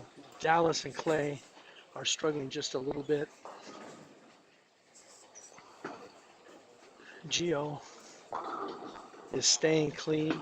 Uh, Alex has a miss in the third, so Gio has a little bit of a lead in this first game of this match. Again, these are elimination matches. The loser is out. Winners stay alive.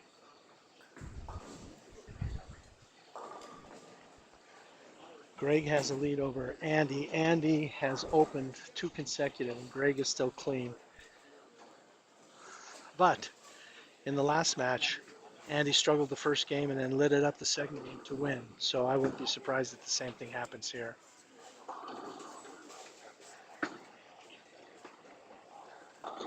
Greg a little light, but he does carry, so he's got a double.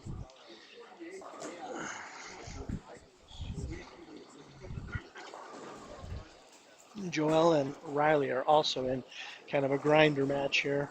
No one really throwing strikes.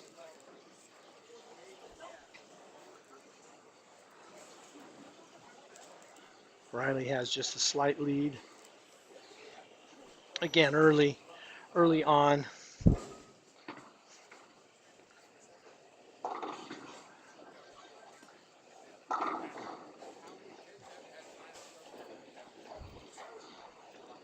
Greg just went a little bit high, left 4-7, but he still does have a lead in the match.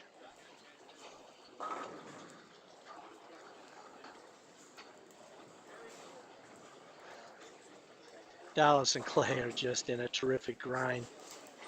Dallas has 56 in the fourth, and Clay in the fifth, and for the fourth, and Clay has 54 in the fifth. So pretty tough.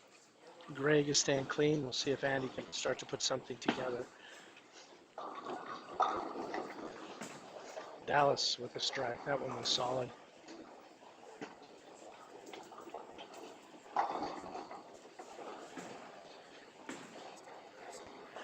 Alex had a double to close things back up with Gio. So now they're pretty even.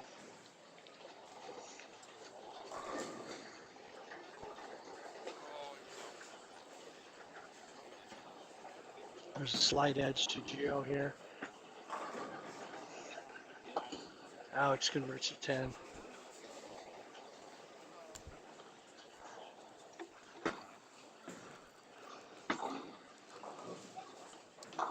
And Dallas throws a double to take early control in that match over Clay.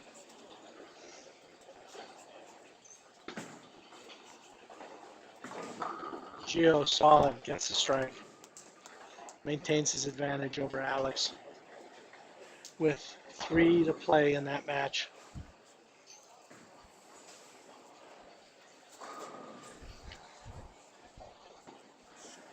Let's see if Clay can strike. He does. He strikes. He needed that after the double Dallas threw.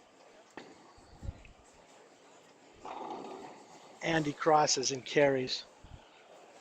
Needed that.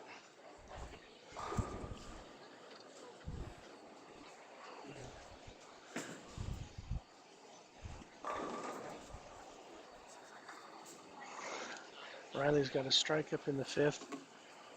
He has a slight lead over Joel. And he strikes again. He doubles up, so he increases his lead by a little bit.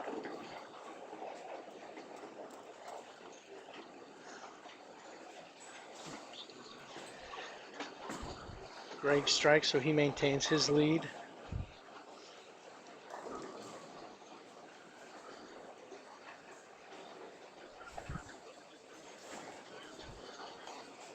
Let's see if Greg can double here.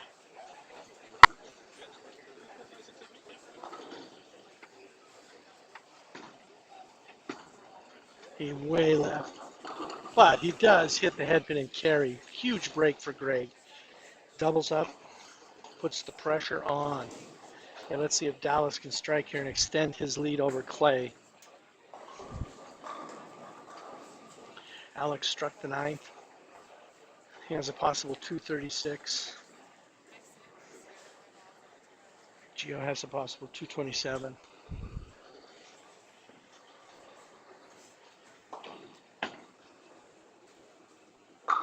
Dallas strikes again, so he's really putting some heat on Clay right now. Alex strikes. So the pressure's on Gio now. This is a must strike for Gio to stay close.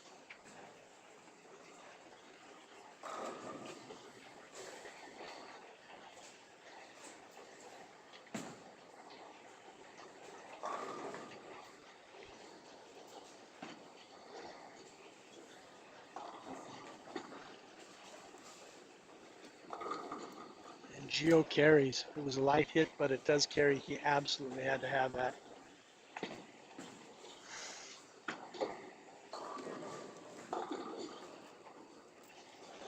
Dallas threw the face on that one, but he still has a substantial lead over Clay right now.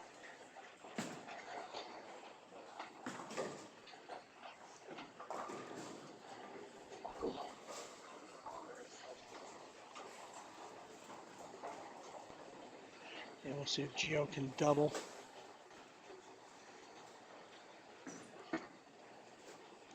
Really needs this. Oh, it goes through the face. So 207 is the best that Gio can shoot this game, so he will trail after this game.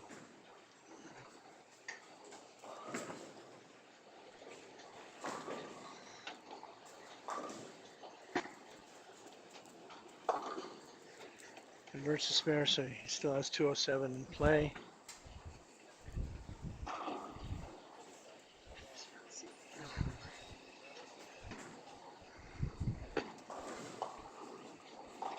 And he converts to spare, but he is in a little trouble versus Greg this first game. Again, these are 2 games, total pin.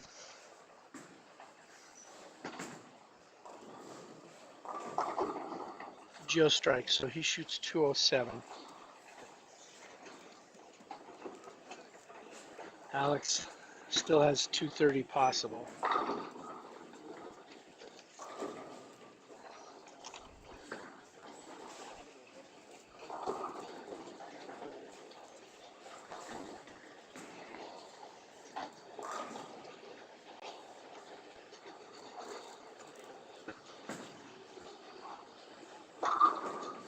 Alex strikes.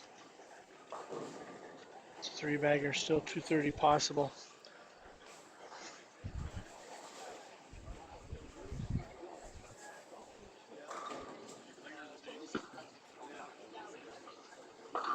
Play goes high, but kicks the 4 out.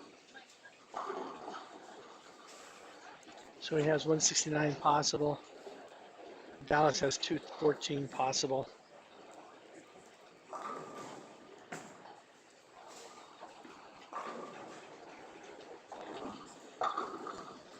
Alex gets the second one in the 10th, so he'll be in the 230s.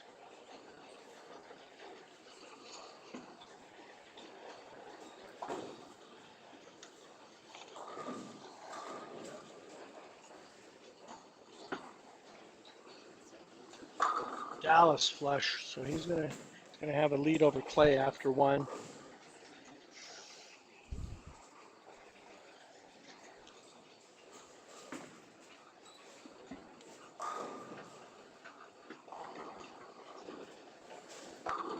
Alex leaves a flat 10 the last ball, so he shoots 235. So he's got a 28 pin lead over Gio with 1 to go.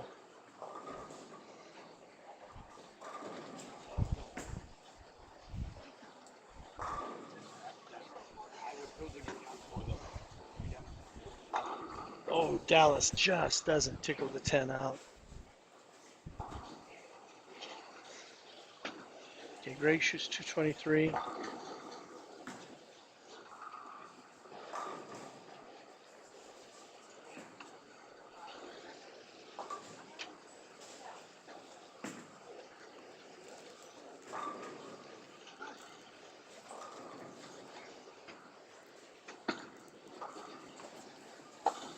And he's got 171 possible. So he's going to have a 50 pin deficit.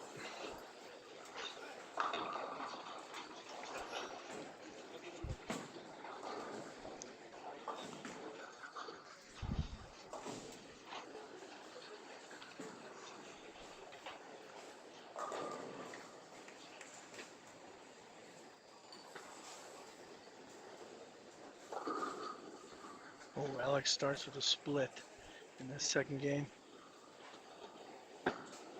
Dallas strikes. So Dallas shoots 194.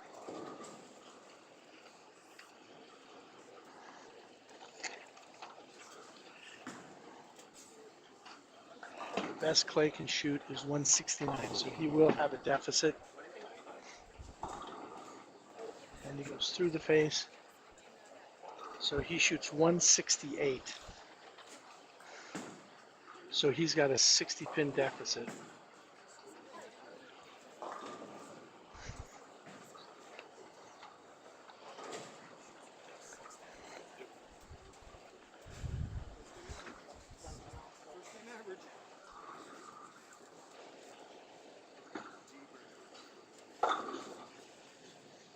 And Riley has 201 possible.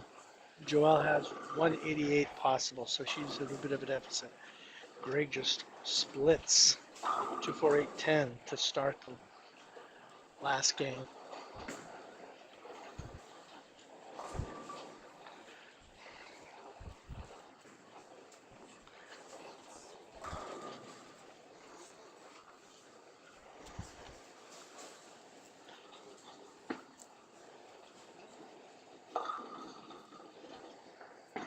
And Clay does not strike the second on the 10, so 150s is the best he can shoot. So he'll have a 40 pin deficit. Joe comes in light and does not strike.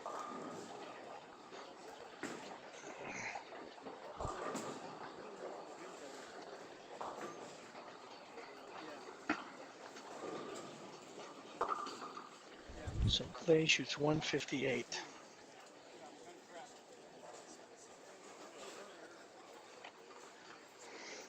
So the only match that has not completed the first game is Riley and Joelle.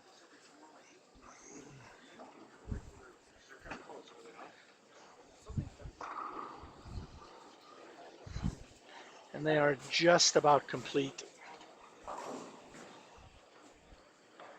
Riley's gone to get another ball to finish the 10th frame.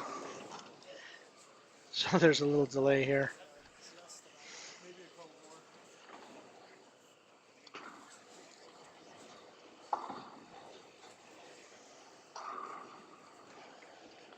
Going to try an RSTX2.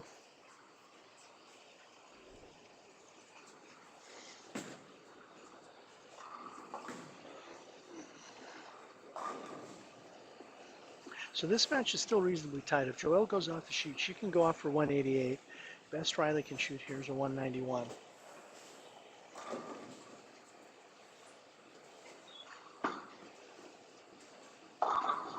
Goes Brooklyn, leaves a 10, shoots 190. So Joelle can shoot a $188 here if she goes off the sheet.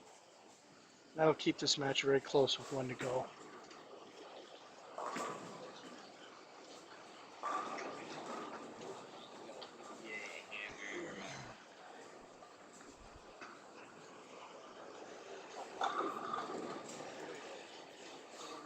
Okay, let's see what she can do.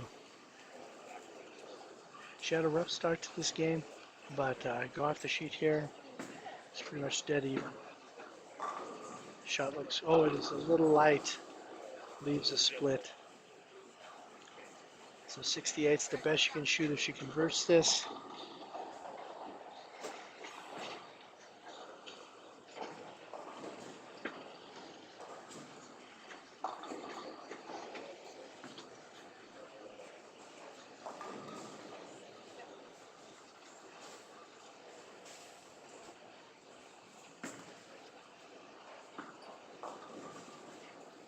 Close, but does not convert. So she shoots a 156 to Riley's 190, so she'll have a bit of a deficit going into this last game. So with one to play in each of these matches, Riley is leading Joelle by 34. Dallas is leading Clay by 26. Greg is leading Andy by 55. And Alex is leading Gio by 28. So that's where everything stands with this, with one game to play here in these elimination matches.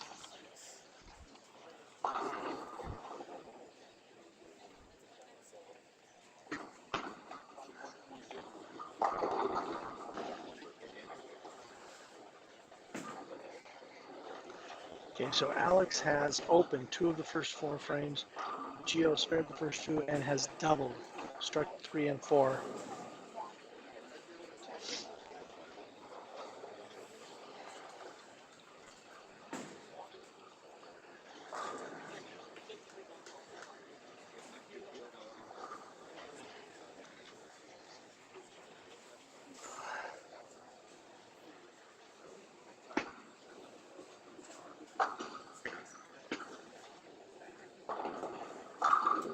And he throws a 3-bagger.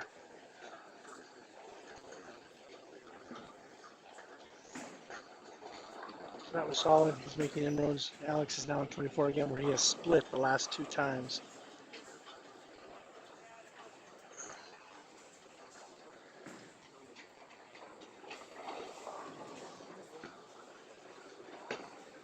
That goes a little high, but does carry.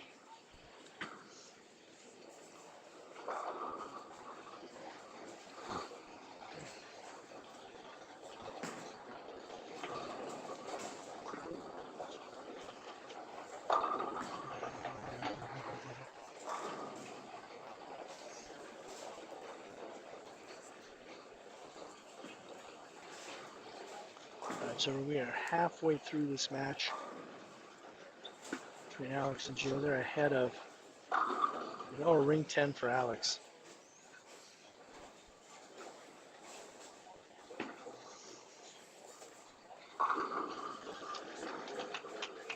So if Gio can strike again here, if he can strike the 6th, he will have made up the deficit from that first game, and it'll be pretty even. Alex converts the 10 pin.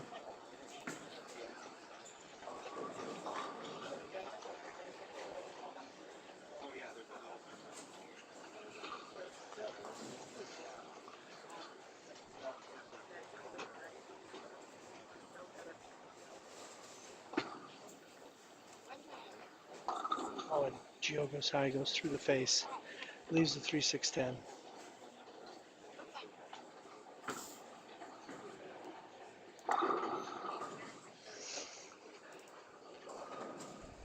So if he spares this, he'll have a slight lead in the overall. Oh! He gets fortunate, slaps the 10 out, 6 off the wall. He absolutely needed that. That gives him a slight lead in the overall. Gives him a 2-pin lead in the overall.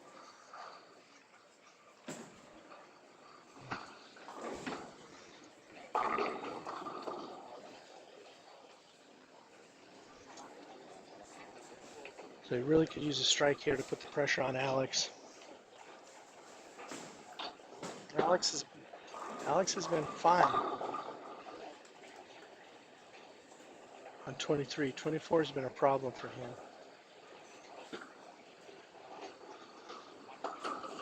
Ooh, through the face, he got lucky to lead just the 4-7.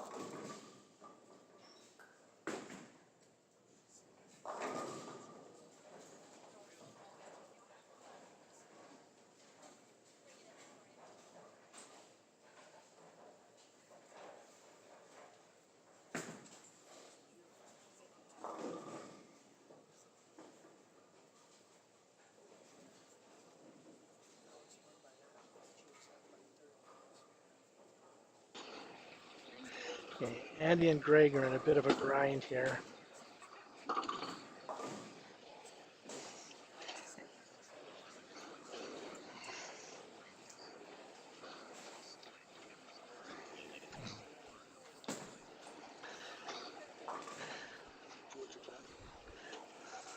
Let's see what Greg can do here. He's got a big lead. He just needs to match what Andy's doing, and Andy's not doing a whole lot. So that's a tough match that's going on right there.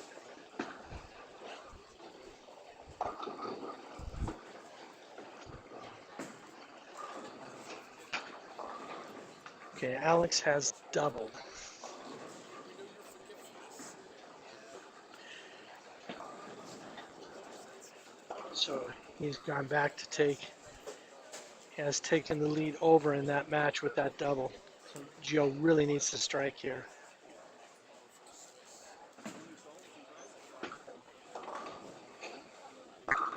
And he does.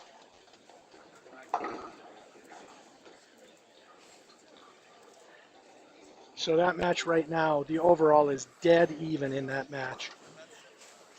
If they both strike out, they tie overall.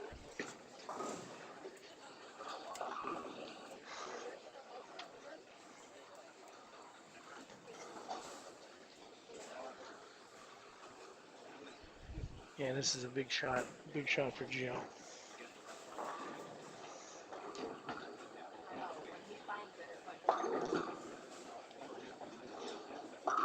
Oh, it's high and he leaves it 4-pin.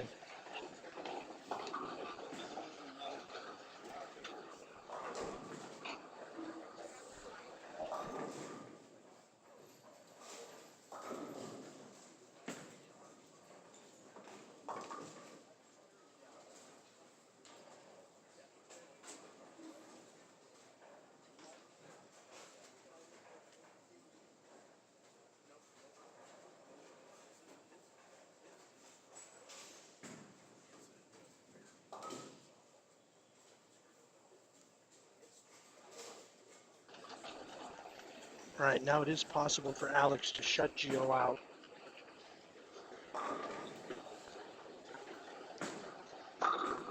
And he strikes.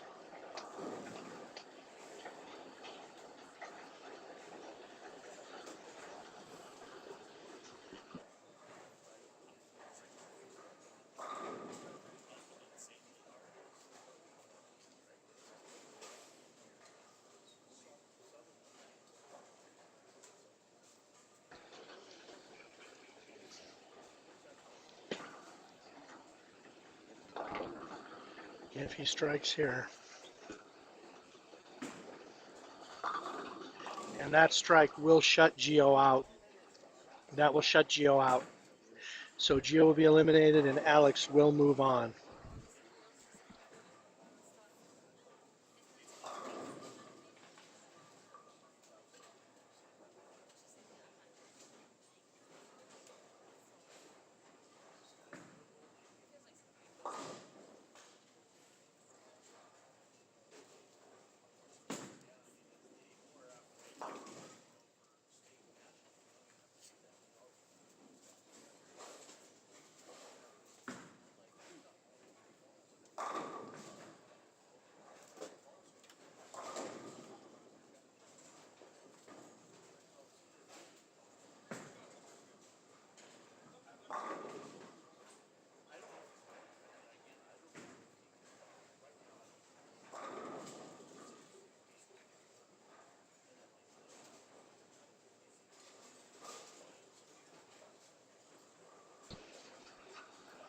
So Gio is eliminated. Alex will move on.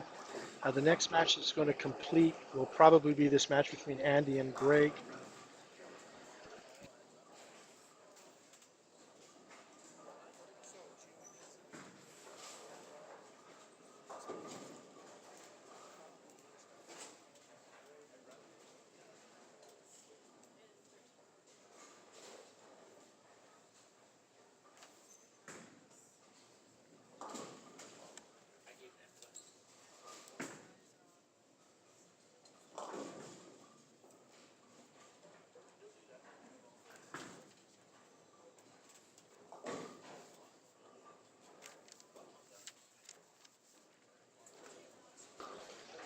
All right, Clay is trying to make a run back at Dallas here. He's got a three-bagger going. Dallas does have a strike up and a substantial lead.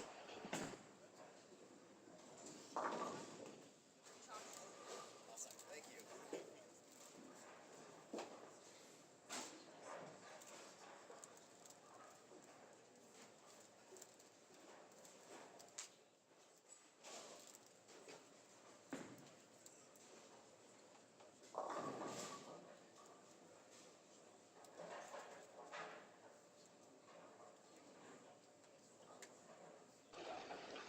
And Andy just washed out in the ninth.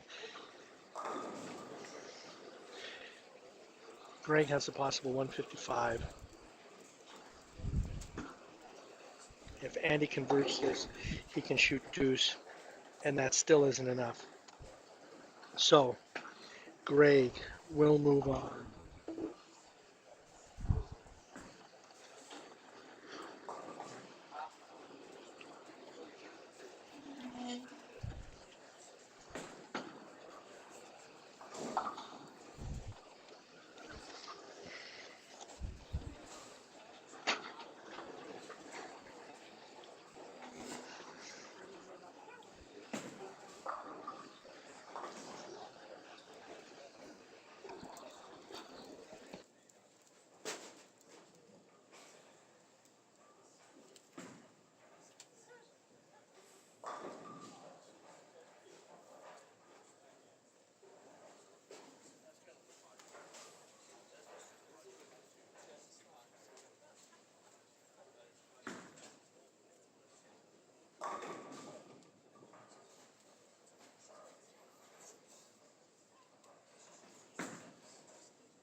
And Dallas has a 36 pin lead in the overall. Best he can shoot here is 215.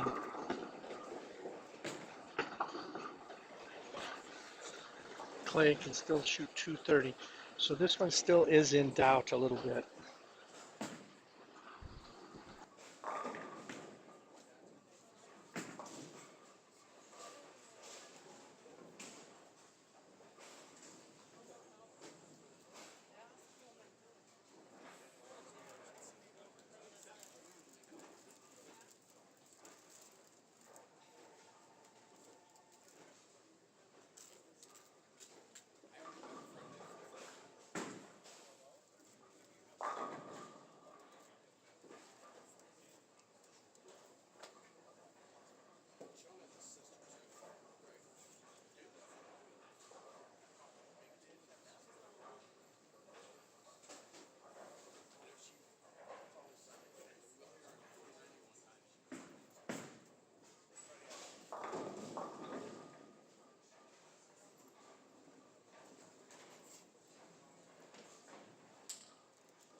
Right, and Dallas is going to defeat Clay. Clay will be eliminated, and Dallas will move on.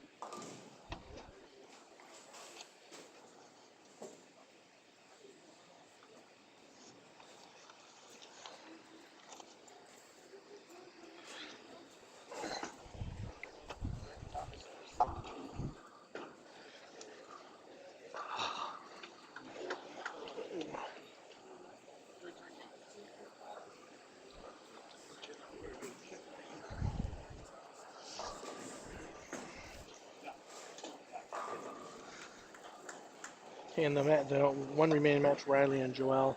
Riley is in control of that match right now, and it looks like he will probably move on.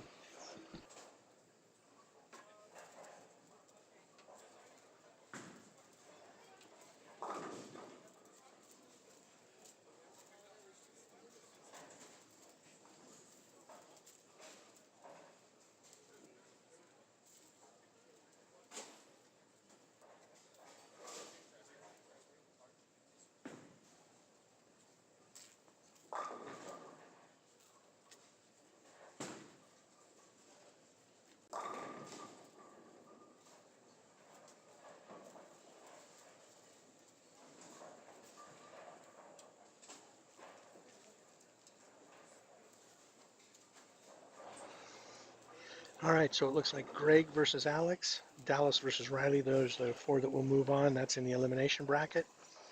And then in the winner's bracket, we will have Lizzie versus Felicia and Carrie versus Kyle. So that's what we have left.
right. While we're wrapping these up and getting ready for the next matches, again, I'll thank everyone for tuning in and watching.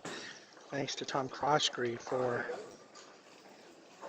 taking this 406 streaming and allowing everyone to get a chance to see what's happening. I'd like to thank the Sleeping Giant Lanes for putting this tournament on, running a great tournament. Everything's been nice and smooth today. Also, I'd like to thank the sponsors of this tournament. Capital Kirby Vacuum City, Rocky Mountain Insurance Group, Montana Fly Goods, Flying Giant Adventure Park, Lithia Dodge of Helena, Marsh McLennan, Pepsi, Harrington Gusto, Wayne Miller, and Aero Builders.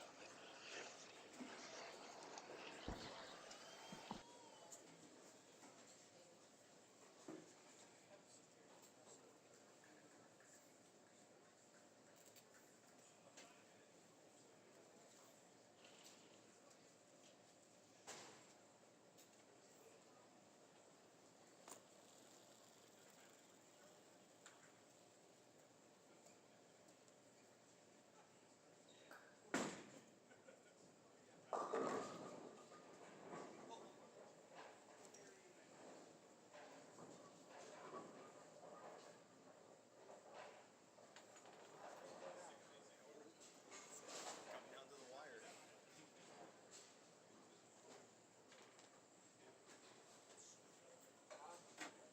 At this point, you're going to see a lot of disappointing faces and one sigh of relief. Danielle's getting it set up.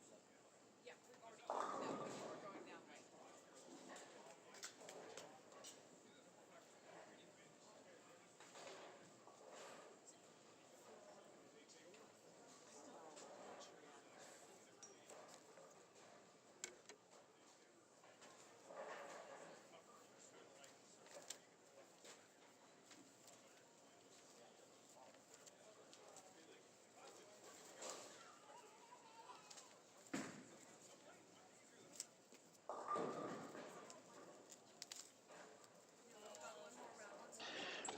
Okay, we will have on the winner's side of things Lizzie versus Felicia on lane 13. Kyle versus Carrie on 19. Those are the winner's side of things. Dallas versus Riley on 23. And Alex versus Greg on 17. These are still 2-game total pinfall matches to determine the winner and loser.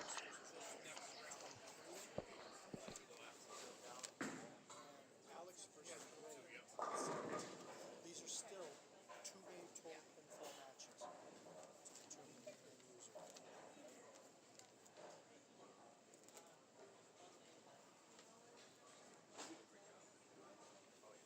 winner and loser.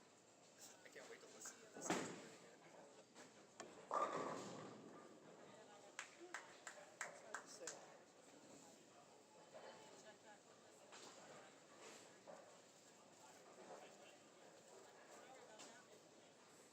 I don't really criticize anyone today. It's so hard out there. No, it is tough. But I like the commentary because sometimes you're kind of like looking at it and you're just, if you're just watching them, you don't really get the perspective. But if you have someone that's telling you, it's like, hey, what's going on? You're kind of like, oh, I'm going to stay in watch. These guys really are good.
I don't want to throw anymore. I'm done. Yeah.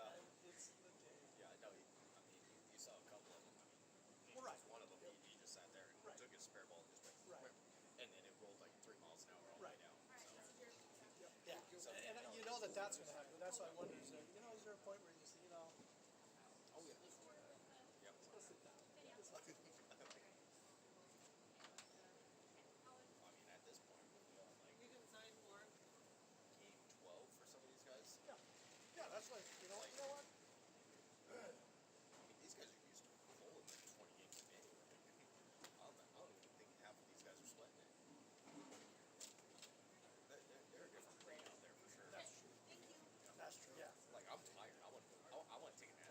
Like, Well, yeah, I look at the times I've done that 20-day marathon and when oh my gosh, that one.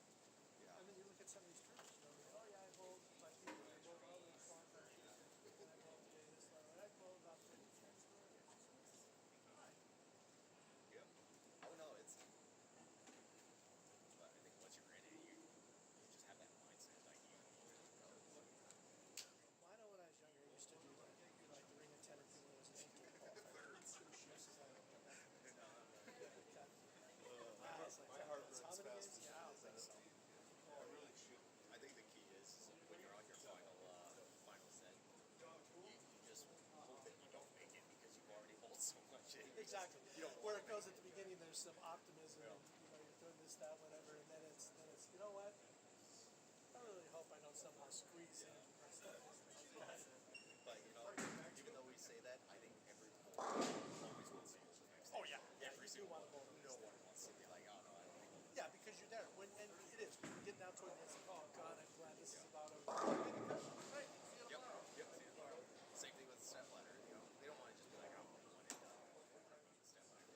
They want to get as much as they can. So once if you still have ball in hand, there's still a chance. Oh, yeah.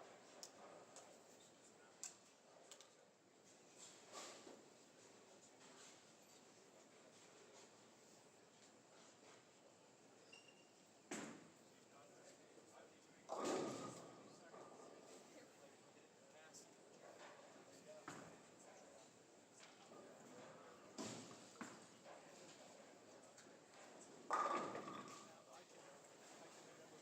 can remember when I was trying to get good at bowling. You go out there with Hodge and you throw a shot out of shot after shot for 4 hours.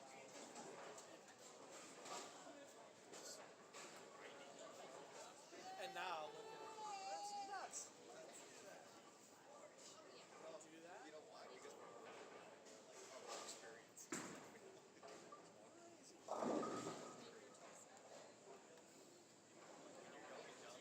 You'll stay at a bowling alley all day. Oh, I know. Oh, no, I'm just looking at people that actually watch it. Your hands falling off. Yeah.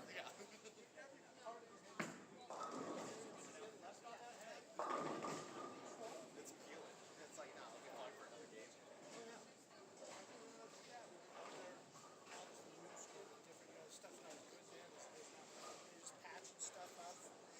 You're super gluing your skin back together. You tell me you're in it.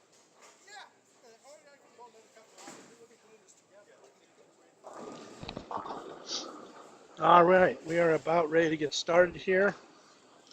We have on lane 13, Lizzie versus Felicia. We have on lane 19, Kyle versus Carrie. Those are the winners. Again, these are 2-game total pin. You have to lose twice to be out, so they can afford to lose and still be in play. We've got Dallas versus Riley on 23. That is an elimination match.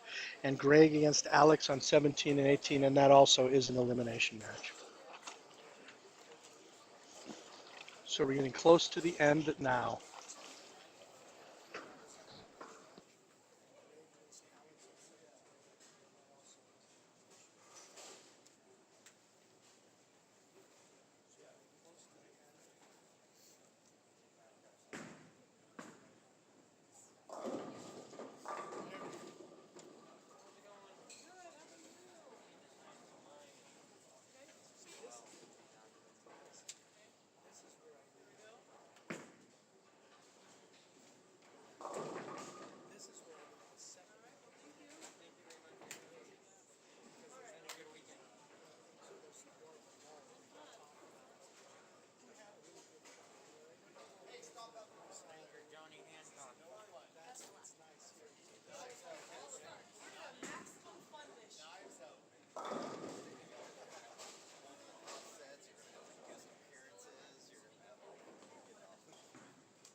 All right, so we have the last matches going.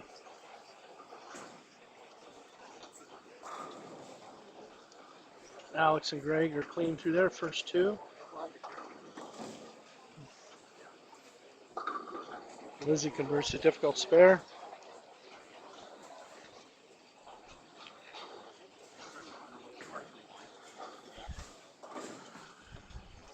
Kyle's still having a good day.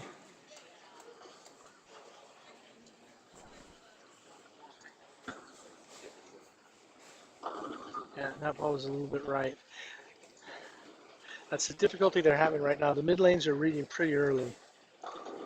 So trying to get the ball through the mid lane at the right point and getting it to finish, getting it to carry is the difficulty. Throw the ball where you want it. It reads early in the mids and goes through the face. You make a little bit of move, try and get it through the mids, and it doesn't recover. Kyle misses a spare, so he opens the third. Kerry opened the second, so that match is still pretty even. This is a winner's bracket match, so the loser of this match is still alive.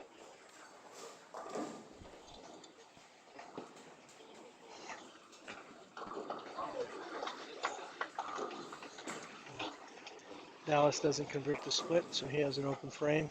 He has two open frames in the first three.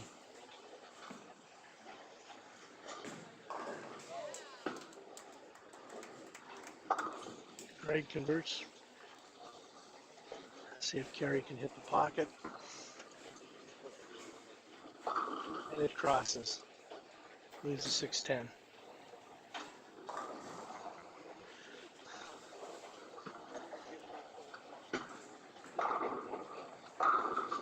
Riley carries. He's been locked in the gutter now for probably 3.5, 4 games.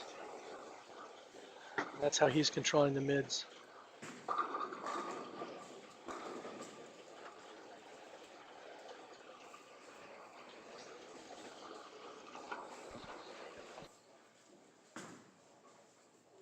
Kerry just converted.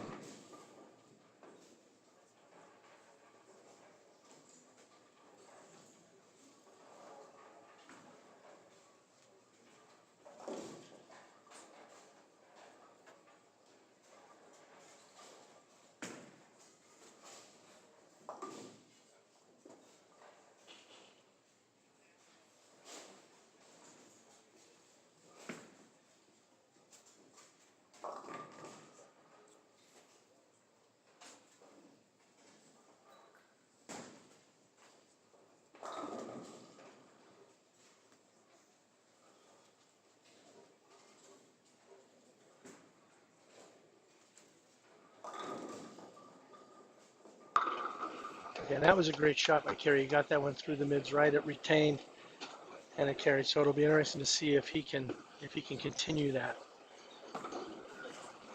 Alex splits as Greg has remained clean. Dallas gets away with a light one, almost carries. Riley is in control of that match.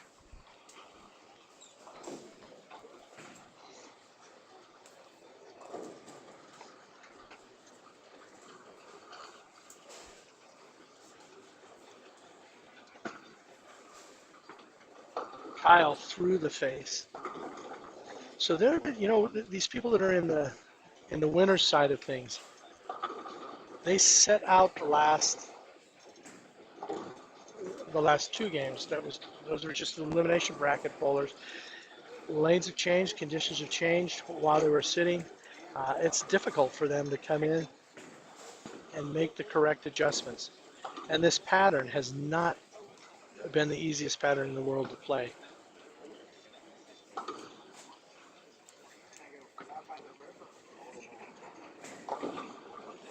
All right, we'll see if Dallas can strike.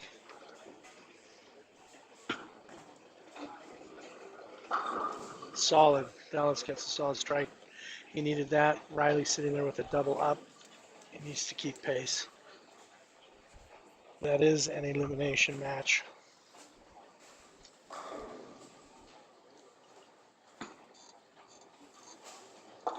And Kyle again, ball reads early.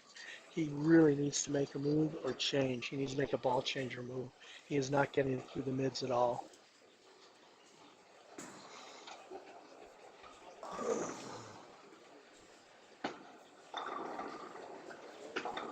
Gray gets away with a high hit, trips to 4-7.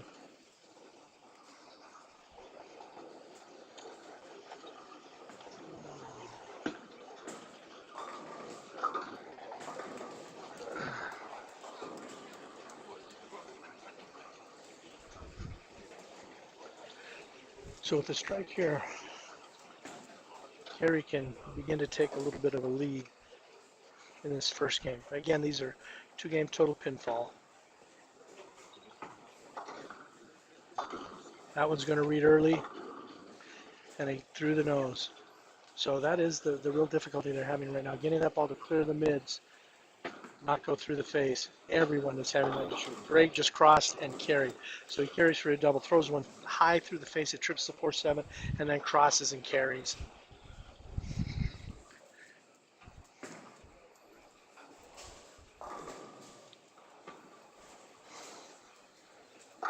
Felicia doesn't make it back. She's got a slight lead in this match.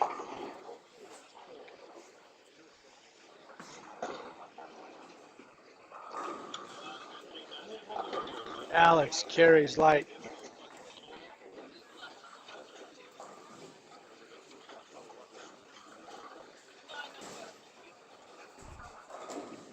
So double here, and Alex can keep pace. Oh, and Felicia just converts that.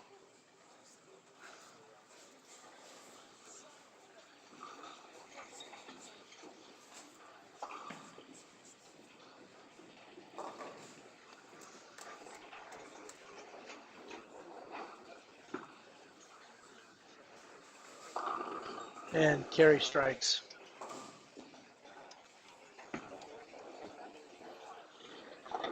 Alex carries another light one. So he doubles up, keeps pressure on Greg.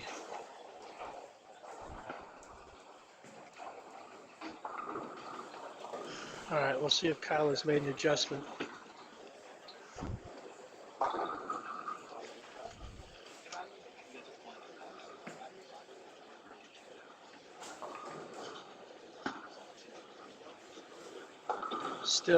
Still having the same issue.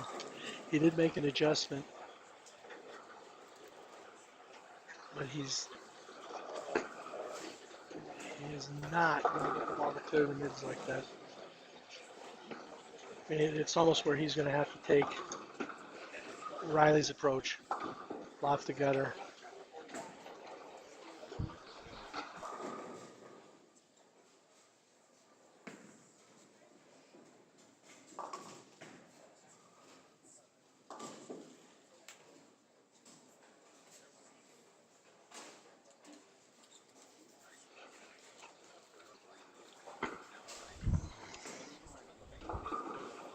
Okay, Greg's through the face.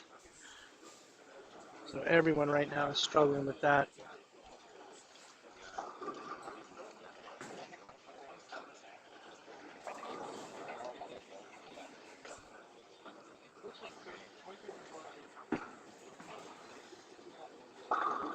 And Dallas carries it. Left the 9 stand and tripped it out. So he keeps pace with Riley. There, Kyle finally got one to clear the mids. Came in light, and it did carry. But that's the difficulty. You miss it by just a little bit, and you're going to wash out or leave a 210, 2-8, 10.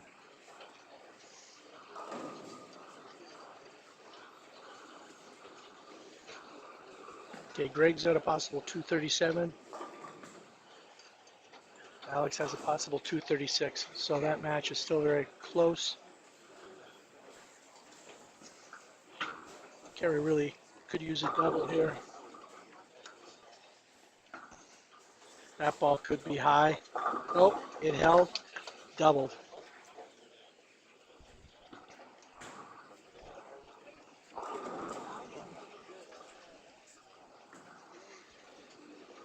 Alex leaves a 2-8. So Greg is still in control of that game.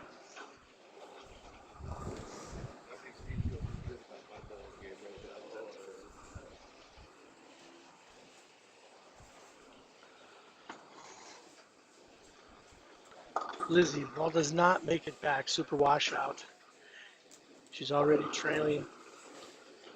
She's already trailing by about 20. That's going to put her down by 30 plus pins late in this first game.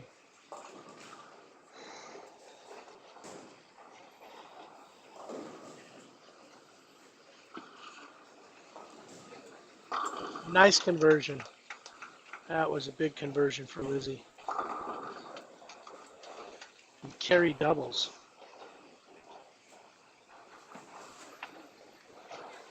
So that gives him a three-bagger. He's put the pressure on Kyle. Alex through the nose with a split.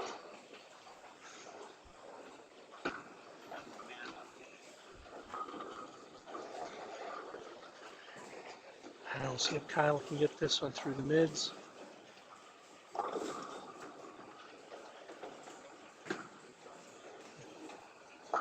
And he does. So the last two shots were good. He got it to clear on the last two. So he's made the right adjustments now. We'll see if he can keep the heat on carry.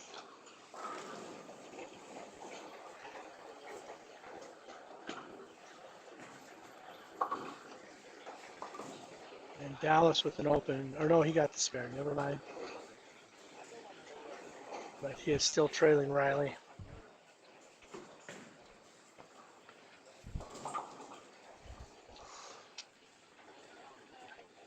Okay. Really go a long ways to help out Kyle. There it is. So three-bagging for Kyle, putting the pressure back on carry.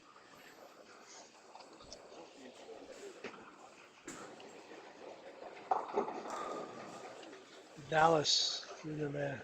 Through the head. Greg solid in the ninth.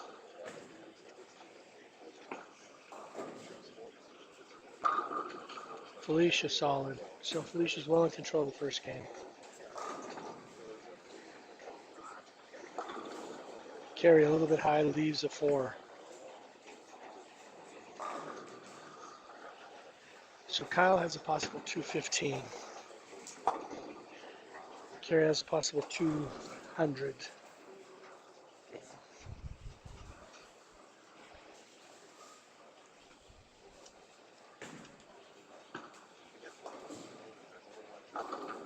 Oh, Greg leaves a 5-7.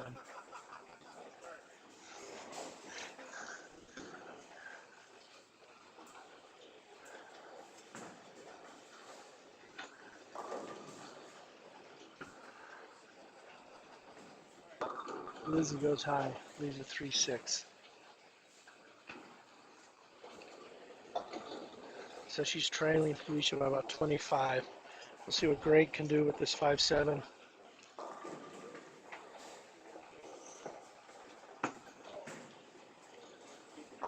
And he does not convert. He's converted a lot of splits, a lot of washouts today. I wouldn't have been surprised had he picked that up. Carey just missed a single pin. He's got a possible 188. So he really does need to go off the sheet to put any kind of pressure on this first game on Kyle.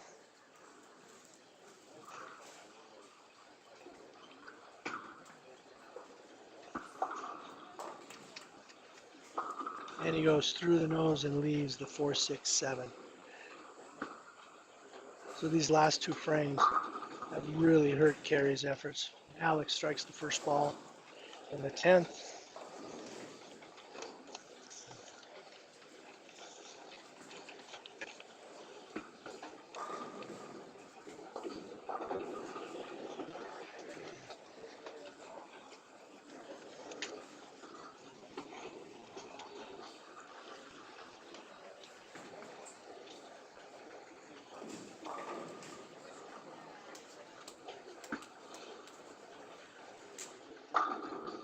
Alex strikes the second.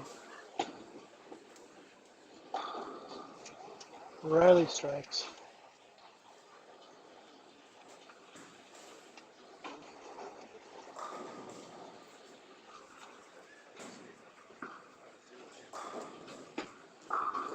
Felicia strikes. Kyle does not.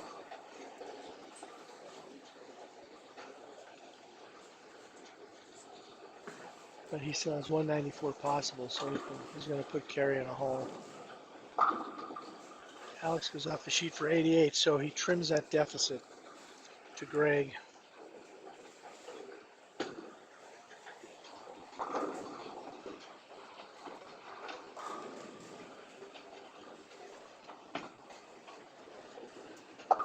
And Kyle converts, so possible 94 for Kyle.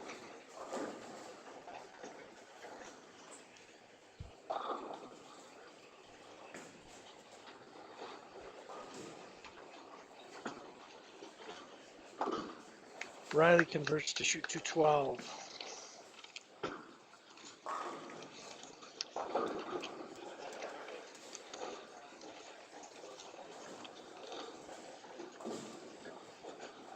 Okay, best Dallas can shoot is 171.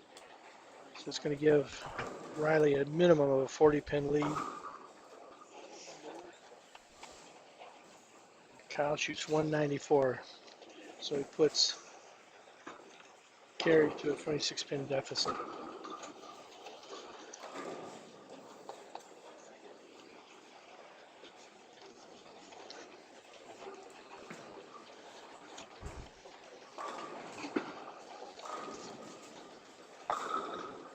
Dallas strikes. It's pretty big for him. Keep the deficit to a minimum.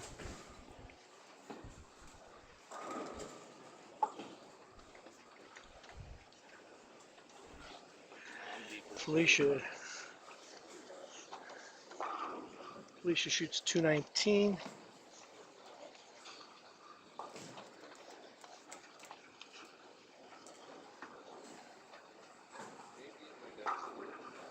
Lizzie can go off the sheet for 196. She really needs all of them.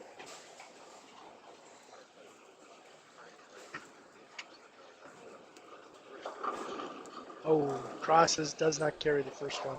Leaves a 10 pin.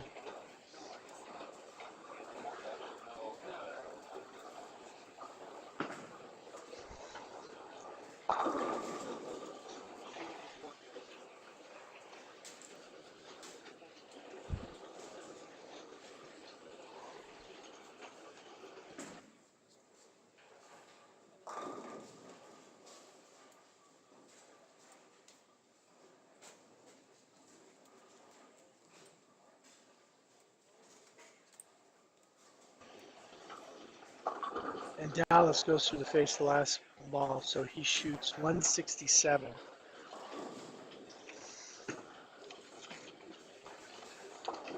So he's got almost a 50-pin deficit to Riley. So he's in a little trouble.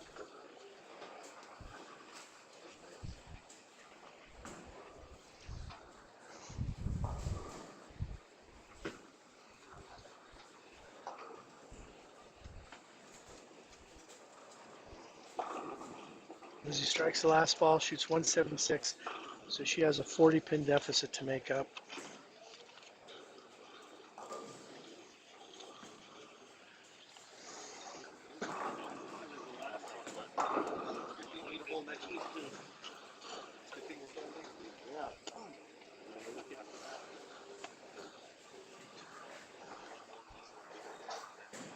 All right, so here we are. These is the last of the two-game totals.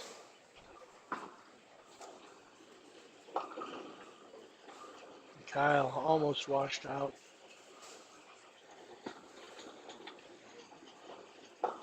Alex through the face, big four.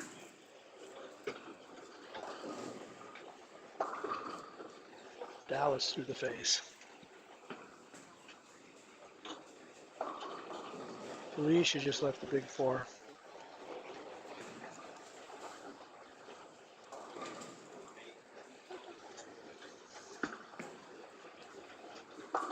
And Kyle does not convert.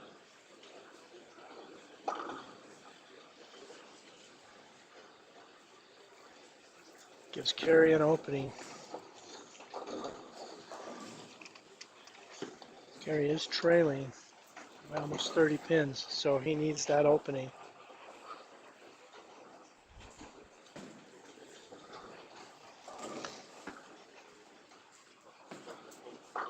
Oh, he crosses and carries.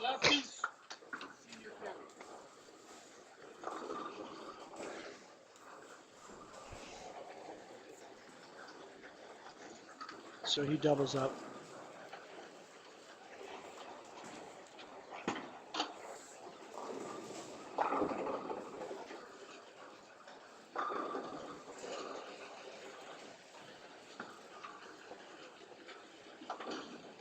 Alex converts a single pin.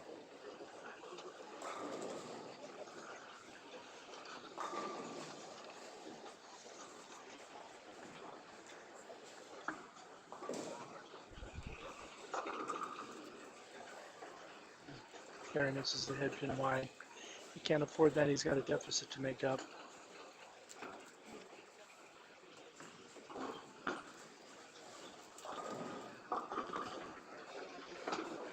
Big four for Greg.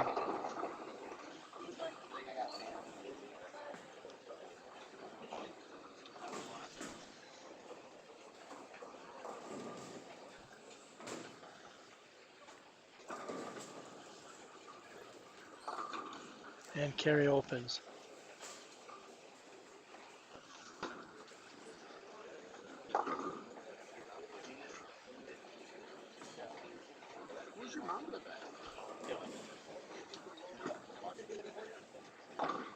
Riley converts the spare.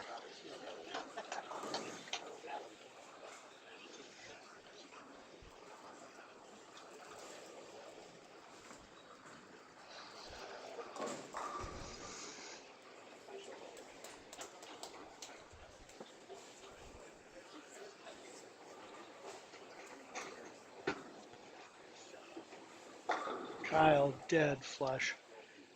This is going to make life hard for Carey trying to come back.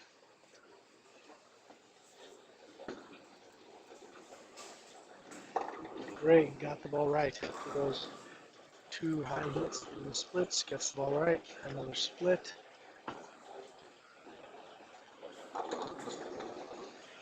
The conditions right now are just so difficult. Trying to get the ball through the mid lane at the right point. And that's where Greg is right now, kind of trapped.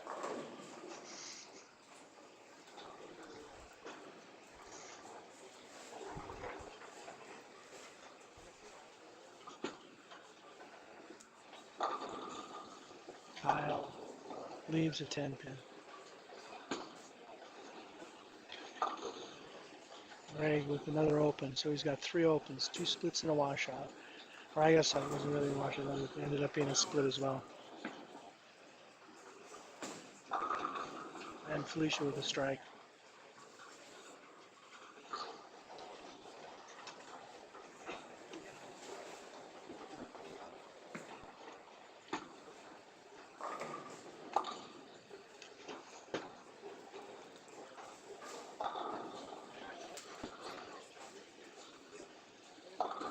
Alex through the face.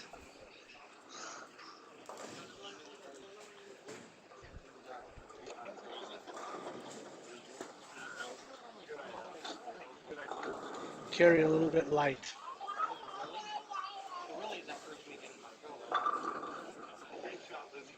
Nine from Lizzie.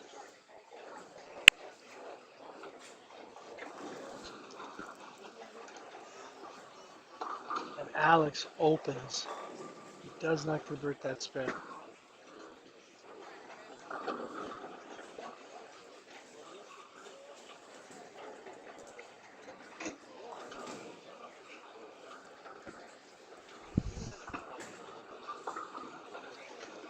And Lizzie misses the 10 pin.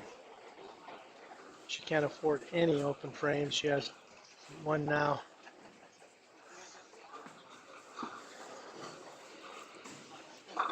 Alex carries.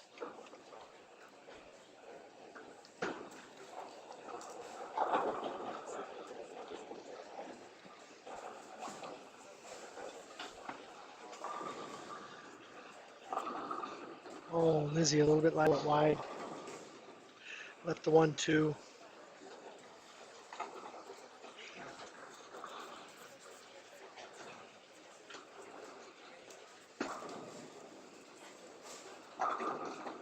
Greg, light hit, leaves the 7 pin. Riley, another strike.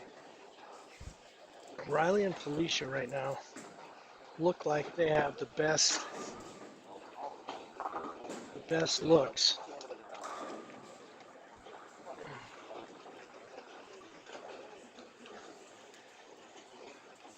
Dallas, however, is making a run at Riley, even though he is at a significant deficit.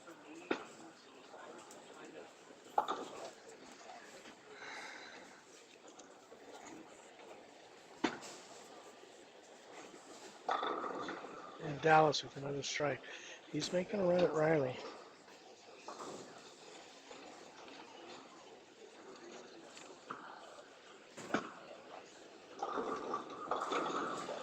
Kyle through the nose again. And Kerry has a slight lead, but he needs more than that.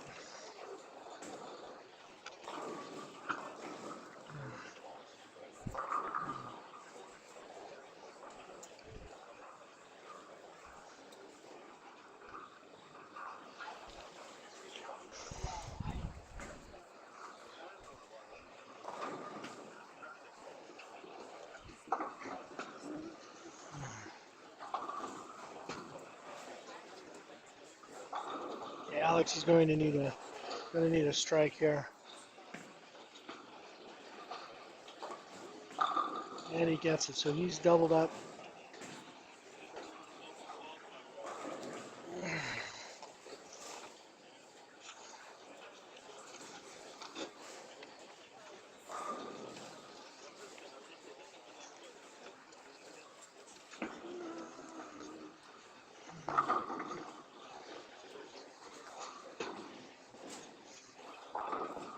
Riley with a huge loft. Kyle strikes.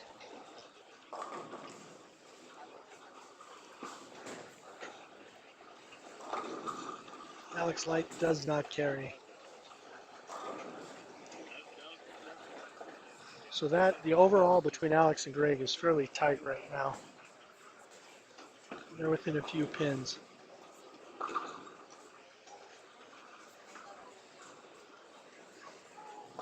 Felicia's lead over Lizzie is pretty substantial halfway through this match.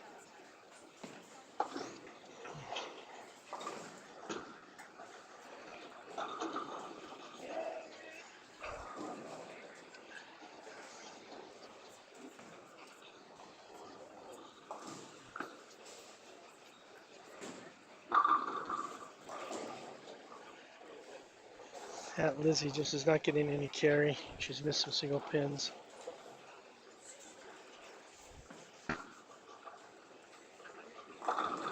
Greg a little high, leaves a 4 pin.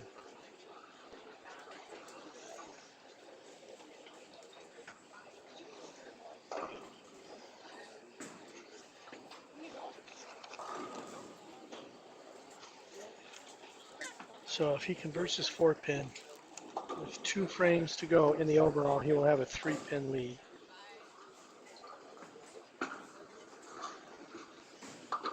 So Greg leads Alex by 3 in the overall with 2 frames to go.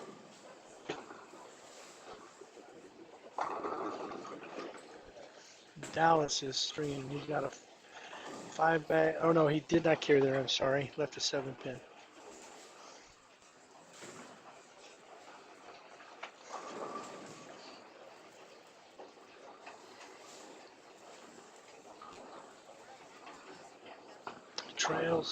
Trails Riley by 45 after 1.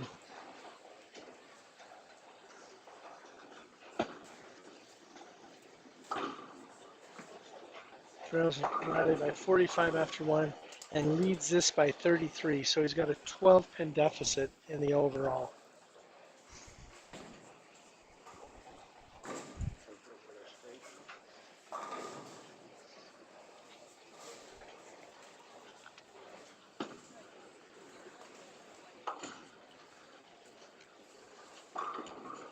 Greg spares in the 9th.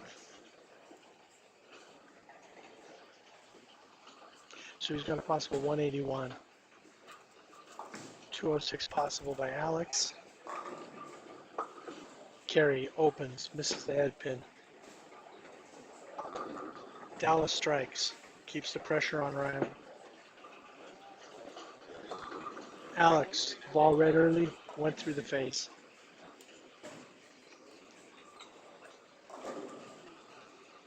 So if he converts this, he'll have a 5-pin deficit in the overall going into the 10.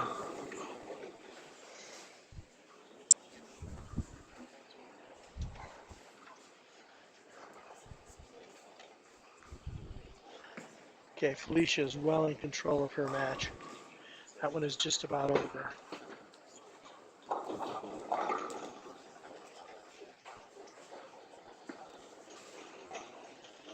Alex converts the spare.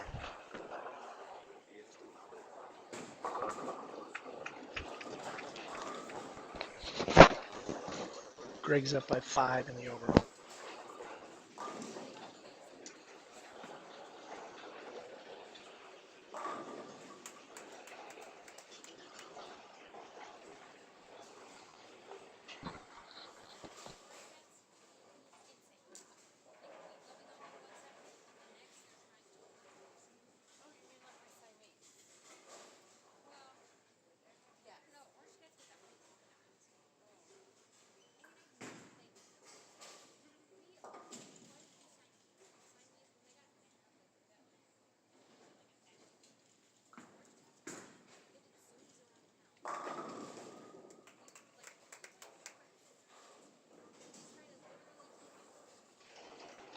Alex just leaves a solid 9, and that really hurts him. So the best he can shoot is 182.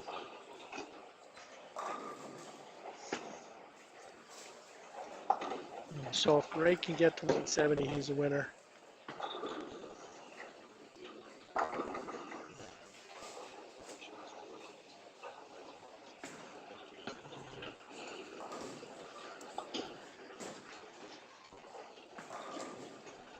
Alex converts, so he can shoot a 182.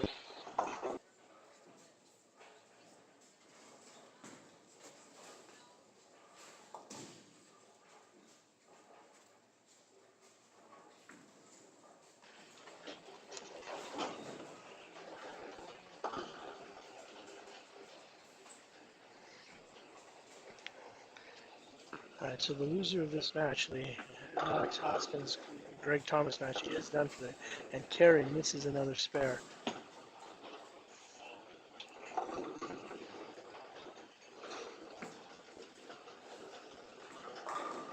So Alex shoots 181.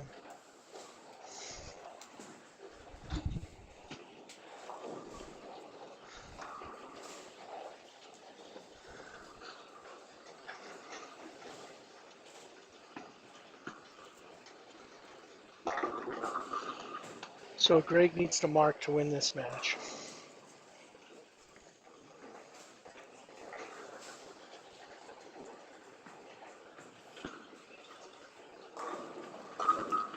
And there's the strike. So that is your winner. Greg is the winner, and we'll move on with a Brooklyn.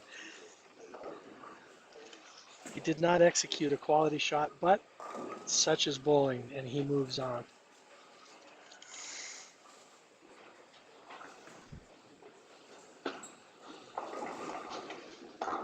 Oh, and he crosses again. carries a second one on the wrong side.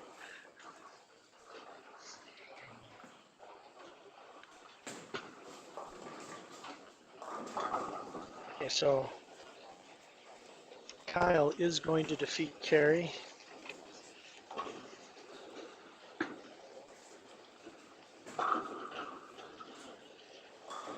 So that will move Carey to the elimination bracket.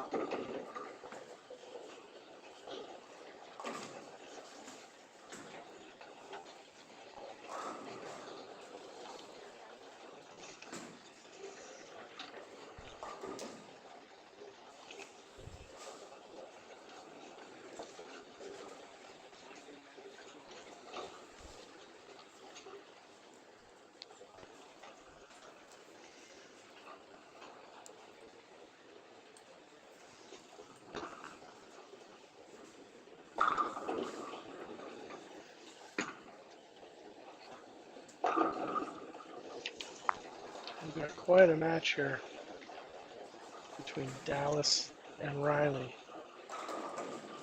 Dallas is down coming into this by 45. But right now, he is going to come back and win the overall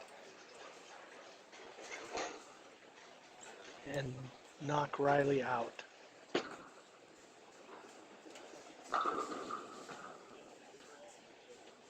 So he comes back to shoot 269 and defeat Riley.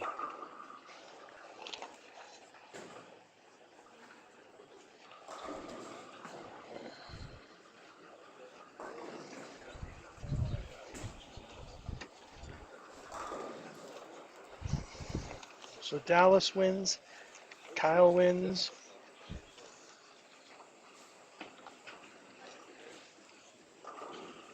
Felicia wins,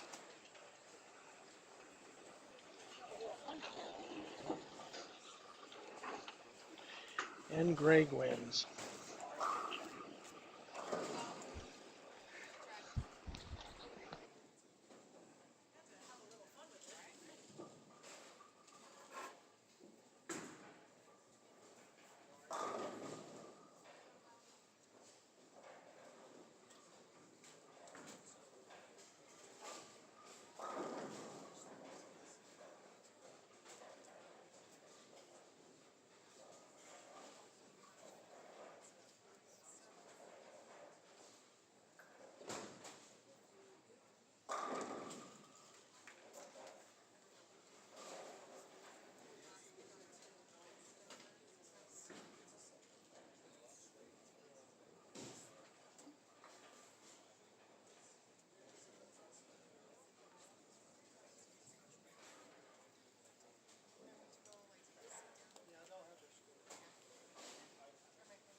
All right, we are getting close to it now. We have the winners sitting out one more time. So Felicia and Kyle will take a break.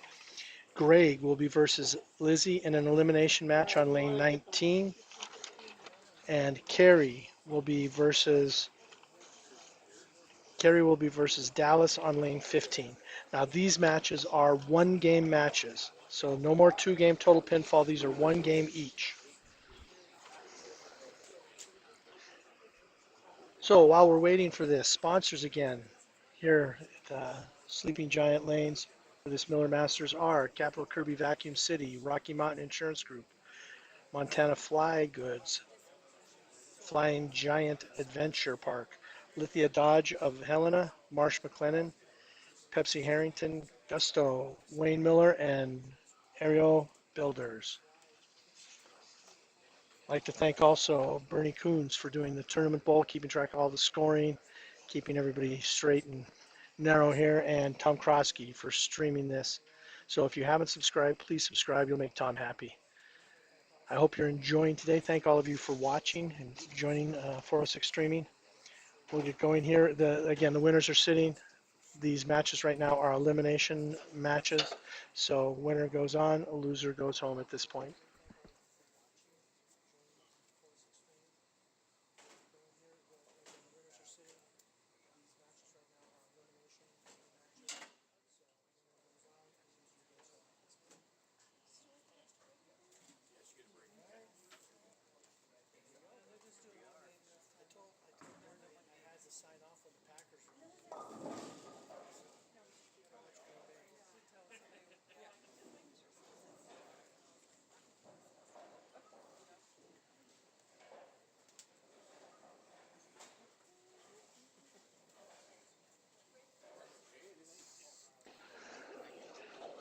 All right, so Lizzie starts with a washout, does not convert it.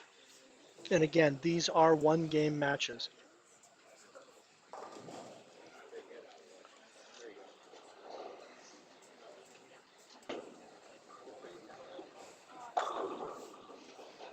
And Greg strikes to start. Off to a good start.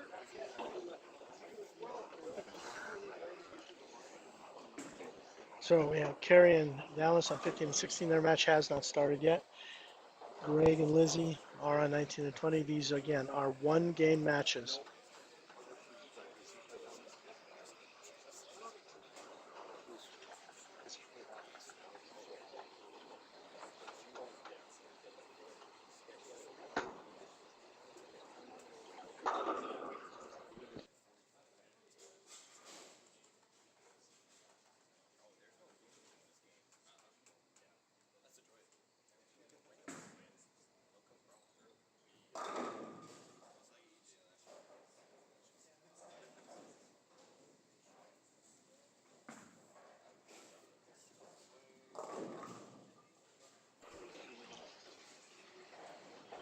All right, so Greg starts with a double. Nice start to this one-game match.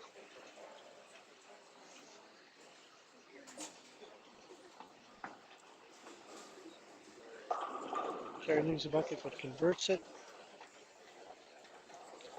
Lizzie leaves a 4-pin.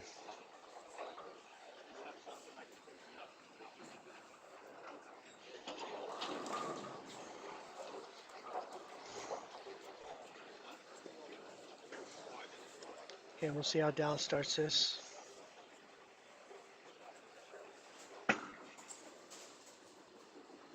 And it is solid. He got a good look on 23 and 24 in that last match versus Riley, and it seems to have continued. Lizzie converts the spare.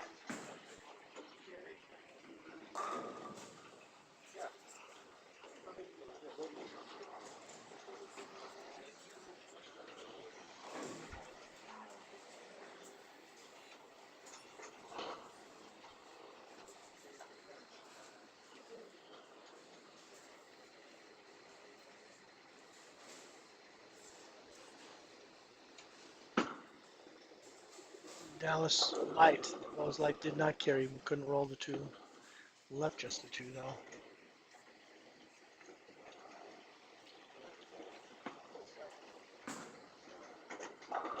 Oh, Lizzie almost leaves a 7-10. Leaves just the 10.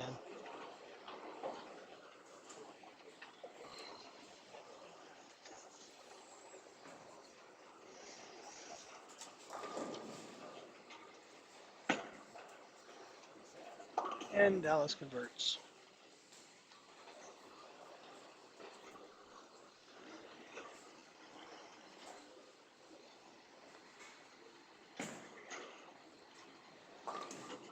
Lizzie can convert this 10-pin, and she does. No problem. So we'll see if Greg can get up, strike again, put Lizzie in a hole to start this game.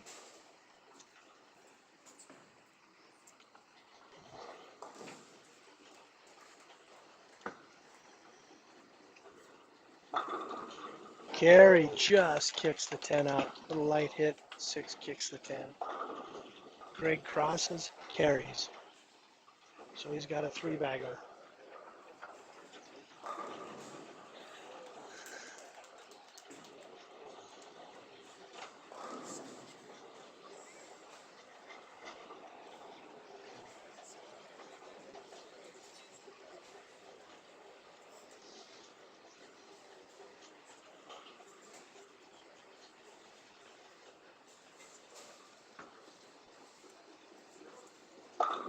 Carey solid. So he throws a double. Greg solid. So he's got a four-bagger to start his match with Lizzie. Puts Lizzie in a bit of a hole. Lizzie's going to have to get striking now.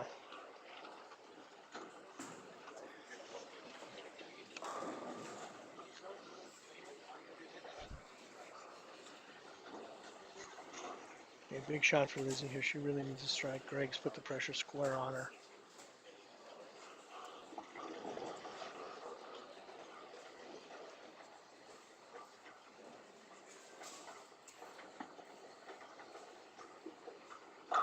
And she strikes. Clutch shot. She needed that.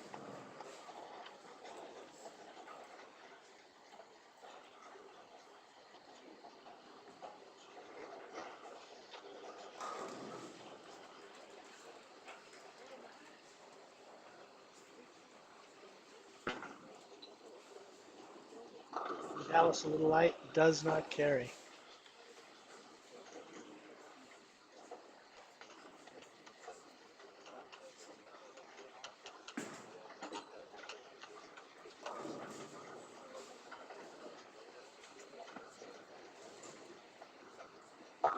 Oh, Lizzie just a little high, leaves a four pin.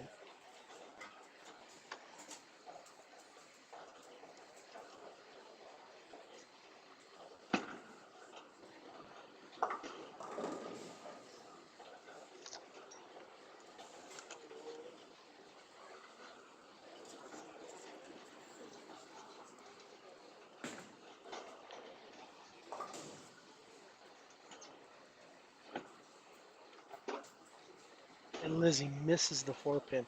So she is in a huge hole right now. That miss really hurts her. Greg's got the four bagger. If he strikes again here, she is really in a lot of trouble.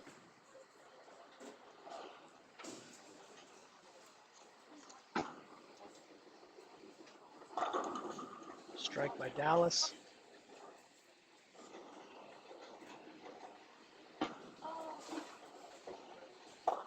Greg goes through the nose, moves a 3, 6, 7, 10, a 3, 6, 9, 10.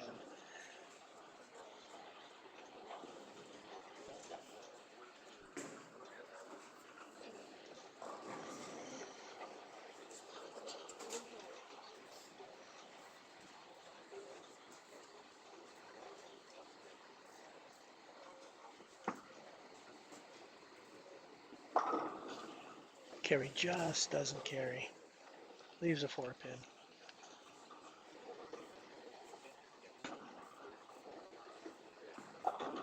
Greg does not convert the spare, so that gives Lizzie a little bit of hope.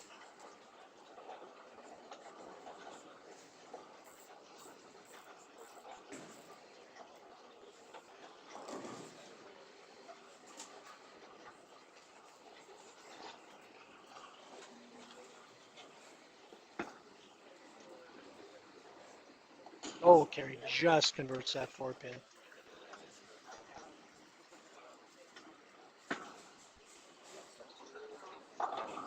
And Greg strikes.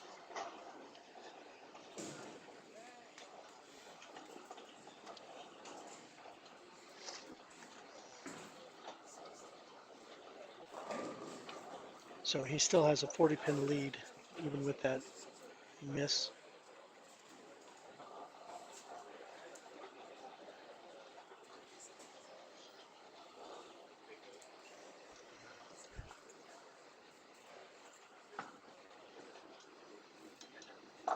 Carry a little light and carries. Lizzie strikes.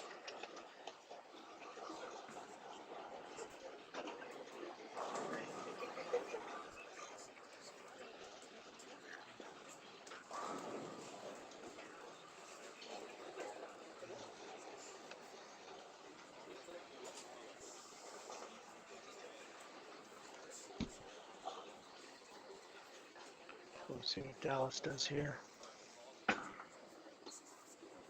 That ball through the face. So he still trails Carey by 10.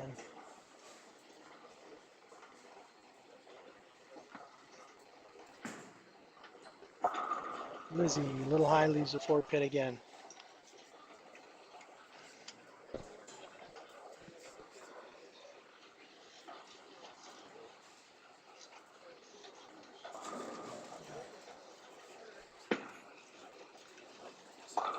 Dallas converts to spare. Carey maintains a 10-pin lead.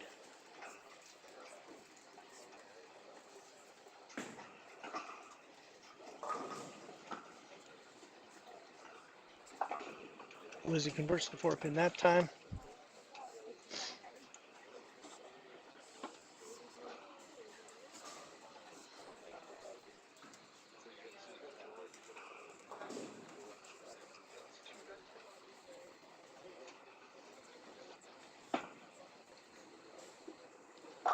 Oh, Greg, flat 10.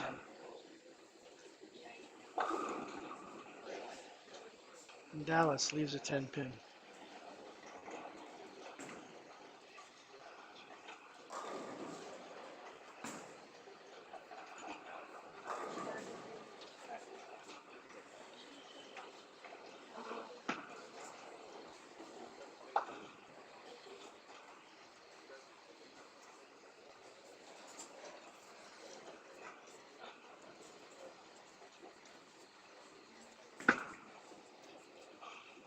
Dallas converts.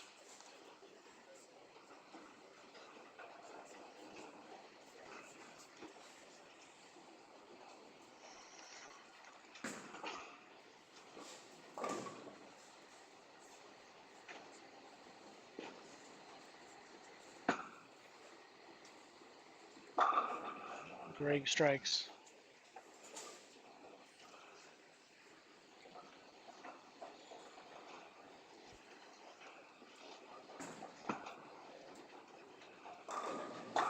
Carey solid, so he doubles up. So he opens his lead over Dallas. Greg's lead over Lizzie is substantial at this point.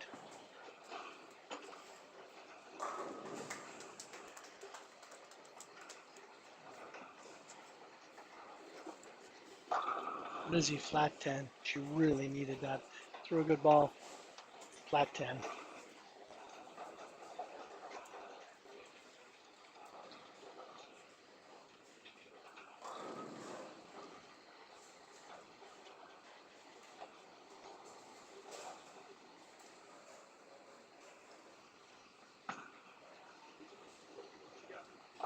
Carey a little light. Fortunate, just leaves the 2-pin. Lizzie converts to 10.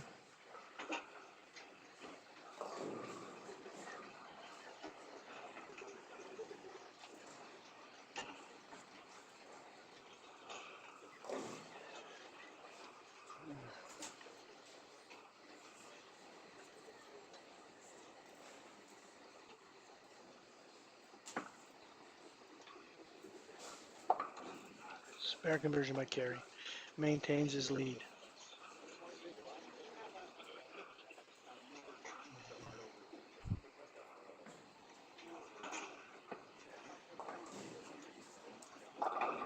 Little light, and she carries. Lizzie carries.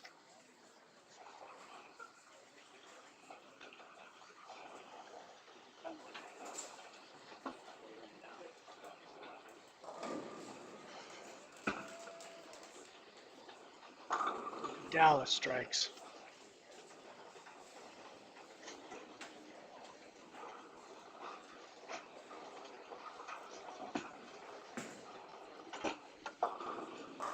To the face.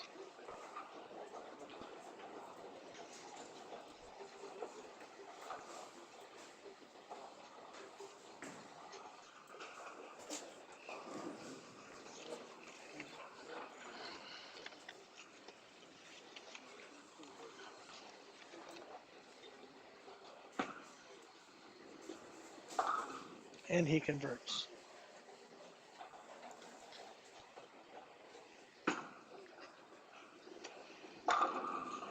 So now this match is effectively over. Okay, Dallas is struck. He has a possible 238. Carey has a possible 248. So that match still is in question. Greg strikes. It is over. So Greg will move on and Lizzie will be eliminated.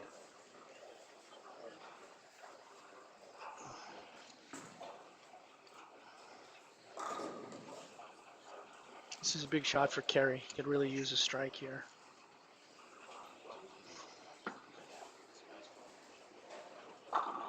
Oh, flat 10.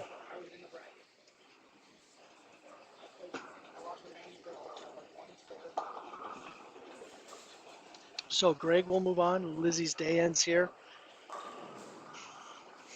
We'll see Greg and Carrie are coming down to the wire.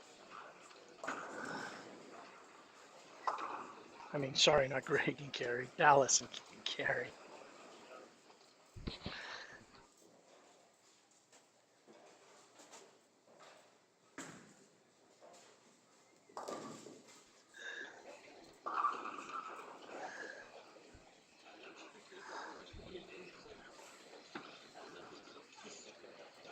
Oh, and Carrie just missed a 10 pin. What a huge mistake.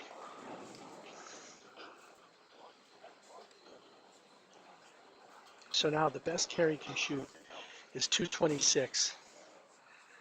And Dallas can shoot 238. So 226 is all Carrie's got. So he really has to strike here.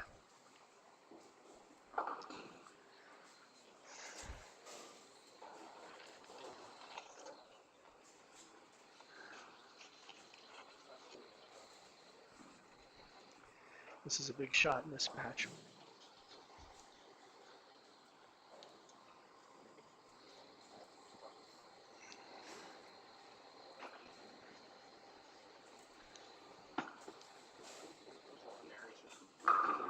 And very clutch. Carey, the Hall of Famer, strikes when he has to. Don't give up on the old man yet.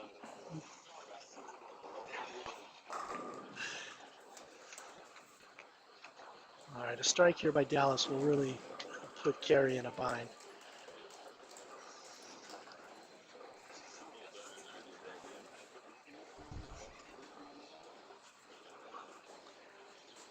All right, let's see if Dallas responds.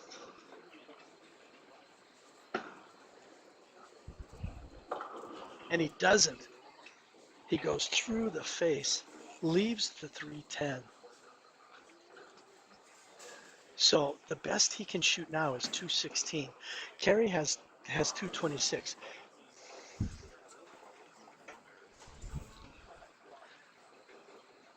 So this puts Carey back in the driver's seat. Even with that miss in the eighth.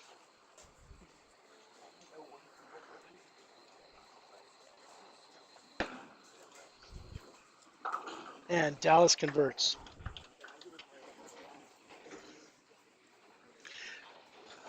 So Dallas cannot shut Carey out. He can force Carey to throw the first two, but he can't shut him out.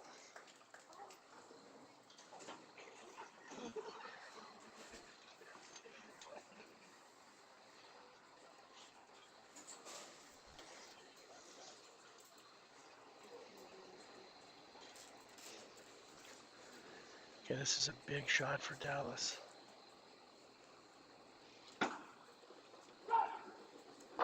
And he carries.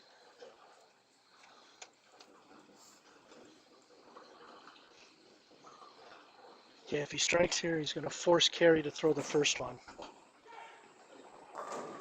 If Dallas strikes here, it'll force Carey to strike on the first ball.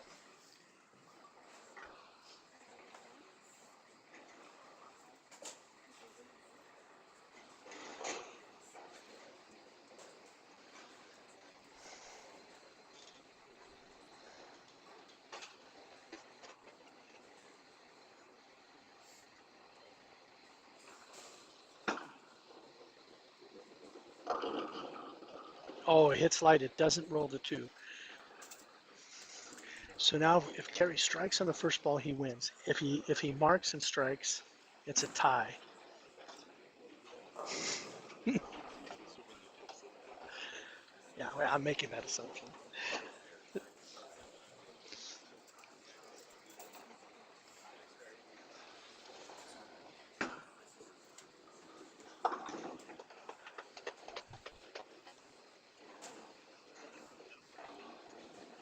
So here it is. A strike is a win for Carey. If he doesn't strike, he's got to convert the spare and then strike to tie.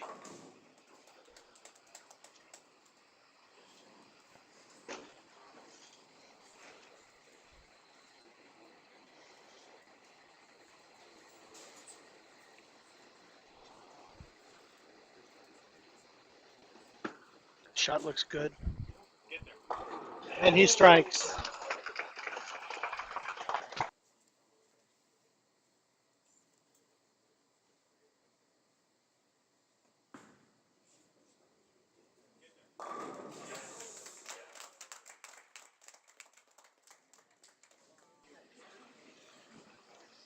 And the old man lives to play one more round.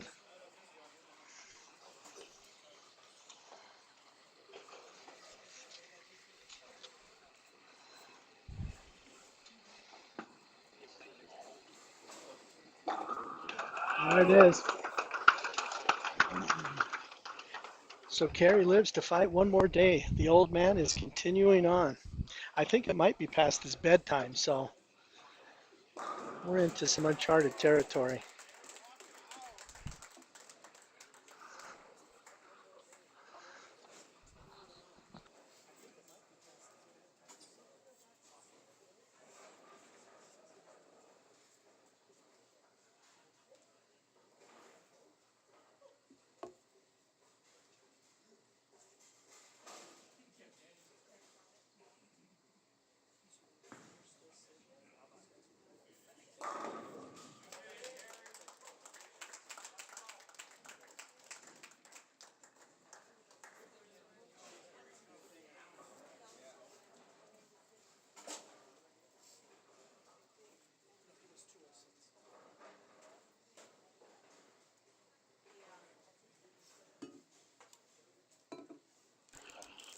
Okay, so next we're going to have a little bit of a rematch here. We are going to have Kerry Schuland against Greg Thomas for the second time today on 13 and 14, and we will have Felicia and Kyle in the winner's bracket on 11 and 12.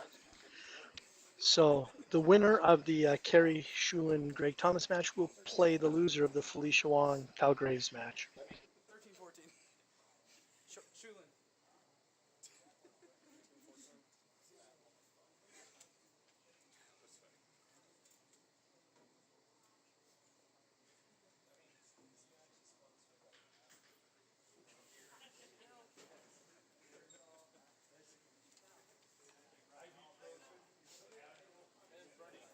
Just give him his winning streak. Who carries? Yeah. Okay.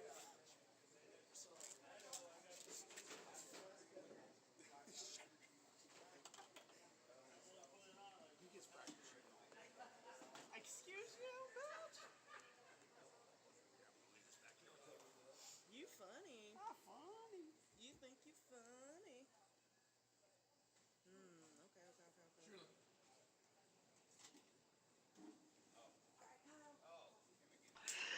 Okay. Okay, while we're getting ready for these next two matches, upcoming tournaments, September 12th through the 14th, the Championship Bowling Masters at Spare Time Lanes in Roy, Utah.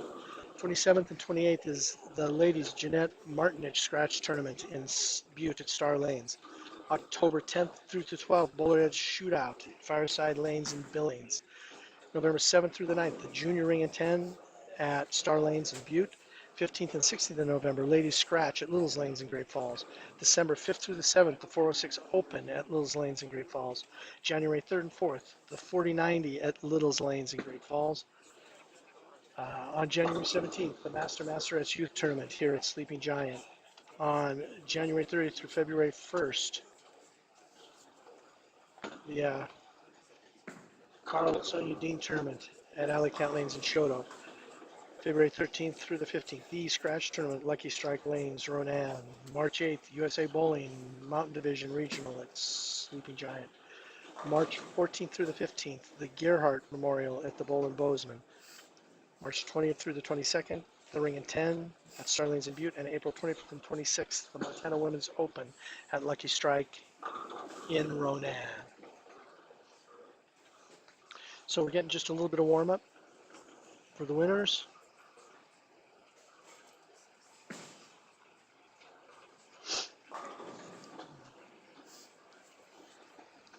And then we'll get rolling. The Felicia Kyle match is a winner's match, so the loser is not eliminated. They get to live to fight again. The Greg Thomas Kerry Schuland match is a rematch, and it is a loser go home, winner goes on.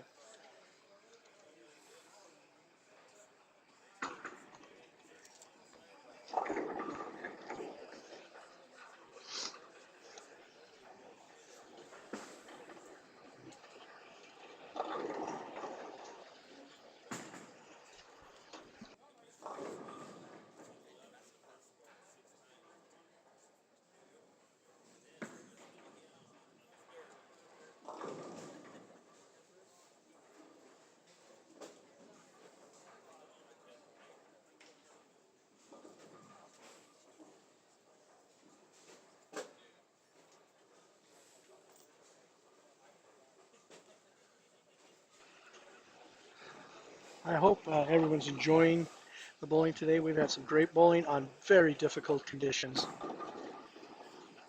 I've seen some clutch shots, see people strike when they had to, people picking up some splits.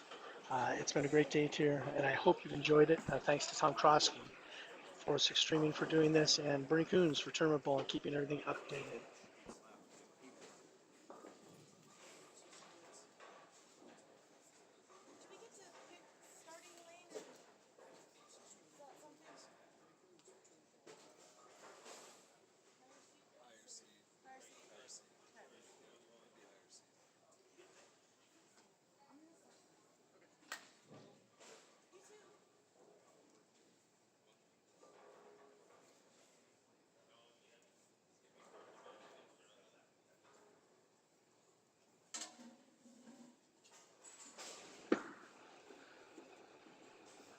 Felicia starts where she left off, solid in the pocket. She gets a strike. And again, these are one-game matches. These are not two-game matches like earlier today. It is just one game.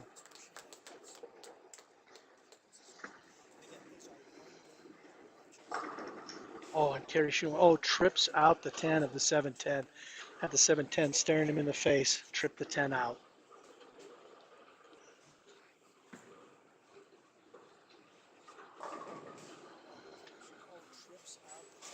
The 7-10 staring in the face. Trip the 10 out. And Kyle solid.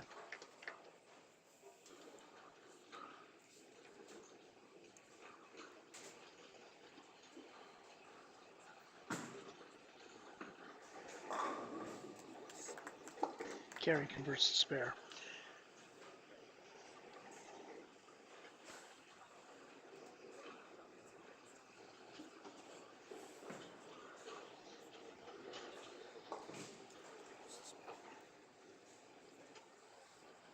So we'll see if Kyle can double up here.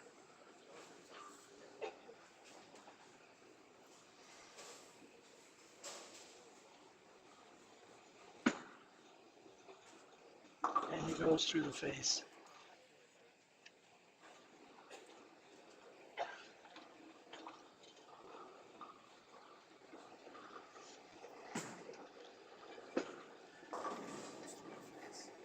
Greg loses one right. Just clips off the 6-10.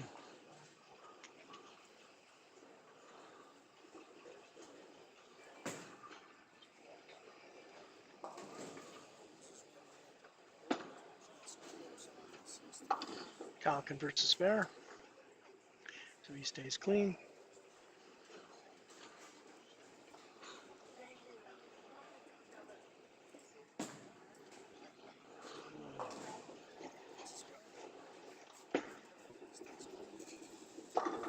And Greg converts the spare, so 3 spare in the first.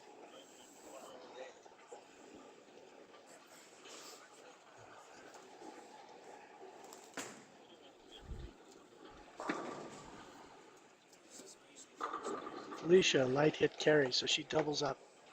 Takes an early lead in this match. We've got the youth in the winners bracket right now and the age in the elimination bracket.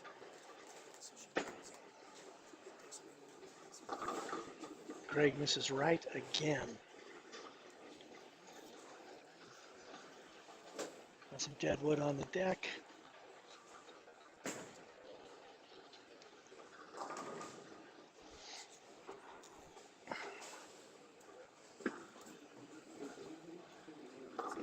Felicia a little bit lighter, does not carry that one.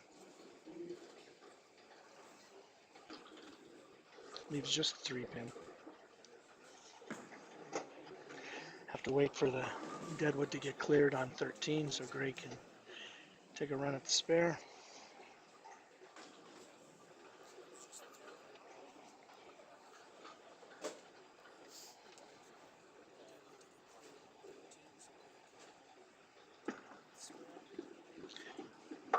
Felicia converts a single pin, so she stays clean through the first 3. Now we'll see how Kyle responds. Okay, Deadwood's gone. Here's Greg with the spare attempt. Oh, he got that right. Oh, he did convert. That is not where he wanted to put that ball, but it did convert.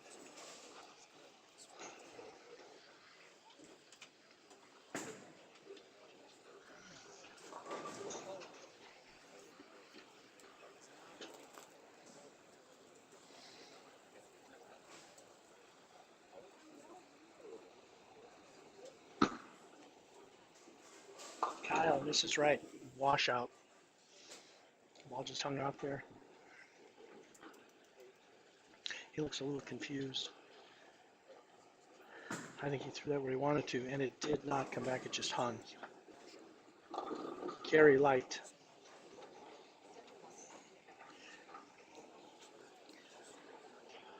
So Carrie and Greg are even.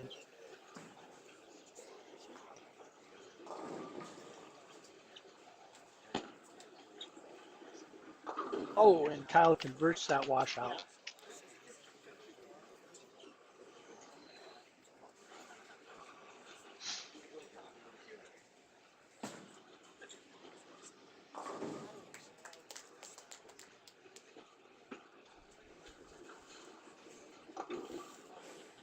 Carey misses the spare, so he gives the early lead to Greg.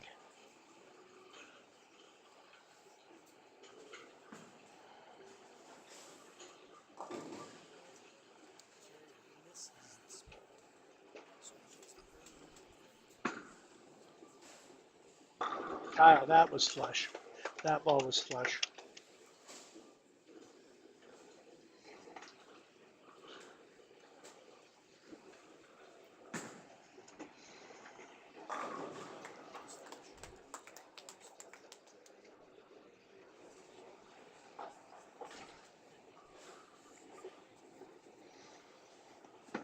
That ball looks a little right, and it was. Washout for Carey. He's having a little difficulty right now.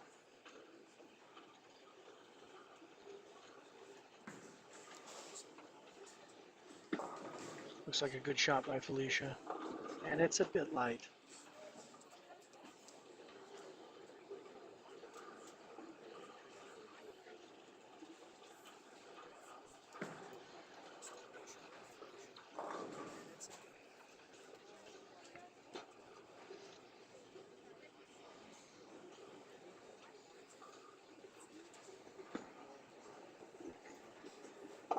Carey does not convert, so that's his second open in 3 frames.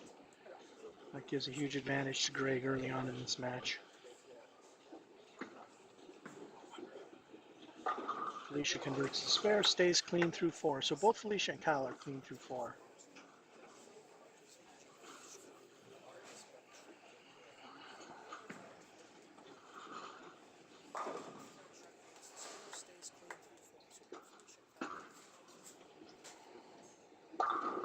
Greg misses the head pin right.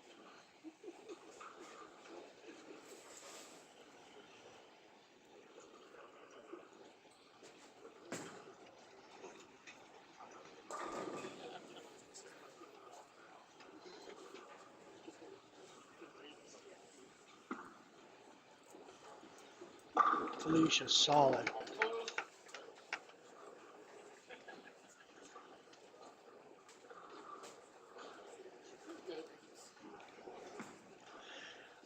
Now we'll see if Kyle can double up. That'll put him close to even with Felicia.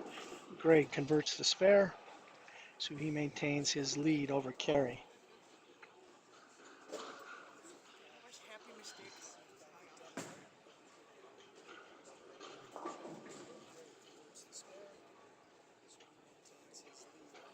See what Kyle can do here.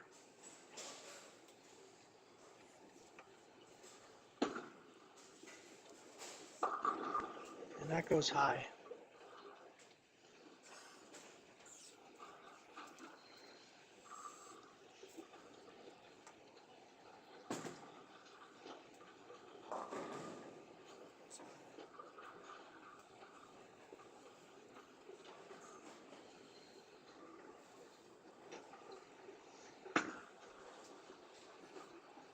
Great, through the nose.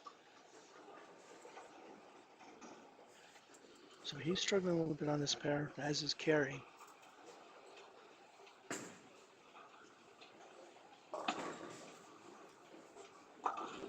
And Kyle converts. This is carry.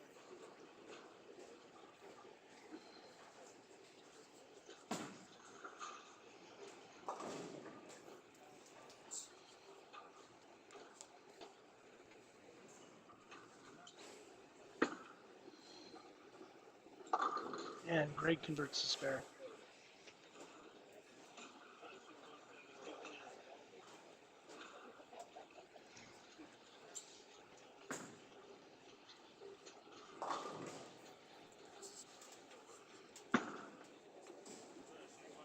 Kyle is light, 2-4-8-10.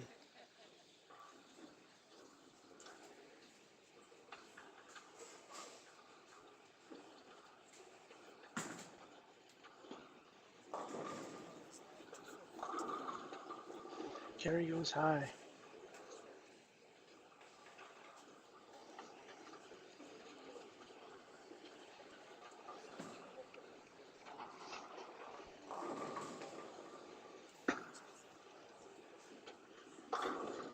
And Kyle does not convert.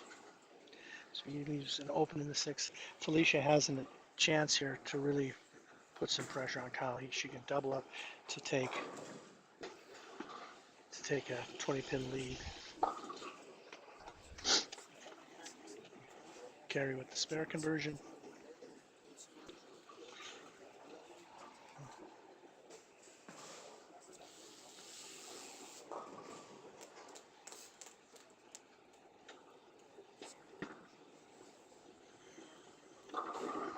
Felicia, a little light, leaves a 10-pin.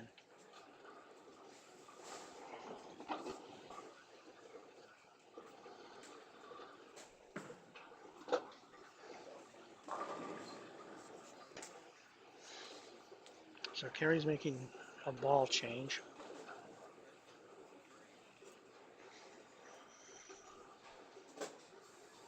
Felicia's going to shoot at the 10-pin, I believe, before Carey's shot.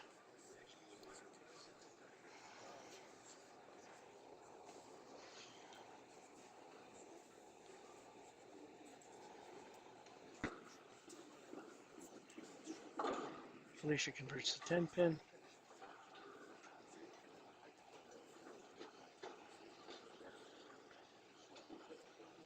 So she has a 20-pin lead over Kyle with 4 to go. Let's see what the ball change did for Carey. He crosses over, but he does get a strike.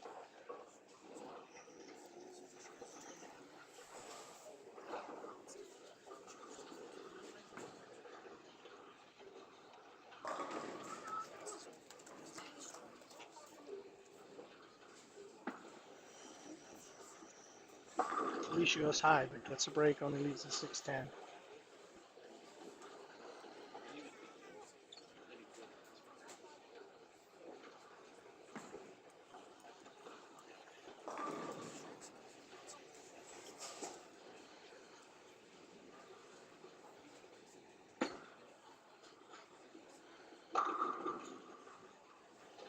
Greg strikes.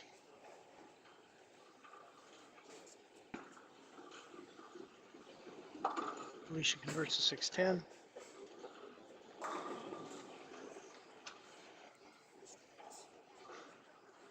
So we'll see how Kyle responds after that open.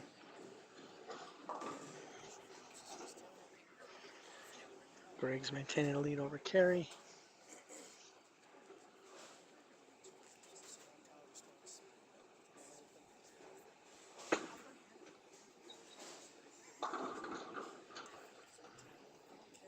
And he does not strike, leaves a 4-pin.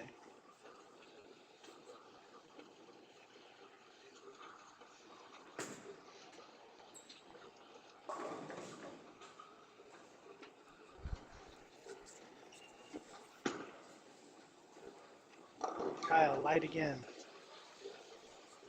Leaves the 2-8.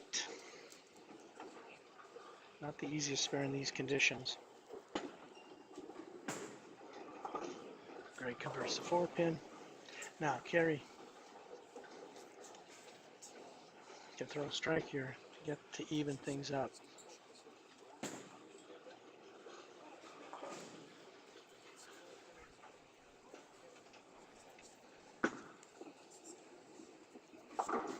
And Kevin converts.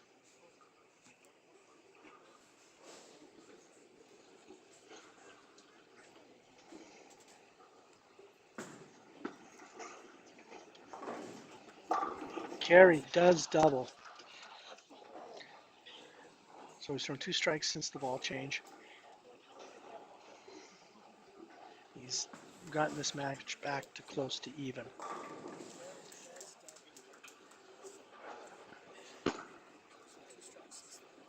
Kyle through the face. He was light the last time over here, left the 2-4-8-10. This time he goes high through the face, leaves the 4-6-7.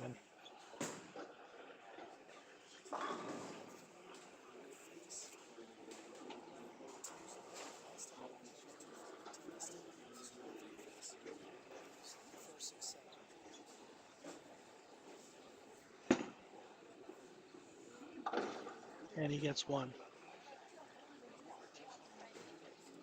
So 186 is the best Kyle can shoot right now.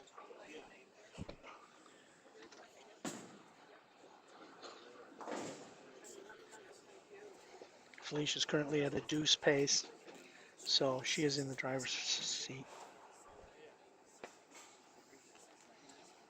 Carey can really put some pressure on Greg with a strike here.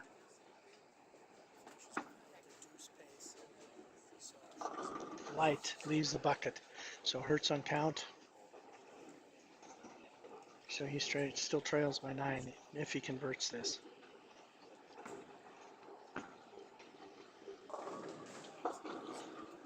Felicia gets a break, kicks the 7 out, went right through the nose. Leaves the 6-10.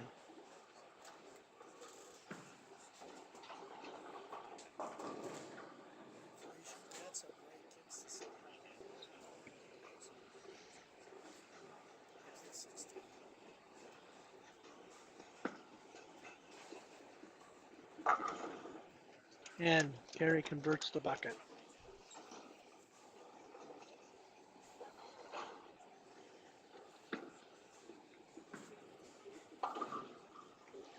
Felicia converts.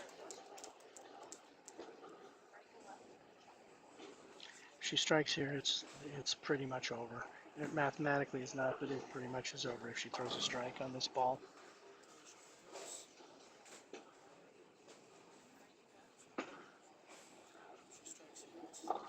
Greg with the 2-10 does not kick the 10 out.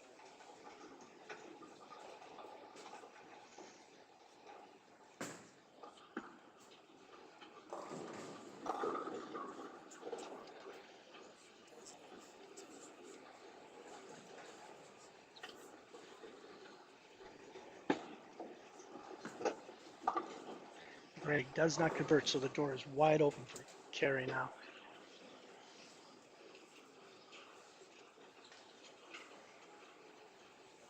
If Felicia converts the spare, it is pretty much over.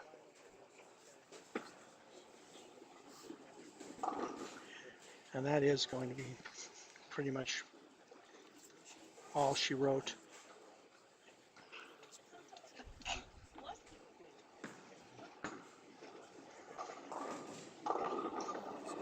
Greg gets a strike after that split. So he can still shoot 206. And Carey can shoot 210.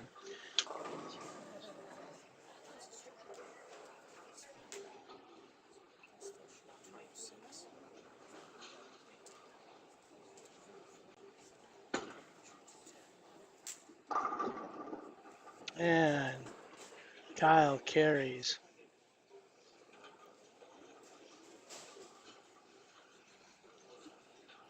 So he stays slightly alive.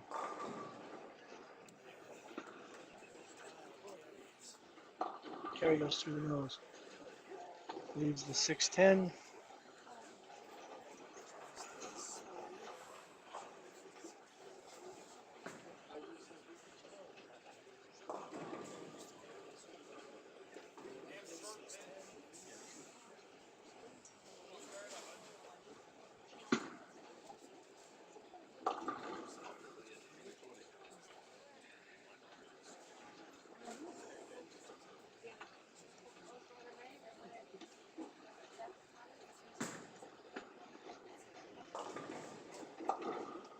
Carey gets the spare.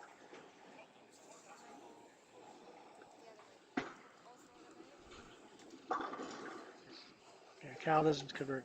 So Kyle will lose this match. He will play the winner of the Kerry Schul and Greg Thomas match. Felicia will go on into the championship match. Kyle will lose this match. He will play the winner of the Greg Thomas match. Felicia will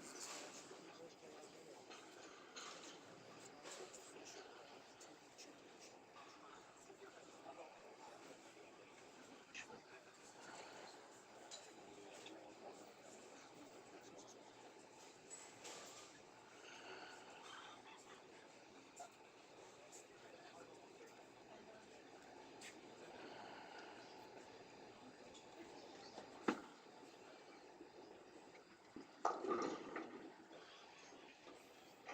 championship match. So Kerry's in a little bit of trouble here. He absolutely has got to convert this.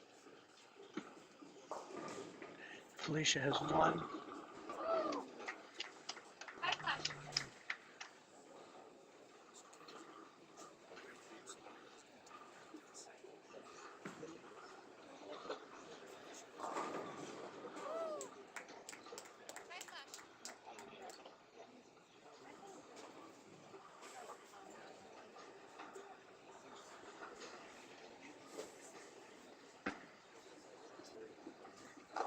Oh, and he does not convert through the head pin around the 10.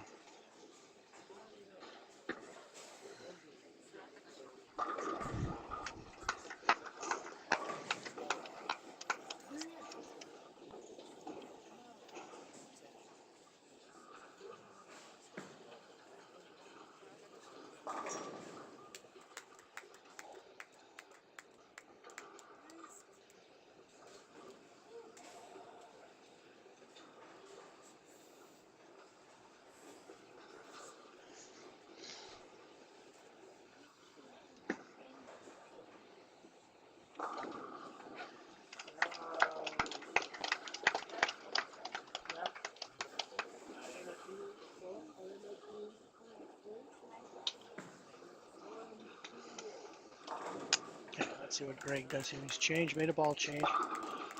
Solid.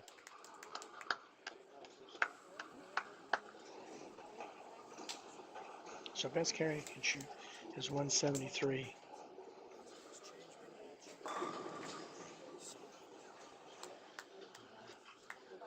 A strike here ends it will shut Kerry out.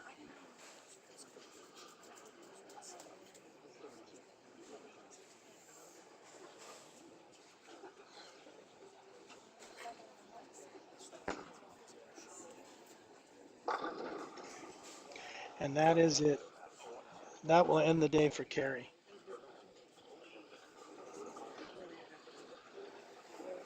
So Greg will play Kyle.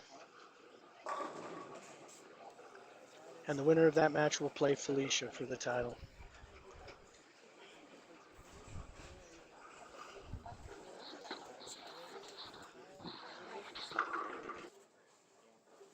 And the winner of that match will play Felicia for the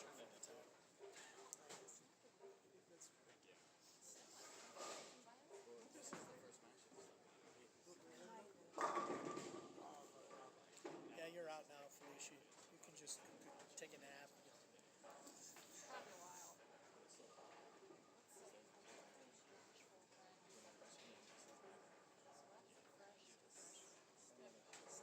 Well, that's true. You don't have to think a lot of shit.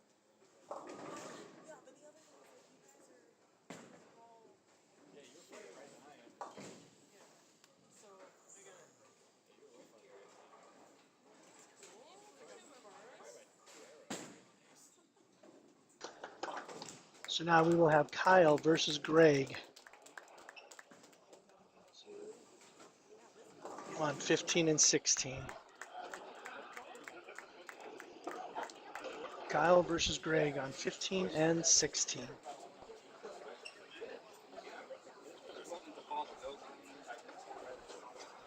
Oh. Hey.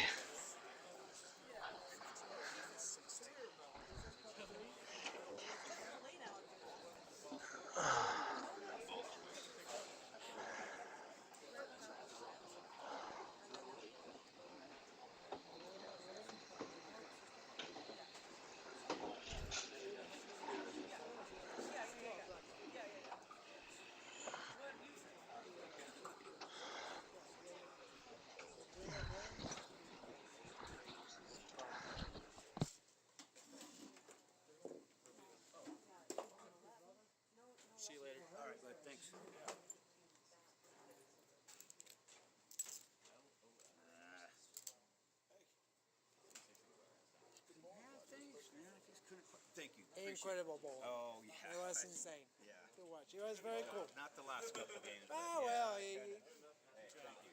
Yeah. the look went away. Kinda made a- The look went away a little bit. It was a little tighter, yeah, there, and probably not a great ball choice. Over under right there, that little hang spot. Yeah, right if he there. missed right, it's gone. Just enough. But he doesn't And then push when tighten he's it up, inside. and then it's. Yeah. But But if I had you make anything hook through that. I'm not sure about that. Good to see you again. Same. Yeah. Great bowling. Thank you. Thank you. Thank you. Appreciate it. Here, do you want to put this in?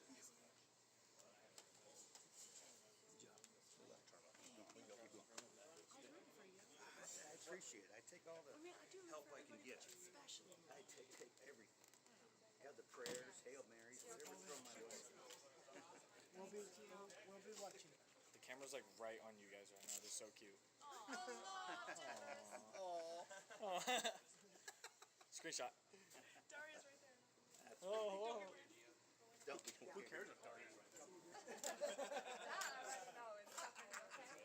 That one's too far. Yeah, It's already been uploaded. it's already on. Oh, all right.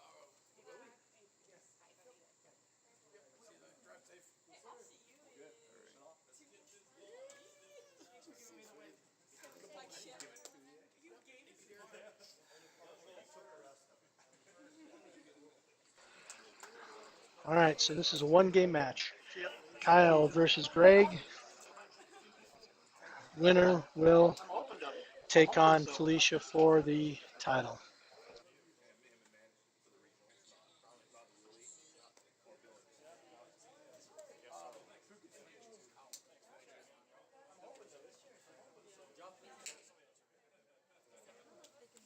Kyle, yes. You get to choose.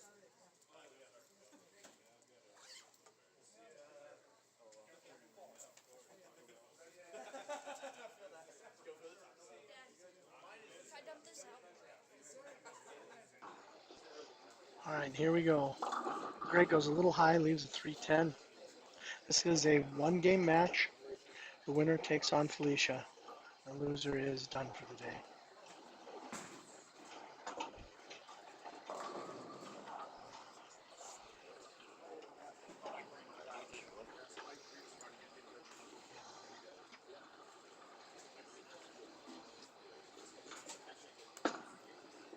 Oh, and that is going to be a miss. So Greg starts with an open.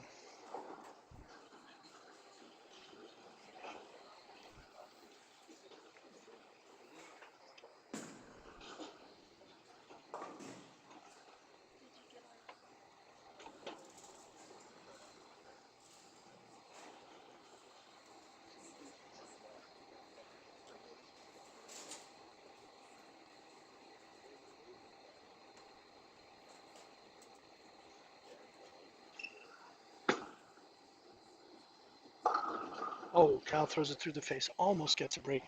Leaves just the 10 pin.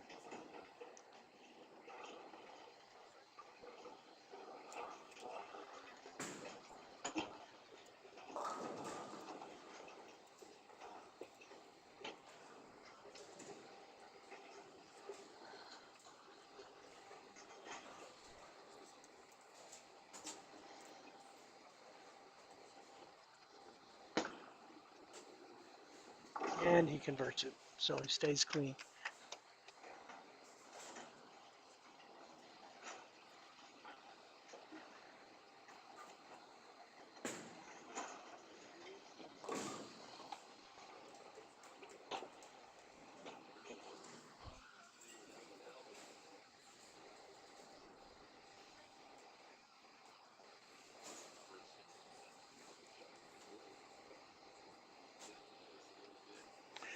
See what Kyle does here. Oh, and that ball, light.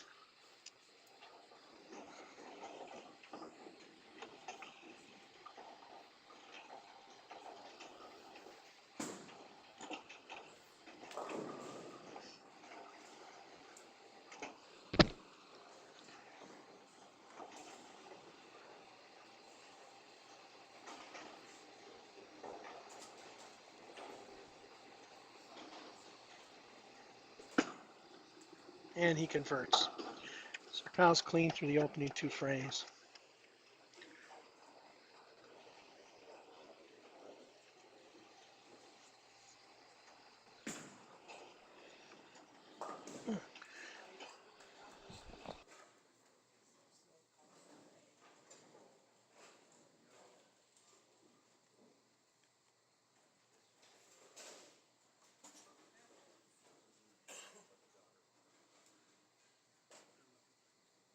And and Greg misses wide.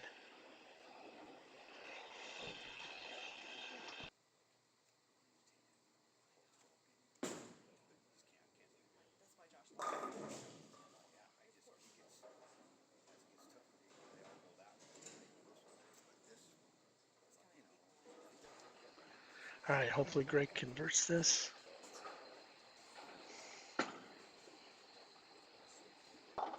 And he does.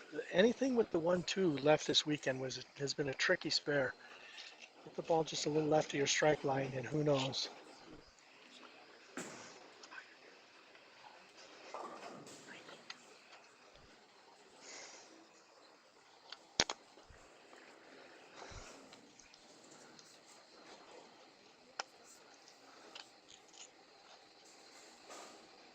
All right. See if Greg can adjust to those last 2 shots. That looks good. And there it is. It's an X.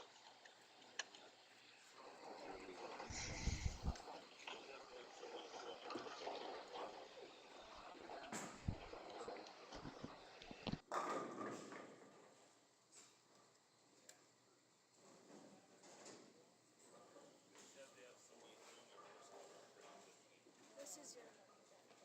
And this. And your eye drops.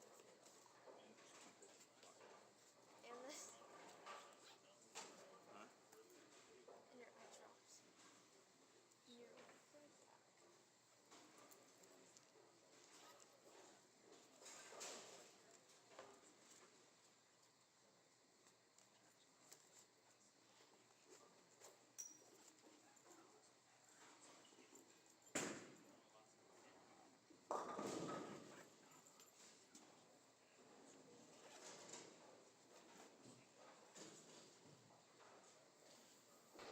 All right. So the split conversion doesn't work. So Kyle opens the 3rd. Greg had a split in the 1st and opened. So that gives Kyle a little bit, or Greg a little bit of a lead.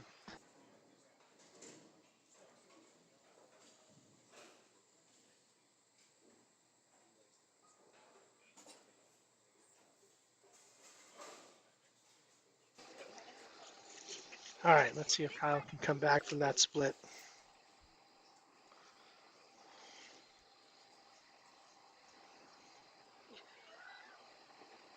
And it's a little bit light again. Oh, and he trips out. Trips the 2-7. Gets lucky, throws a shot that's a little light after going through the face the shot before. So a little bit of good fortune for Kyle there. Okay, Greg's last shot was solid. It was dead in the hole. Let's see if he can repeat it.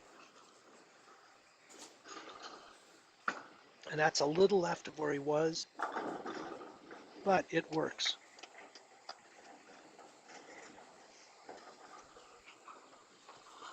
So he doubles up to take a lead in this match.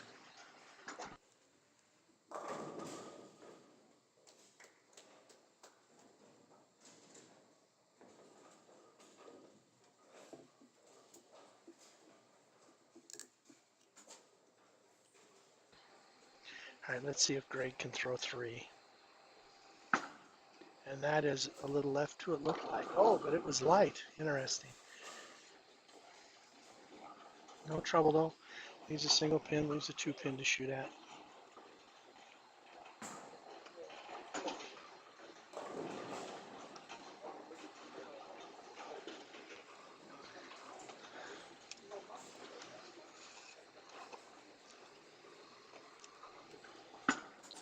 Oh, he missed it.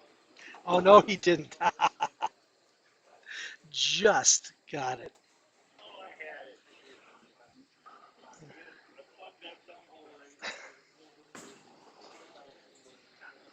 All right, let's see if Kyle can double up here and cut into Greg's lead.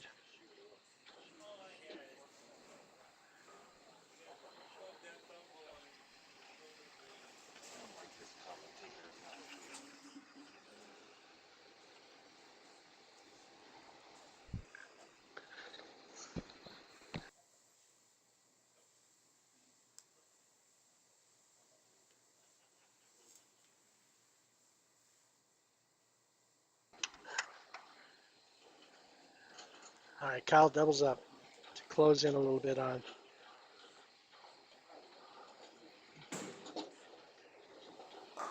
Greg.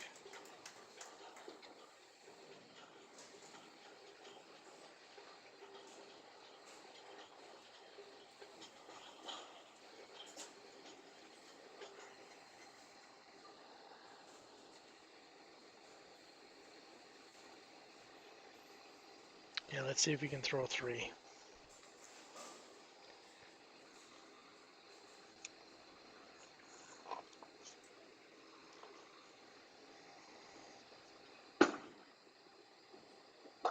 Oh, and through the face. Gets a break, leaving just the 610. That ball read extremely early.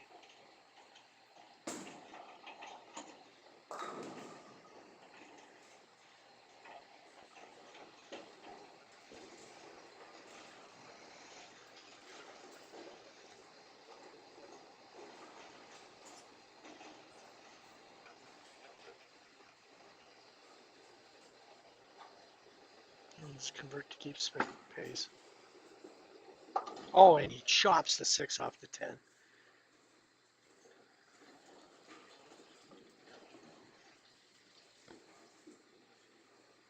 So Greg will be able to open up a little bit of a lead here with that gift from Kyle.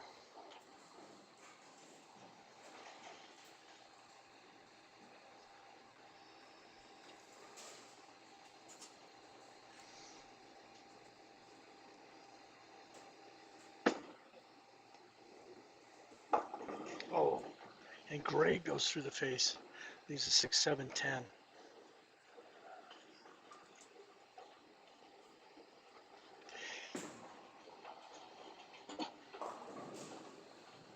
He will still have a lead, but it won't be sizable at all. This will be a very tight match. And he takes 2 of them.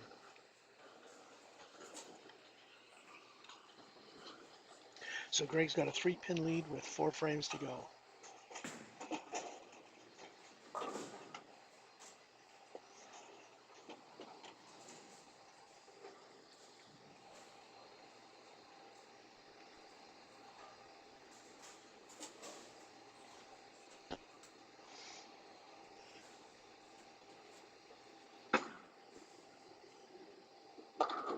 Oh, a little bit high, carries the forward, just what he needed. Let's see if Kyle can respond.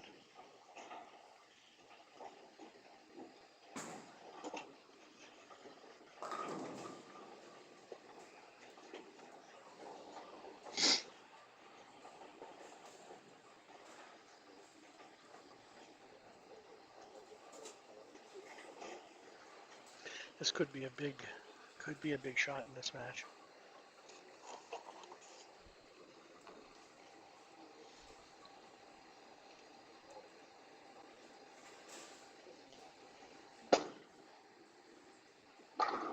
Nice shot, solid.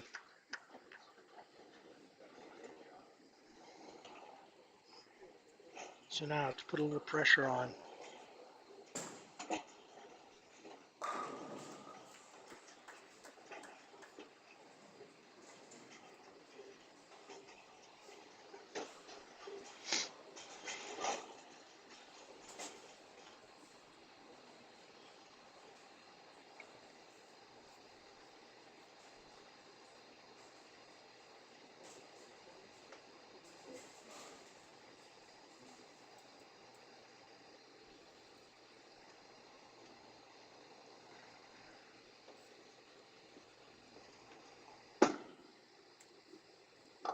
And a light hit the carry, so he doubles up, puts the pressure on Greg to double.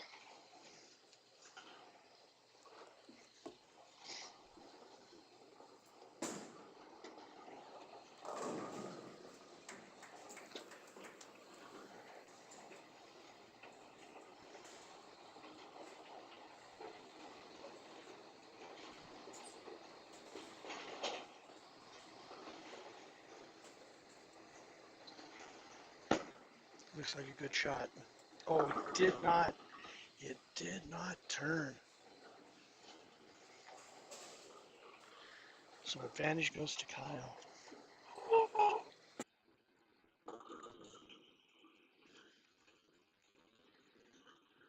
All right, so once the warm-up's over, we'll get started.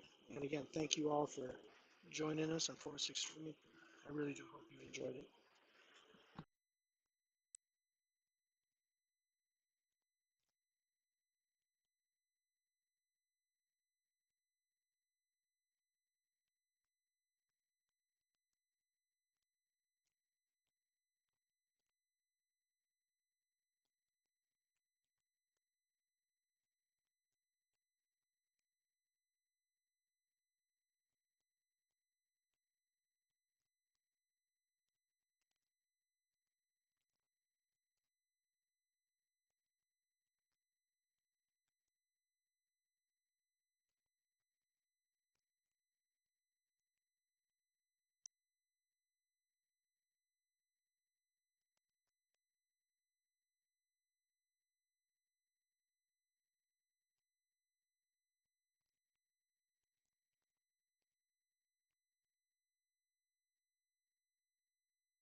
All right, and here we go.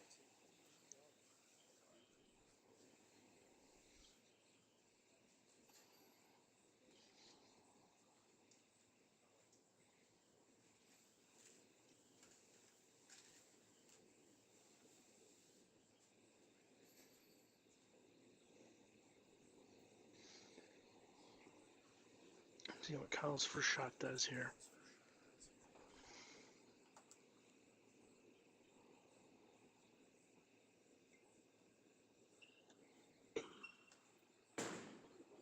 And a little light.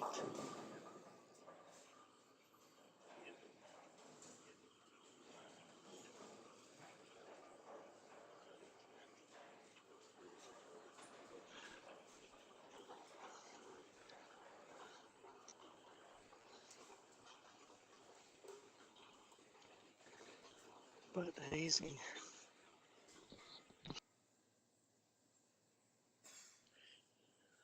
conversion. And he cleans it up.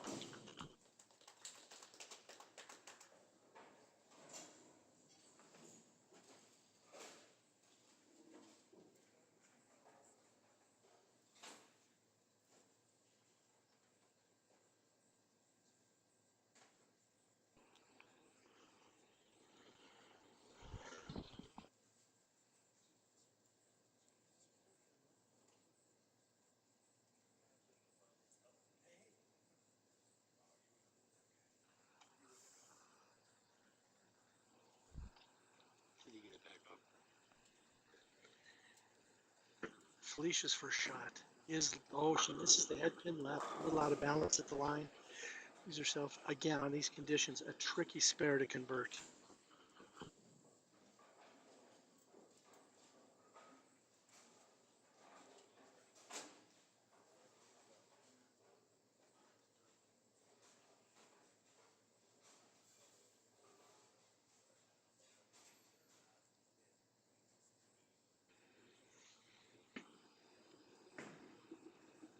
And she converts it, very nice.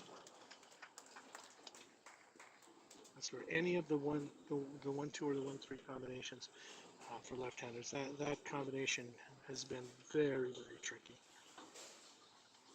over the past 2 days.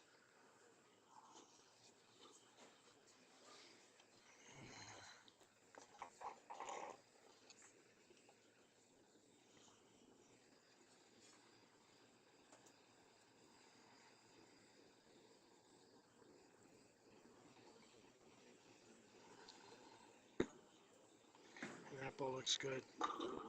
Solid.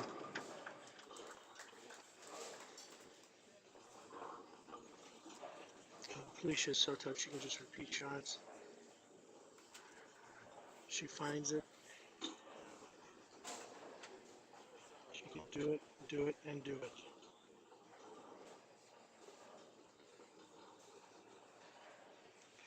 It looks like Kyle is making a ball change.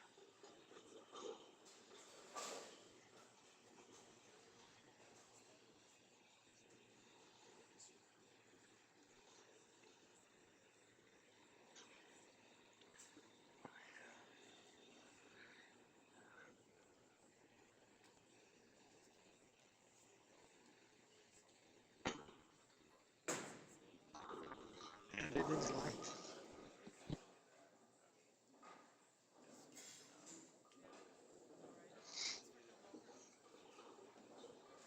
And this again has not been the easiest spare in the world. Saw a lot of these chopped yesterday.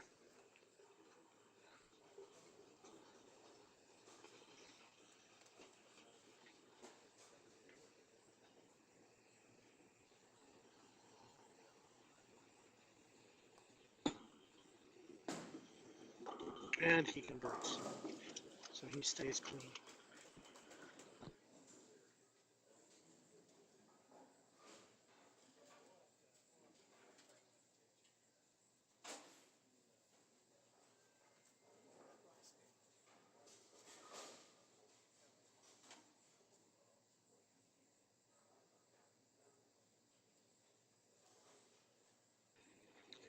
Here we go, third frame.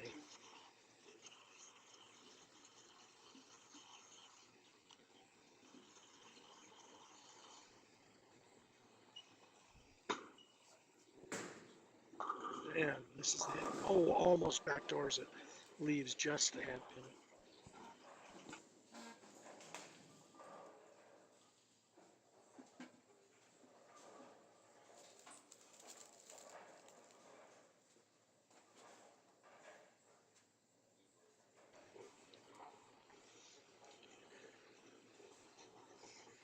So believe it or not, though, this the head pin has been kind of a tricky spare as well.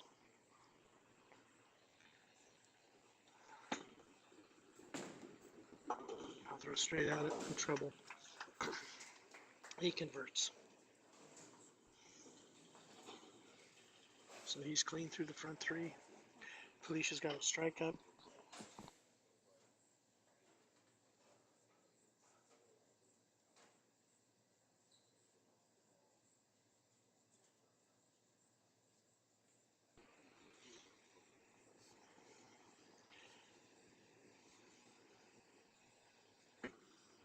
Shot looks good. There it is. Felicia doubles.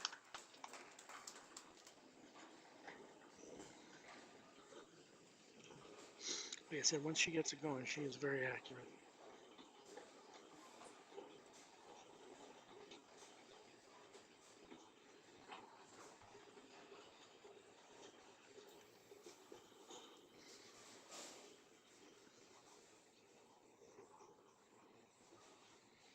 And here we go, her fourth frame. She got to double up.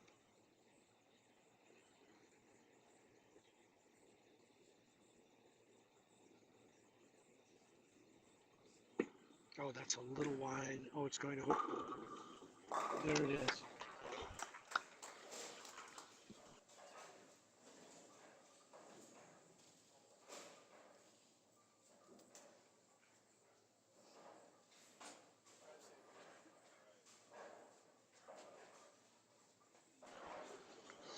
All right, Kyle's going to have to respond here.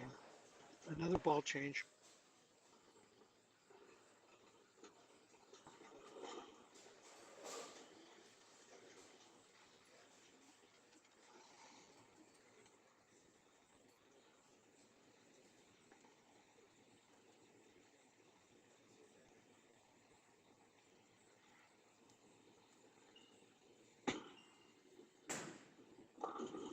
Height yet again. He leaves the split. Leaves the 278.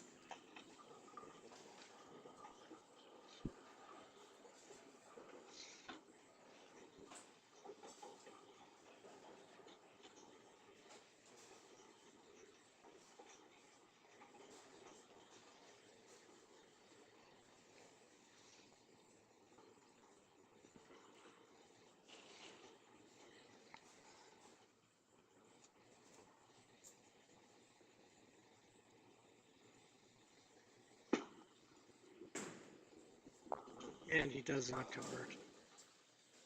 So that digs a little bit of a hole for him.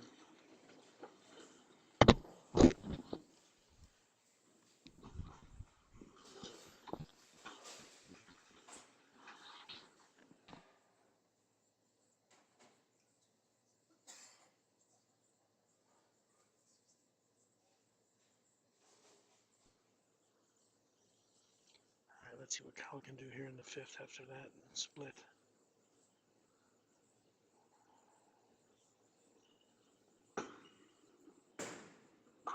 And it is soft. So nice recovery for Kyle.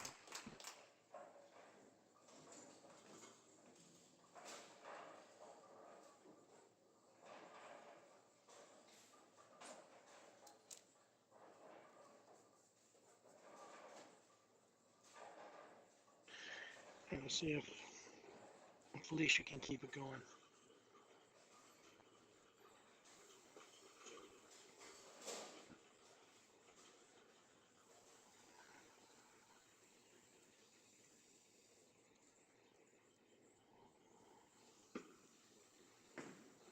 That's light. Leaves a washout. So Hertz's count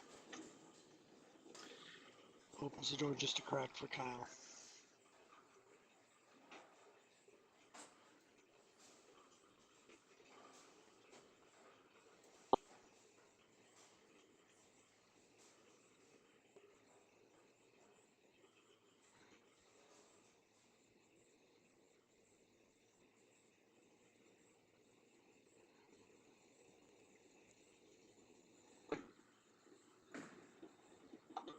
And she does not convert, only gets 2, so 8 out.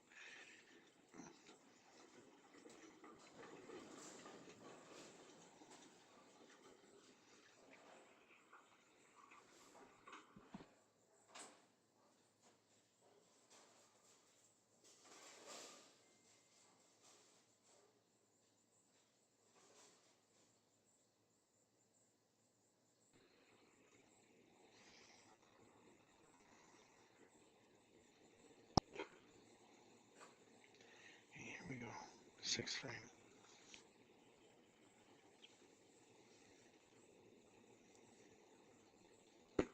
Shot looks good. And it's a strike.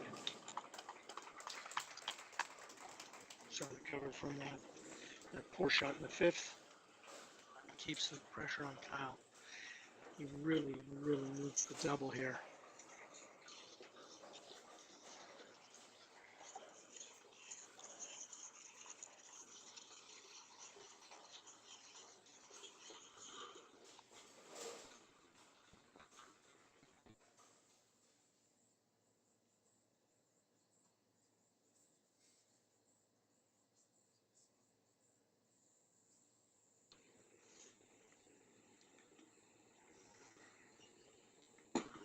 Shot looks a little short.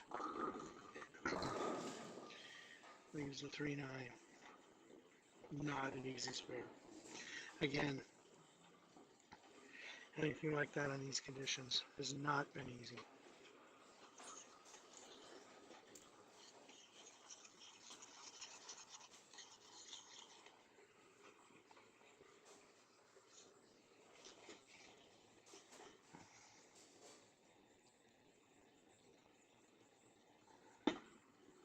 He's going straight at it and converts. So Felicia has a 20-pin lead with 4 to play. This is the title match. We have come to the last 4 frames of the 2025 Miller Masters.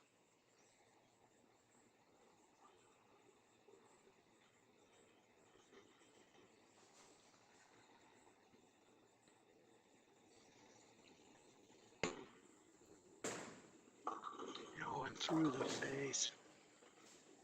Use a split, the 3, 4, 6, 7, 10. So hurts on count on that spare and leaves very difficult conversion.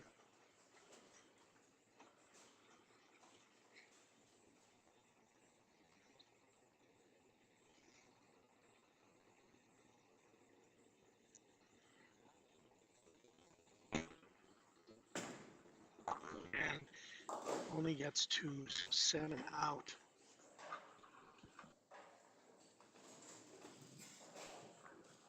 Best Kyle can shoot now is 194. Felicia's on 200 pace. So she is definitely in the driver's seat. A double here really, really puts her in control.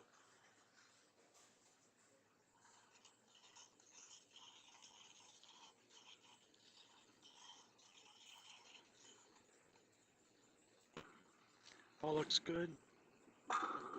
And there it is, a double. So she has about a 40 pin lead right now. She can increase it.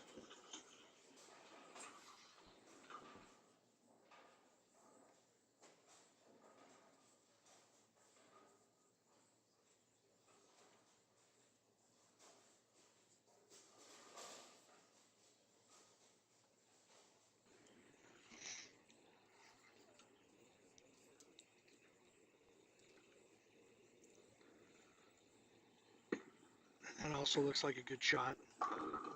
And there it is. Just about all over now. Still mathematically alive for Kyle, but not probable.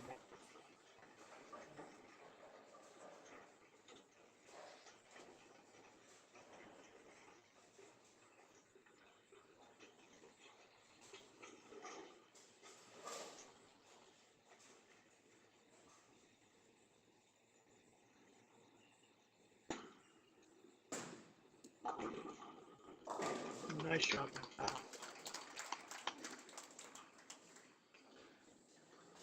Needs another one. Have any hope at all.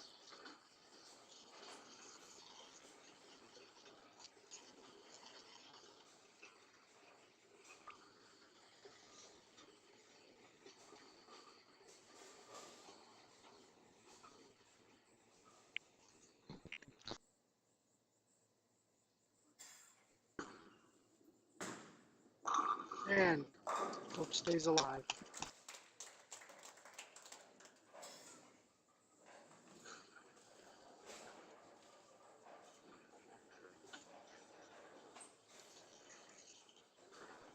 Strike here by Felicia will more or less end it.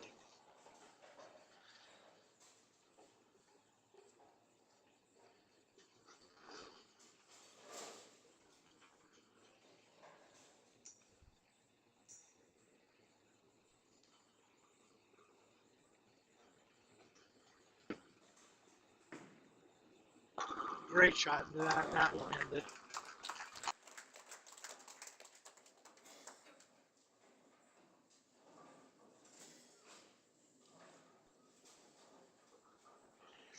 The champion of the 2025 Miller Masters here at Sleeping Giant Lanes is going to be Felicia Wong.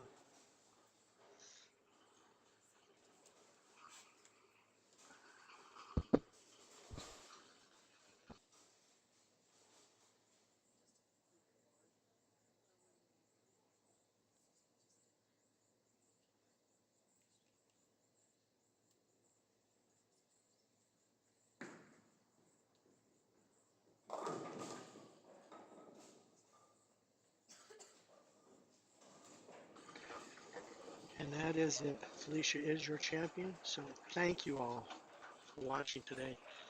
Thank you to Sleeping Giant Lanes, to Bernie Coons, Tom Croskery. I hope you enjoyed today.